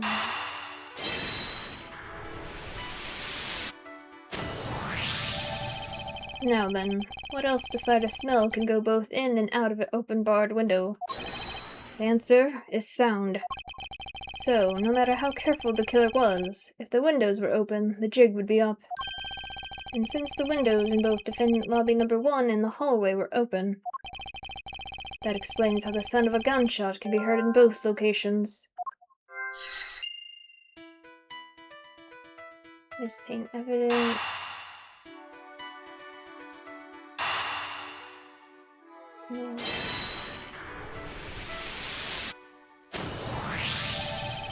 The missing piece of evidence is a video. It shows the moment in which Mr. Rell killed the embassy staff member. The sound of a gunshot left quite an impression on me when it was played during the trial. This video should have been returned to Mr. Faraday's evidence bag for the recess, and brought back here. If it disappeared after that time, then it's possible that the tape is still here in this room. Eureka! The evidence that the missing evidence created for me is the gunshot sound that no one should have been able to hear in the first place. Miles, what have you been thinking about? Stop wasting time thinking, and let's start looking again. It's not a waste of time to think, for I have figured out where we should look. And where would that be? I believe we should examine the television. The TV? Well, you kids have fun. Go ahead and examine whatever you like.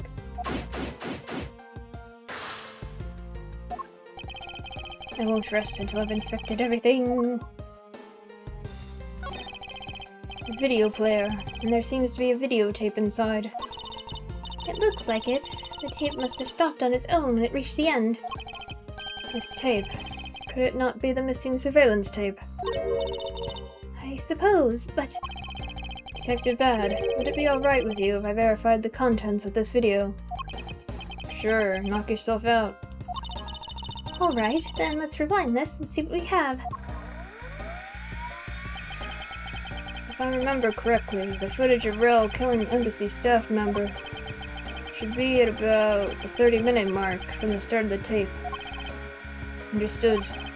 This should be about right. Now then, let's see. Bang. This is the footage of Mr. Rell shooting an embassy staff member. I knew it. Missing piece of evidence. The surveillance video was here all along.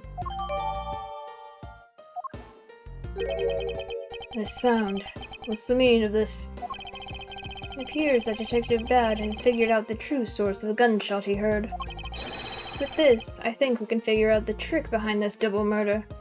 Do you mean that you figured it all out then? Yes, all I have to do now is show what the gunshot Detectives Bad and Gumshoe heard was, and through where they heard it from. Fine. In that case, show me what you've deducted. Deduced. Oops. Now to show what the gunshot heard was, and to where I heard it. The window.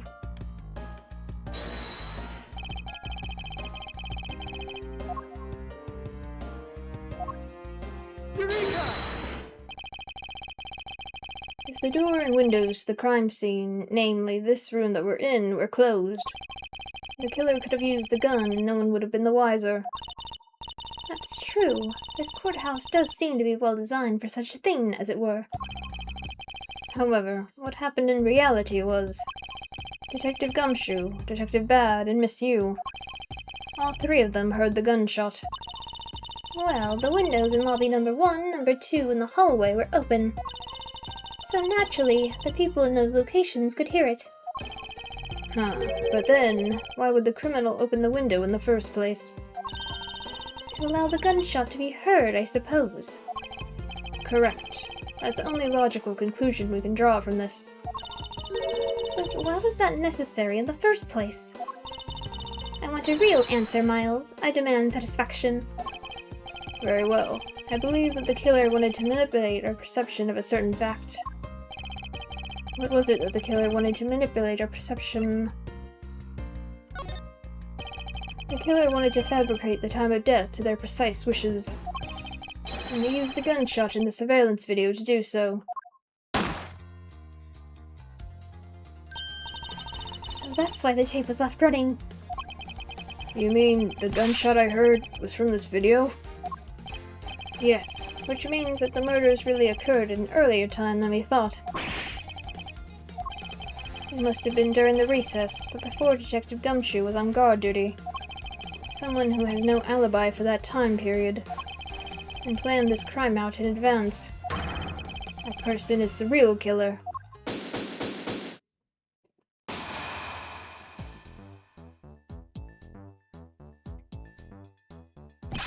Mr. Edgeworth. Yes, what is it? Miss Yu is asking for you. She's in the courtroom. She says that she's identified the murderer, but that she wants to clarify something. Looks like Miss Yu is still investigating something. Understood. Please tell her that I'll be right over. I'll come along. I want to hear what she has to say. It would appear that the time has come to uncover the truth.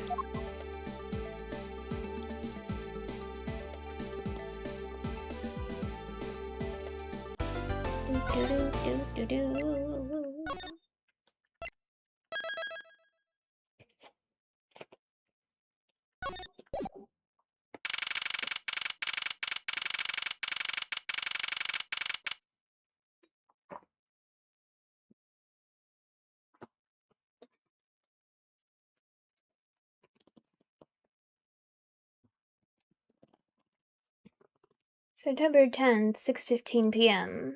Courtroom number 3.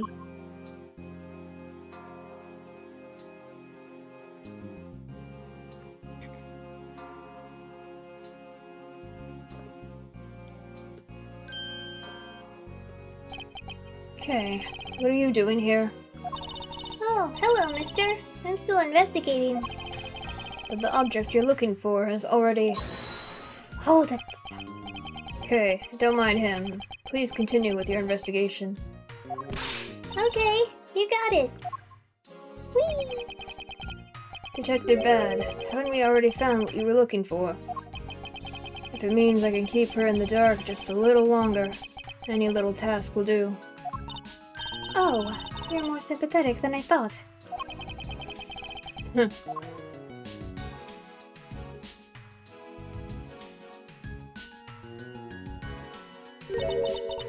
I've been waiting for you, Edgeworth. I've also been waiting for the moment in which we can finally lay this case to rest. The moment in which we can finally lay this case to rest. Wasn't that when we placed Detective Gumshoe under arrest? I think we more than solved this case already. Don't you? We'll see. It all depends on whether or not your logic holds. Oh, and I see we even have a viewer in the gallery. And why even Mr. Bad is here. A viewer in the gallery? I'm hardly just a bystander. I have a duty to see this case through to the end, no matter how it turns out. Oh, is that right? Anyway, I thought you might like to hear what I've slaved away to find out. I have taken statements on every single person's movements during the time when our suspect was in the hallway. I also confirmed that there's no possible route of escape from lobby number 2. Therefore, the killer must, without a doubt, be Detective Gumshoe. That's all you have? Yeah, that's all there is to my conclusion in this case. Sorry, but I beg to differ. In a trial, there's always time for rebuttal, and we are standing in a court of law. It'd be more than appropriate to follow the rules of court in this case, don't you think? How absolutely like a rookie to think such a thing. But, alright, I'll play along and give you a proper testimony.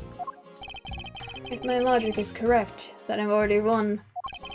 All I have to do now is to prove it, by showing who the real killer is.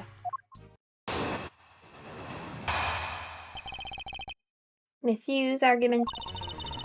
Everyone, sans the suspect, has an alibi for when the gun went off. Furthermore, the areas around the crime scene have all been thoroughly investigated, right? I also confirmed that there's no possible escape route from lobby number 2. Which leaves us with one unshakable conclusion, that Detective Gumshoe's the killer. Now that you have your testimony, I expect a good rebuttal, Edgeworth. But of course, there's no need to confront her logic head-on right now. I should instead focus on drawing out any trump card she has up her sleeve.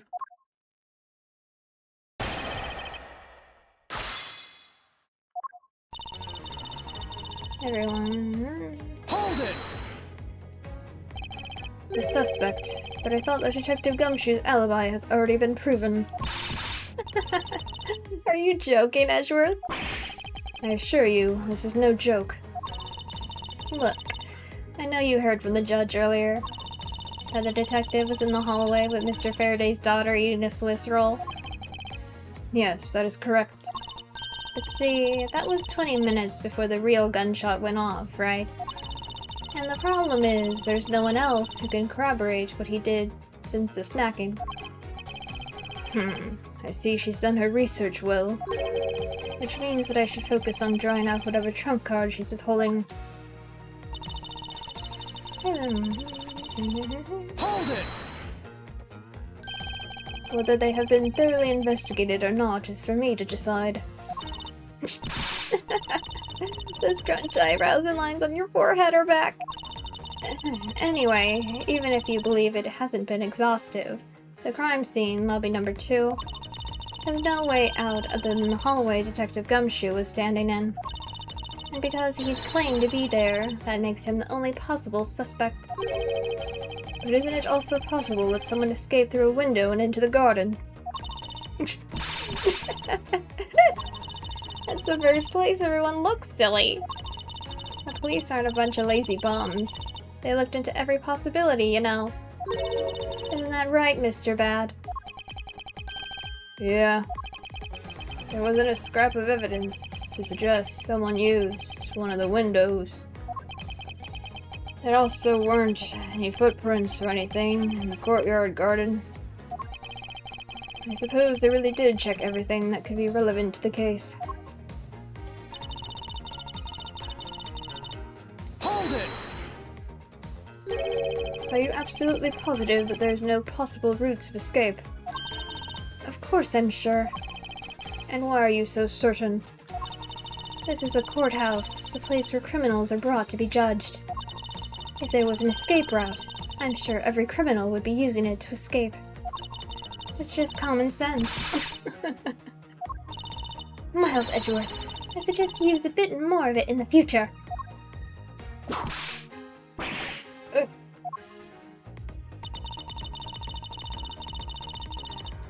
Hold it! You may think it's unshakable, but to me there are still too many unanswered questions. For example, who was it that placed the gun in Mr. Faraday's hand? But you're the only one still wondering that. Detective Gumshoe probably had no idea which hand Mr. Faraday used to write with. Even if you know someone, it doesn't mean you'll know which hand they write with, right? I mean, I certainly don't care about that sort of thing.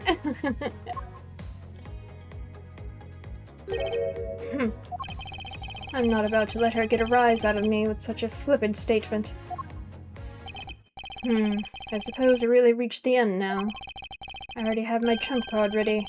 All that remains is to play it. But before I do, I think I should inquire into a little something about her argument. You said earlier that you confirmed the alibis of every person other than the suspect. However, I don't recall either Franziska or myself speaking with you about the subject. But there were witnesses. For you, there was your mentor who gave you an alibi. I see. As for the little Missy, she came to the courthouse during the recess and was stopped by a security guard at the door of the hallway. She gave him quite a whipping for that, or so I heard. I'm the daughter of Manfred von Karma, and I will not be forcibly stopped by a guard, or a bailiff, or anyone else. Wait, so basically, the only reason Franziska bothered to show up today was because she found out that I was to be the replacement prosecutor. By the way, Miss Yu, what about everyone's alibis before Detective Gumshoe was assigned to guard duty? What about them? Have you looked into what people were doing during that span of time? What kind of idiot do you take me for? It doesn't matter when the killer went to lobby number 2. From the time we heard the gunshot, to the time Mr. Bad and I arrived on the scene as we dashed from lobby number 1, the only person who could have committed the crime was Detective Gumshoe. Yes, let's talk about when you and Detective Bad heard the gunshot, shall we? I suppose that if we go by your logic, then Detective Gumshoe is the only one. However, what if the crime had occurred at an entirely different time than when that gunshot you heard went off? What then? That gunshot was a trap meant to manipulate our perception of when the crime took... Sadly, your explanation is very lacking, Edgeworth. The gunshot we heard in lobby number 1. Care to explain how that could have been fabricated? Take that! That tape? Yes, it's exactly what you think it is. This is the surveillance tape of Mr. Rell the prosecution presented in today's trial. This was found loaded in the video player in lobby number 2. That was connected to the large television that had its volume turned all the way up. You can't honestly mean that the sound we heard was the gunshot in the video. Ah, but I do. Which leads me to my next point. The murders occurred much earlier than when anyone heard the gunshot. That's the only thing I can think of, too. After committing double homicide, the killer took the surveillance video out of Mr. Faraday's evidence bag, turned the television's volume all the way up, and left the video to play. If played from the beginning, it would take 30 minutes for the gunshot sound to come on. And since we now know that this method of time manipulation is possible, it opens up the possibility that the killer is someone other than Detective Gumshoe. Objection! Sounds from a television doesn't amount to much here. But of course, Mr. Prosecutor Edgeworth and Little Miss Von Karma already knew that much from the very beginning, right? Of course we knew. Didn't we, Miles? Yes, of course. We know about the soundproof quality of this courthouse's rooms. Of course, I'm not about to admit we had no idea until only a little while ago. That's right. If the rooms are soundproof, then we should not have been able to hear it. And yet, we heard the gunshot clear as day. And that's it. End of story. But it's not. How should I explain why she was able to hear a gunshot from a soundproof room? There is, actually, one common point between lobby number 1 and lobby number 2. And it is that despite the fact that both rooms have air conditioners installed, a window was open in each. Now, we know that the window in lobby number 2 was opened by the killer. However, a window in lobby number 1 was also opened. Objection! It's probably just coincidence that they were both open at the time. Objection! It was no mere coincidence, I assure you. Why was the window opened in lobby number 1? Answer is that a certain someone did something to cause the window to be opened. And the person who triggered that action, the person that is the real guilty party. The real killer in this double murder is... Take that! Miss Callisto Yu. I hereby formally indict you of the murder of Mr. Faraday and Mr. Rowe. What? You indict me? Are you serious, Miles? Why do you think she's the killer? I don't understand her motive just yet. But of course I'm serious. Because she's the only one who could have done it. Well, Miss Yu, do you still feel like laughing now? Of course I do, Edgeworth. My argument must not be tight enough yet. Although I never thought things would spiral into this. But I'll have you know, I'm enjoying this dance quite a bit. I guess this means it's time for my own rebuttal now, right?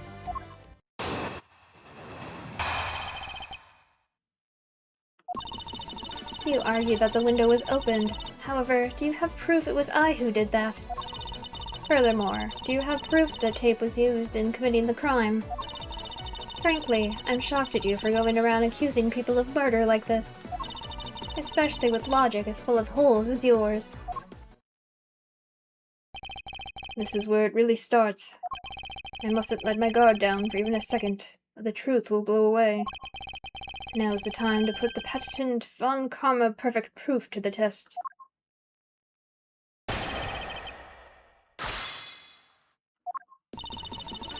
Even though the window was open, how'd you know I did it? Objection! I'm sure you've seen this before, haven't you, Miss You? Edgeworth, I never knew you were into wearing that kind of perfume. It's not exactly what I'd recommend for boys, you know. This isn't mine. That's right, it's mine, and I received it from Detective Bad, you see. Miss You, you can pretend all you like, but we know at least this much is for sure. That you were the one who gave this bottle of perfume to Detective Bad. And that you're super easy to rile up. So, what about the perfume? While you were in lobby number 1, you made a big show of spilling some of this perfume. That's according to Detective Bad. Oh, I know. You also knew that if you spilled it, he would naturally move to open a window. Objection! Come now, I've already told you that's all just a big coincidence. After we opened the window in lobby number 1, I just left it open, you know. So maybe it was just dumb luck that we heard the gunshot through the window. Objection! The timing of when you were going to spill the perfume is something you could control. And the most important fact about this case is when people were made to hear the shot. Furthermore, it would have been pointless if you didn't have an alibi for yourself at the time. You mean? Miss You were the one who called Detective Bad into lobby number 1. When you saw him bring Detective Gumshoe into the hallway. Is that correct? All of today's premeditated events could only have been thought up by you, Miss You.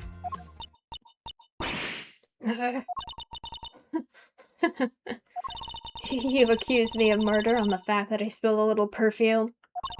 Well, allow me to say this much. I couldn't have killed Mr. Faraday. Would you care to testify as to why? Look, I've had a lot of fun today, really. But I grow weary of this game of cat and mouse. Let's make this the last testimony and wrap up this absurd case once and for all.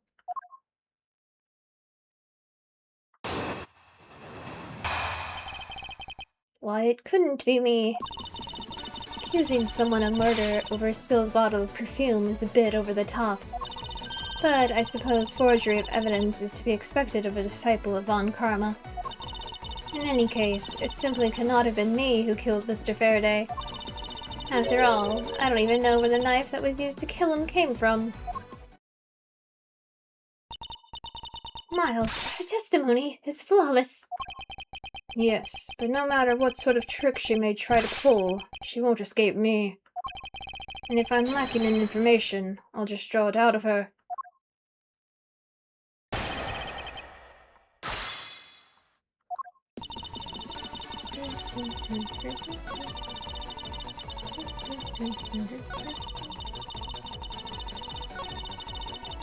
I don't even know where the knife came from. Hold it! At this rate, she will inevitably escape. But if she really was the one who killed Mr. Faraday, then she must have known about the existence of the knife. I'm sorry, Miss You. Maybe you weren't aware. However, the knife that was used to kill Mr. Faraday was taken from his evidence bag. Miles, what do you think you're doing? I'm drawing the truth out of her, that's what I'm doing. Huh, but I don't recall a knife being presented at the trial earlier today. Well, I suppose that's because the evidence was something Mr. Faraday had yet to use. So that's what you're trying to do? Look, why don't you cut it out with the lies? I've already figured it out.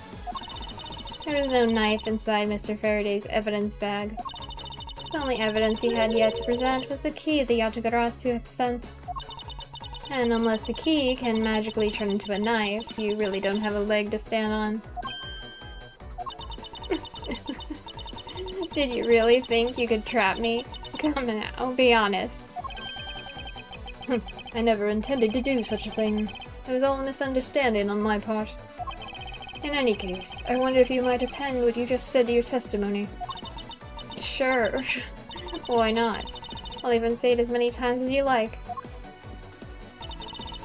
There was a key in his evidence bag, but you can't kill anyone with a simple key. Objection! Monsieur, I wonder if you might take a look at this photo for me. This is a picture of the key that Yatagarasu sent to the police.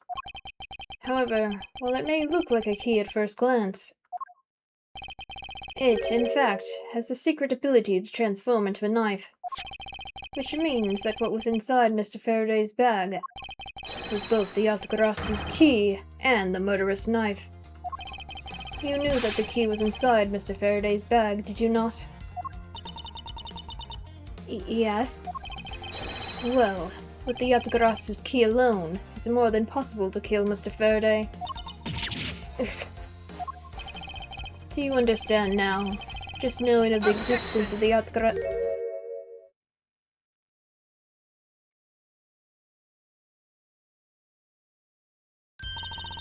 I still haven't had a good look at it.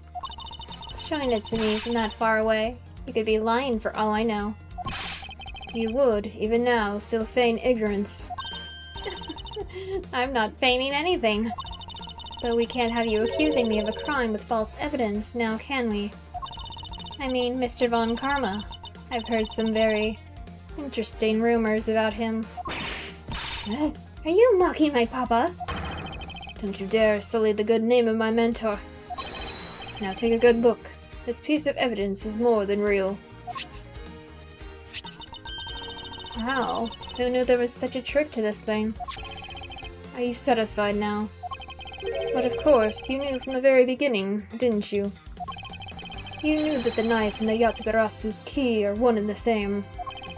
Otherwise, someone like you, who isn't a member of law enforcement, and who would never have been privy to this trick, would have never known about it to begin with.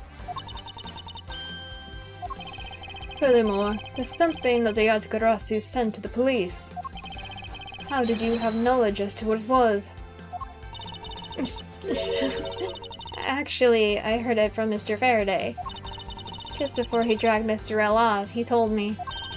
Oh, that's right. I almost forgot. He also told me about the key turning into a knife at that time. But he didn't tell me about how the key actually transforms. Objection! What you're saying is simply not possible. Oh, and why not?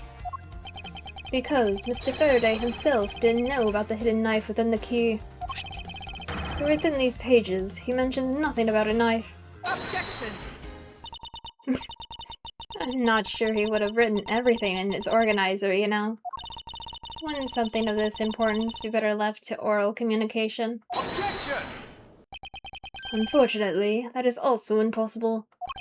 Because Detective Bad didn't know about the knife aspect either. What would have been highly classified information, even within the police force. And is something that even the lead detective on the case didn't know. Why would Mr. Faraday have felt the need to share such information with the opposition? Yeah, I guess he wouldn't have much of a reason to.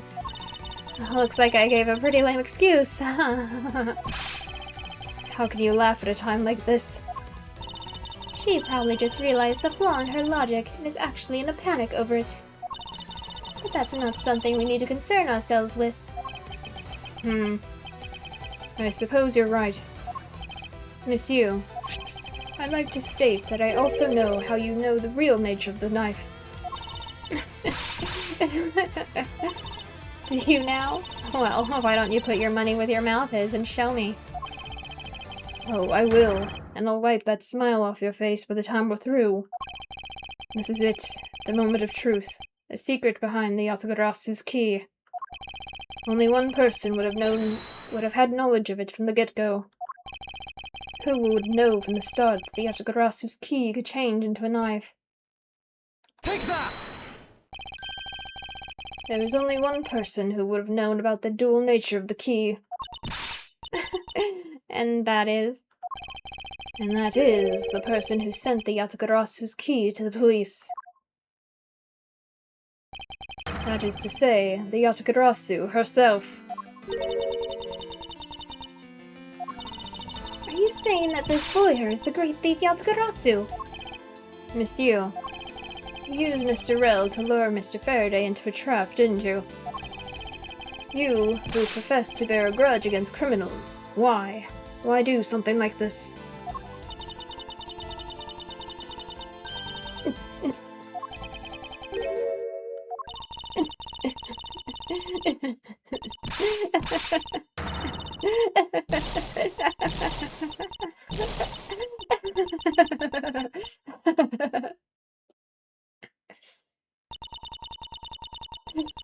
Who would have thought that you,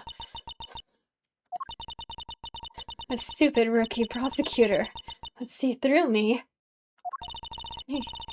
You're sending the biggest chill down my spine right now, Edgeworth. This feeling of thrill, it's even greater than when I sneak into someplace. You killed Faraday? Why? Answer me, Callisto, you. Callisto you, huh? That's not my real name. Because my real identity is, yes, the great thief Yatagarasu. Let me tell you something, Edgeworth. Mr. Faraday was one difficult man to deal with. For you see, he had discovered my true identity. Which is why I had to erase him from the world of law. I made Rel an offer, an acquittal for a little favor in return. All he had to do was accuse Mr. Faraday of being the Yatagarasu in court. But once we entered the recess, Rel was dragged off by Mr. Faraday, which threw my plan into a complete mess. I chased after them and eavesdropped on them through a crack in the door. That Rel caves to only two things, money and authority, just as all thugs do. I feared my plan was going to be ruined if Mr. Faraday held onto Rel any longer. Plus, if I had let them continue on the way they were, I would have been found out. That's why I had no choice. I had to kill them both. But didn't you say that you despise criminals? But do I really? Have you forgotten about the KG-8 incident too? Maybe. What sort of woman would... So then, was it your plan to kill Mr. Faraday with the very evidence that you sent? Well, I had a good idea of what Mr. Faraday was going to do. I anticipated that Mr. Faraday was going to prove that Well wasn't the Yatagarasu. By using this Yatagarasu's key as evidence, and that he would bring it with him. Which is why I thought to use the knife portion. With a weapon as well disguised as this, no one would be the wiser. Because who in their right mind would think something like this could be a weapon? I casually entered lobby number 2 on the pretext that I had to talk with Mr. Faraday. And in order to get in with him, I pretended to be worried about something. He then let me hold the Yatagarasu's key, just like that. He never noticed that I had changed the key into a knife inside that plastic bag. And he didn't have a chance to take note of the knife that took his life. How could you kill him? I knew him for a long time, you know. At the very least, I thought to give him a quick and painless death. But you killed Mr. Faraday first. There was no need for you to kill Mr. Rell as well. I believe I mentioned why when we were placing Detective Gumshoe under arrest. Something about having accidentally created an eyewitness. And how that led the killer to think about setting them up as though they killed each other. Then, the trick with the surveillance tape. Yes, I hadn't actually planned to use a gun. The risk was too high that I'd be caught. However, that's when I remembered the existence of that surveillance tape. Which is why I had Rel help me set up the crime scene. And after all was said and done, I rewarded him for all his hard work with the bullet. You're a defense attorney, aren't you? How could you betray a client? Client? If you want to talk about who was a client of whose first, it was me. I was the client in the murder of the Cadopian embassy staff member, Deadman. You ordered a hit job? You still haven't figured it out, Mr. Bad. I had Deadman killed because he was about to give away info about the smuggling ring. Now, who exactly do you think would benefit from such an assassination? It can't be. You're... That's right. I'm a member of the smuggling ring. How could this... You don't mean you're working with Manny Cochin too, do you? Maybe. Maybe not. Guess I'll never know. The Yatsugarasu claims to be noble, but you're just another cold-blooded murderer. That's right, little girl. The Yatsugarasu is just another killer. Be quiet, you! Yatsugarasu, you can run from the law, but you'll never escape it. So just humbly accept the judgment of this court.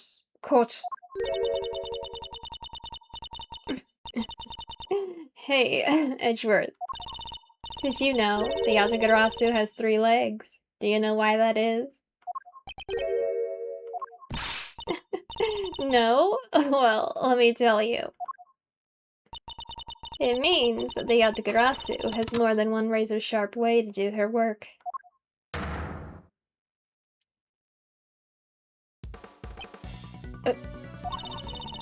You really are too naive, Edgeworth. You even handled the Yatsugarasu's key right to me without a second thought. Everything may not have gone according to plan, but I'll still gladly take it. You mean the key was your real target? And even after I gave you such great advice, didn't I tell you to always keep a good eye on a criminal? Or you may regret what comes of your negligence. You two, get down!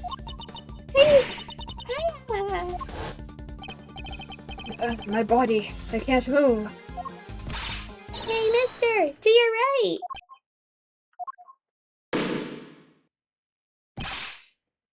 You...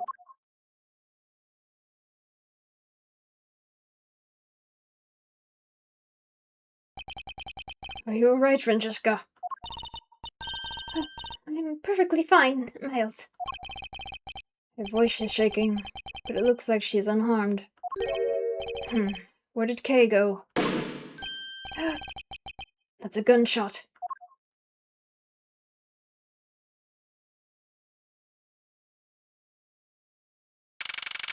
September 10th, 7 p.m., District Court, Courtroom number 3.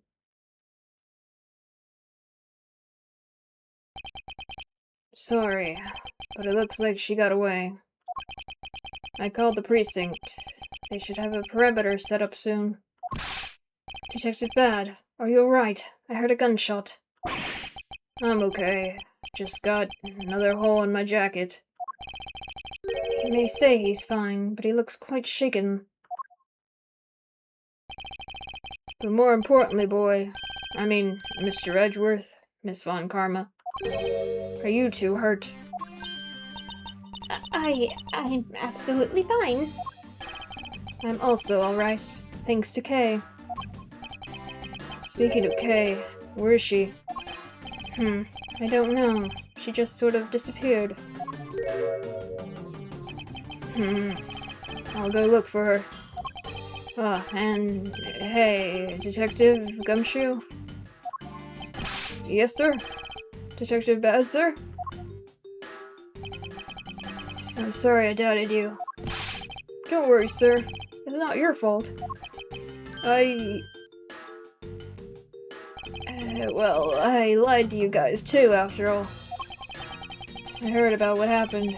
from Kay. Lying while giving testimony is still unforgivable. But in this case, you were protecting Kay and her feelings. Looks like you just might have what it takes to be a real detective. Now, don't you ever lose that detective spirit, okay? You got it, Pops. Pops. Watched one too many detective dramas recently, have we?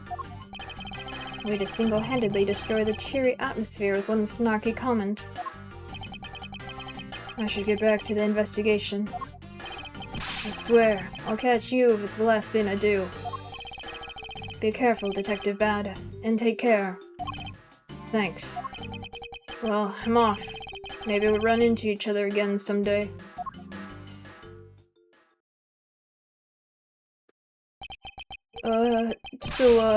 Thanks a bunch, pal. You're the best. You really did find out the truth behind everything. Yes, well, I'm glad we solved everything before you were taken to prison. I can't believe how much trouble I caused you with my testimony, Detective Gumshoe. It was no problem, really. I mean, I lied too, so it didn't help anything. It's really not your fault, Your Honor. Well, even if we didn't have His Honor's testimony, I think that lawyer would have found another way to get you convicted on her behalf. Yeah, I can't believe I was about to get fired during my first week as a detective. Well, so long as you're not fired. You should work hard, give all that you have, and perform your duties well. Oh, and one more thing. Kay left a present for you with me. She did? What is it? What is it that Kay left for me? The proof of their friendship.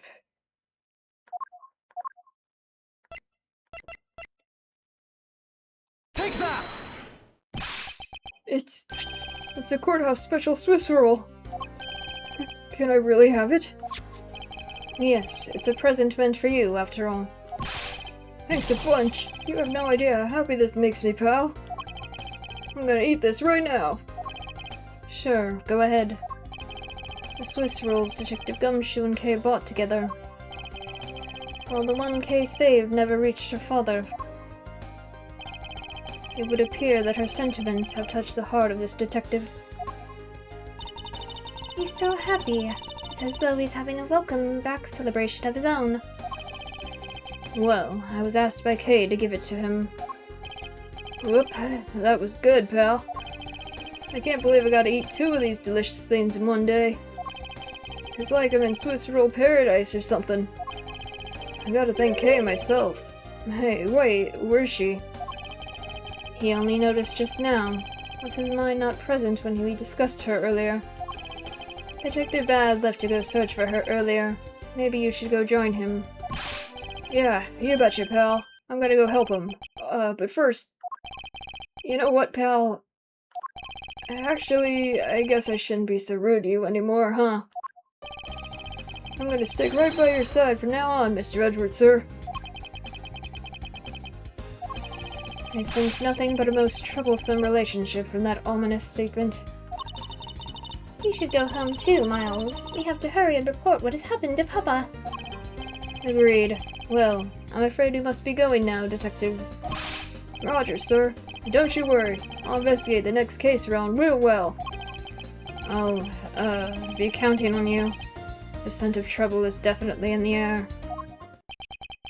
Thus, like a bad dream, my first outing at court came to a disturbing end. A few months later, I was finally able to properly stand in court as a prosecutor. But the detective in charge of the investigation was, as I dreaded, Detective Gumshoe. After that, he became my direct subordinate. I have tried, but words fail to describe the immeasurable suffering he has caused me. But I suppose that's just how things are. As for the little girl who suddenly disappeared, she's now...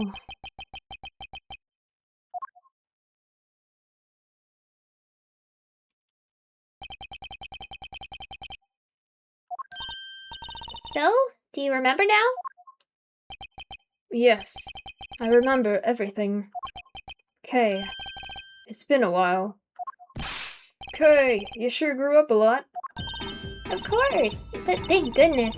I thought you two had totally forgotten about me. You know, I was really worried about you after all that. Where have you been all this time? Gummy, I didn't know you cared. After my father died, I went to go live with my mother's relatives. They lived really far away, so I wasn't really able to come back here all that much. Is that what happened? Well, I'm just glad you're alright. So, does it all make sense now? You betcha it does. Oh, you know what? I was going through my father's bookshelves recently, and... Hold it! Actually, there are still a number of things that don't make sense, Kay. Huh? First of all, why did you come all this way to see me? And second, why are you calling yourself the Yatagarasu? The Yatagarasu is Callista Yu, the woman who killed your father. No, you're wrong. The real Yatagarasu was my father. Mr. Faraday was the Yatagarasu? Like I said, I was going through my father's bookshelf recently, and I found a secret diary hidden among his books. I have no regrets in choosing to walk the path of the Yatagarasu. That was written in his diary, and that's how I know for sure. But that's impossible. What's with that look? You don't believe me? It wasn't just the expression on my face. I clearly said it was impossible just now. Alright then, how do you explain this? It's a way of disarming any security system of the user's choosing. Yep, that's a little thief. Truth be told, this is the Yatagarasu's greatest secret. And this little gizmo was used by my father. Wow, Mr. Faraday wasn't just a great prosecutor, he was really a great thief, huh? Yeah, my father worked really hard to steal the truth. But he was killed, and the Yatagarasu was no more. But despite that, the Yatagarasu has been spotted again recently. Someone other than you? Here, Mr. Edgeworth. Take a look at this article.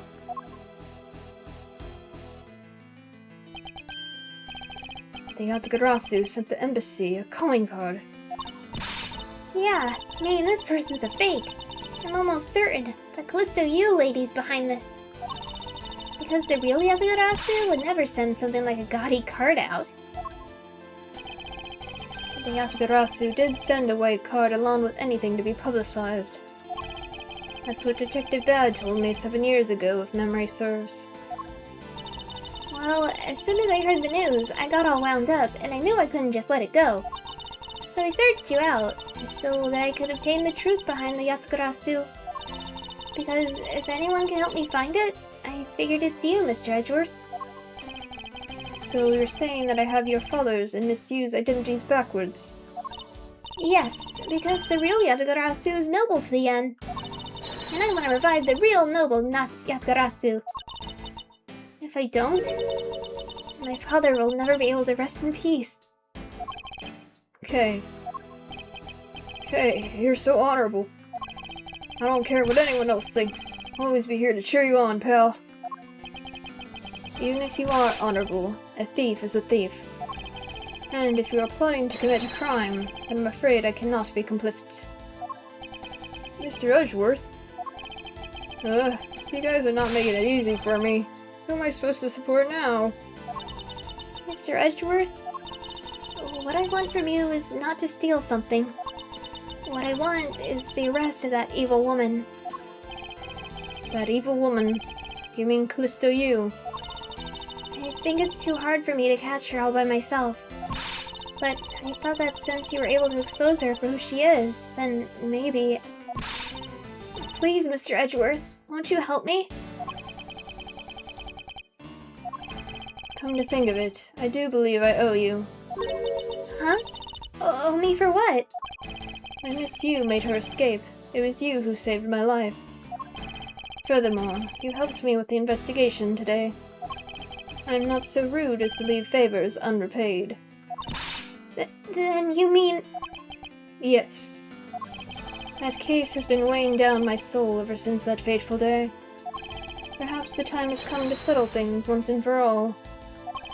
If you don't intend to sully your hands in a crime, then I believe I can help you. Mr. Edgeworth, thank you! Yay, Mr. Edgeworth, sir! Isn't that great, Kay? Yeah, it sure is, Gummy. Even though we had completely forgotten about her until just now. Ugh, what is with their chummy relationship? The great thief Yantagarasu. After all that time, the true identity of the thief sank back into the darkness. Burn Faraday, Callisto U, and Kay Faraday. The phantasmagorically changing identity of the great thief Yatagarasu. And the Yatagarasu's real goal. It would all come to light the day after I made that promise to Kay.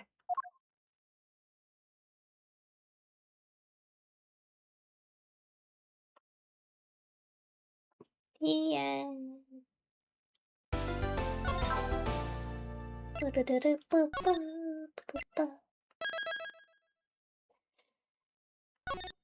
Okay. So that took a turn. Like, I thought it would be, like, I don't know, wholesome, but no. The little girl's father died.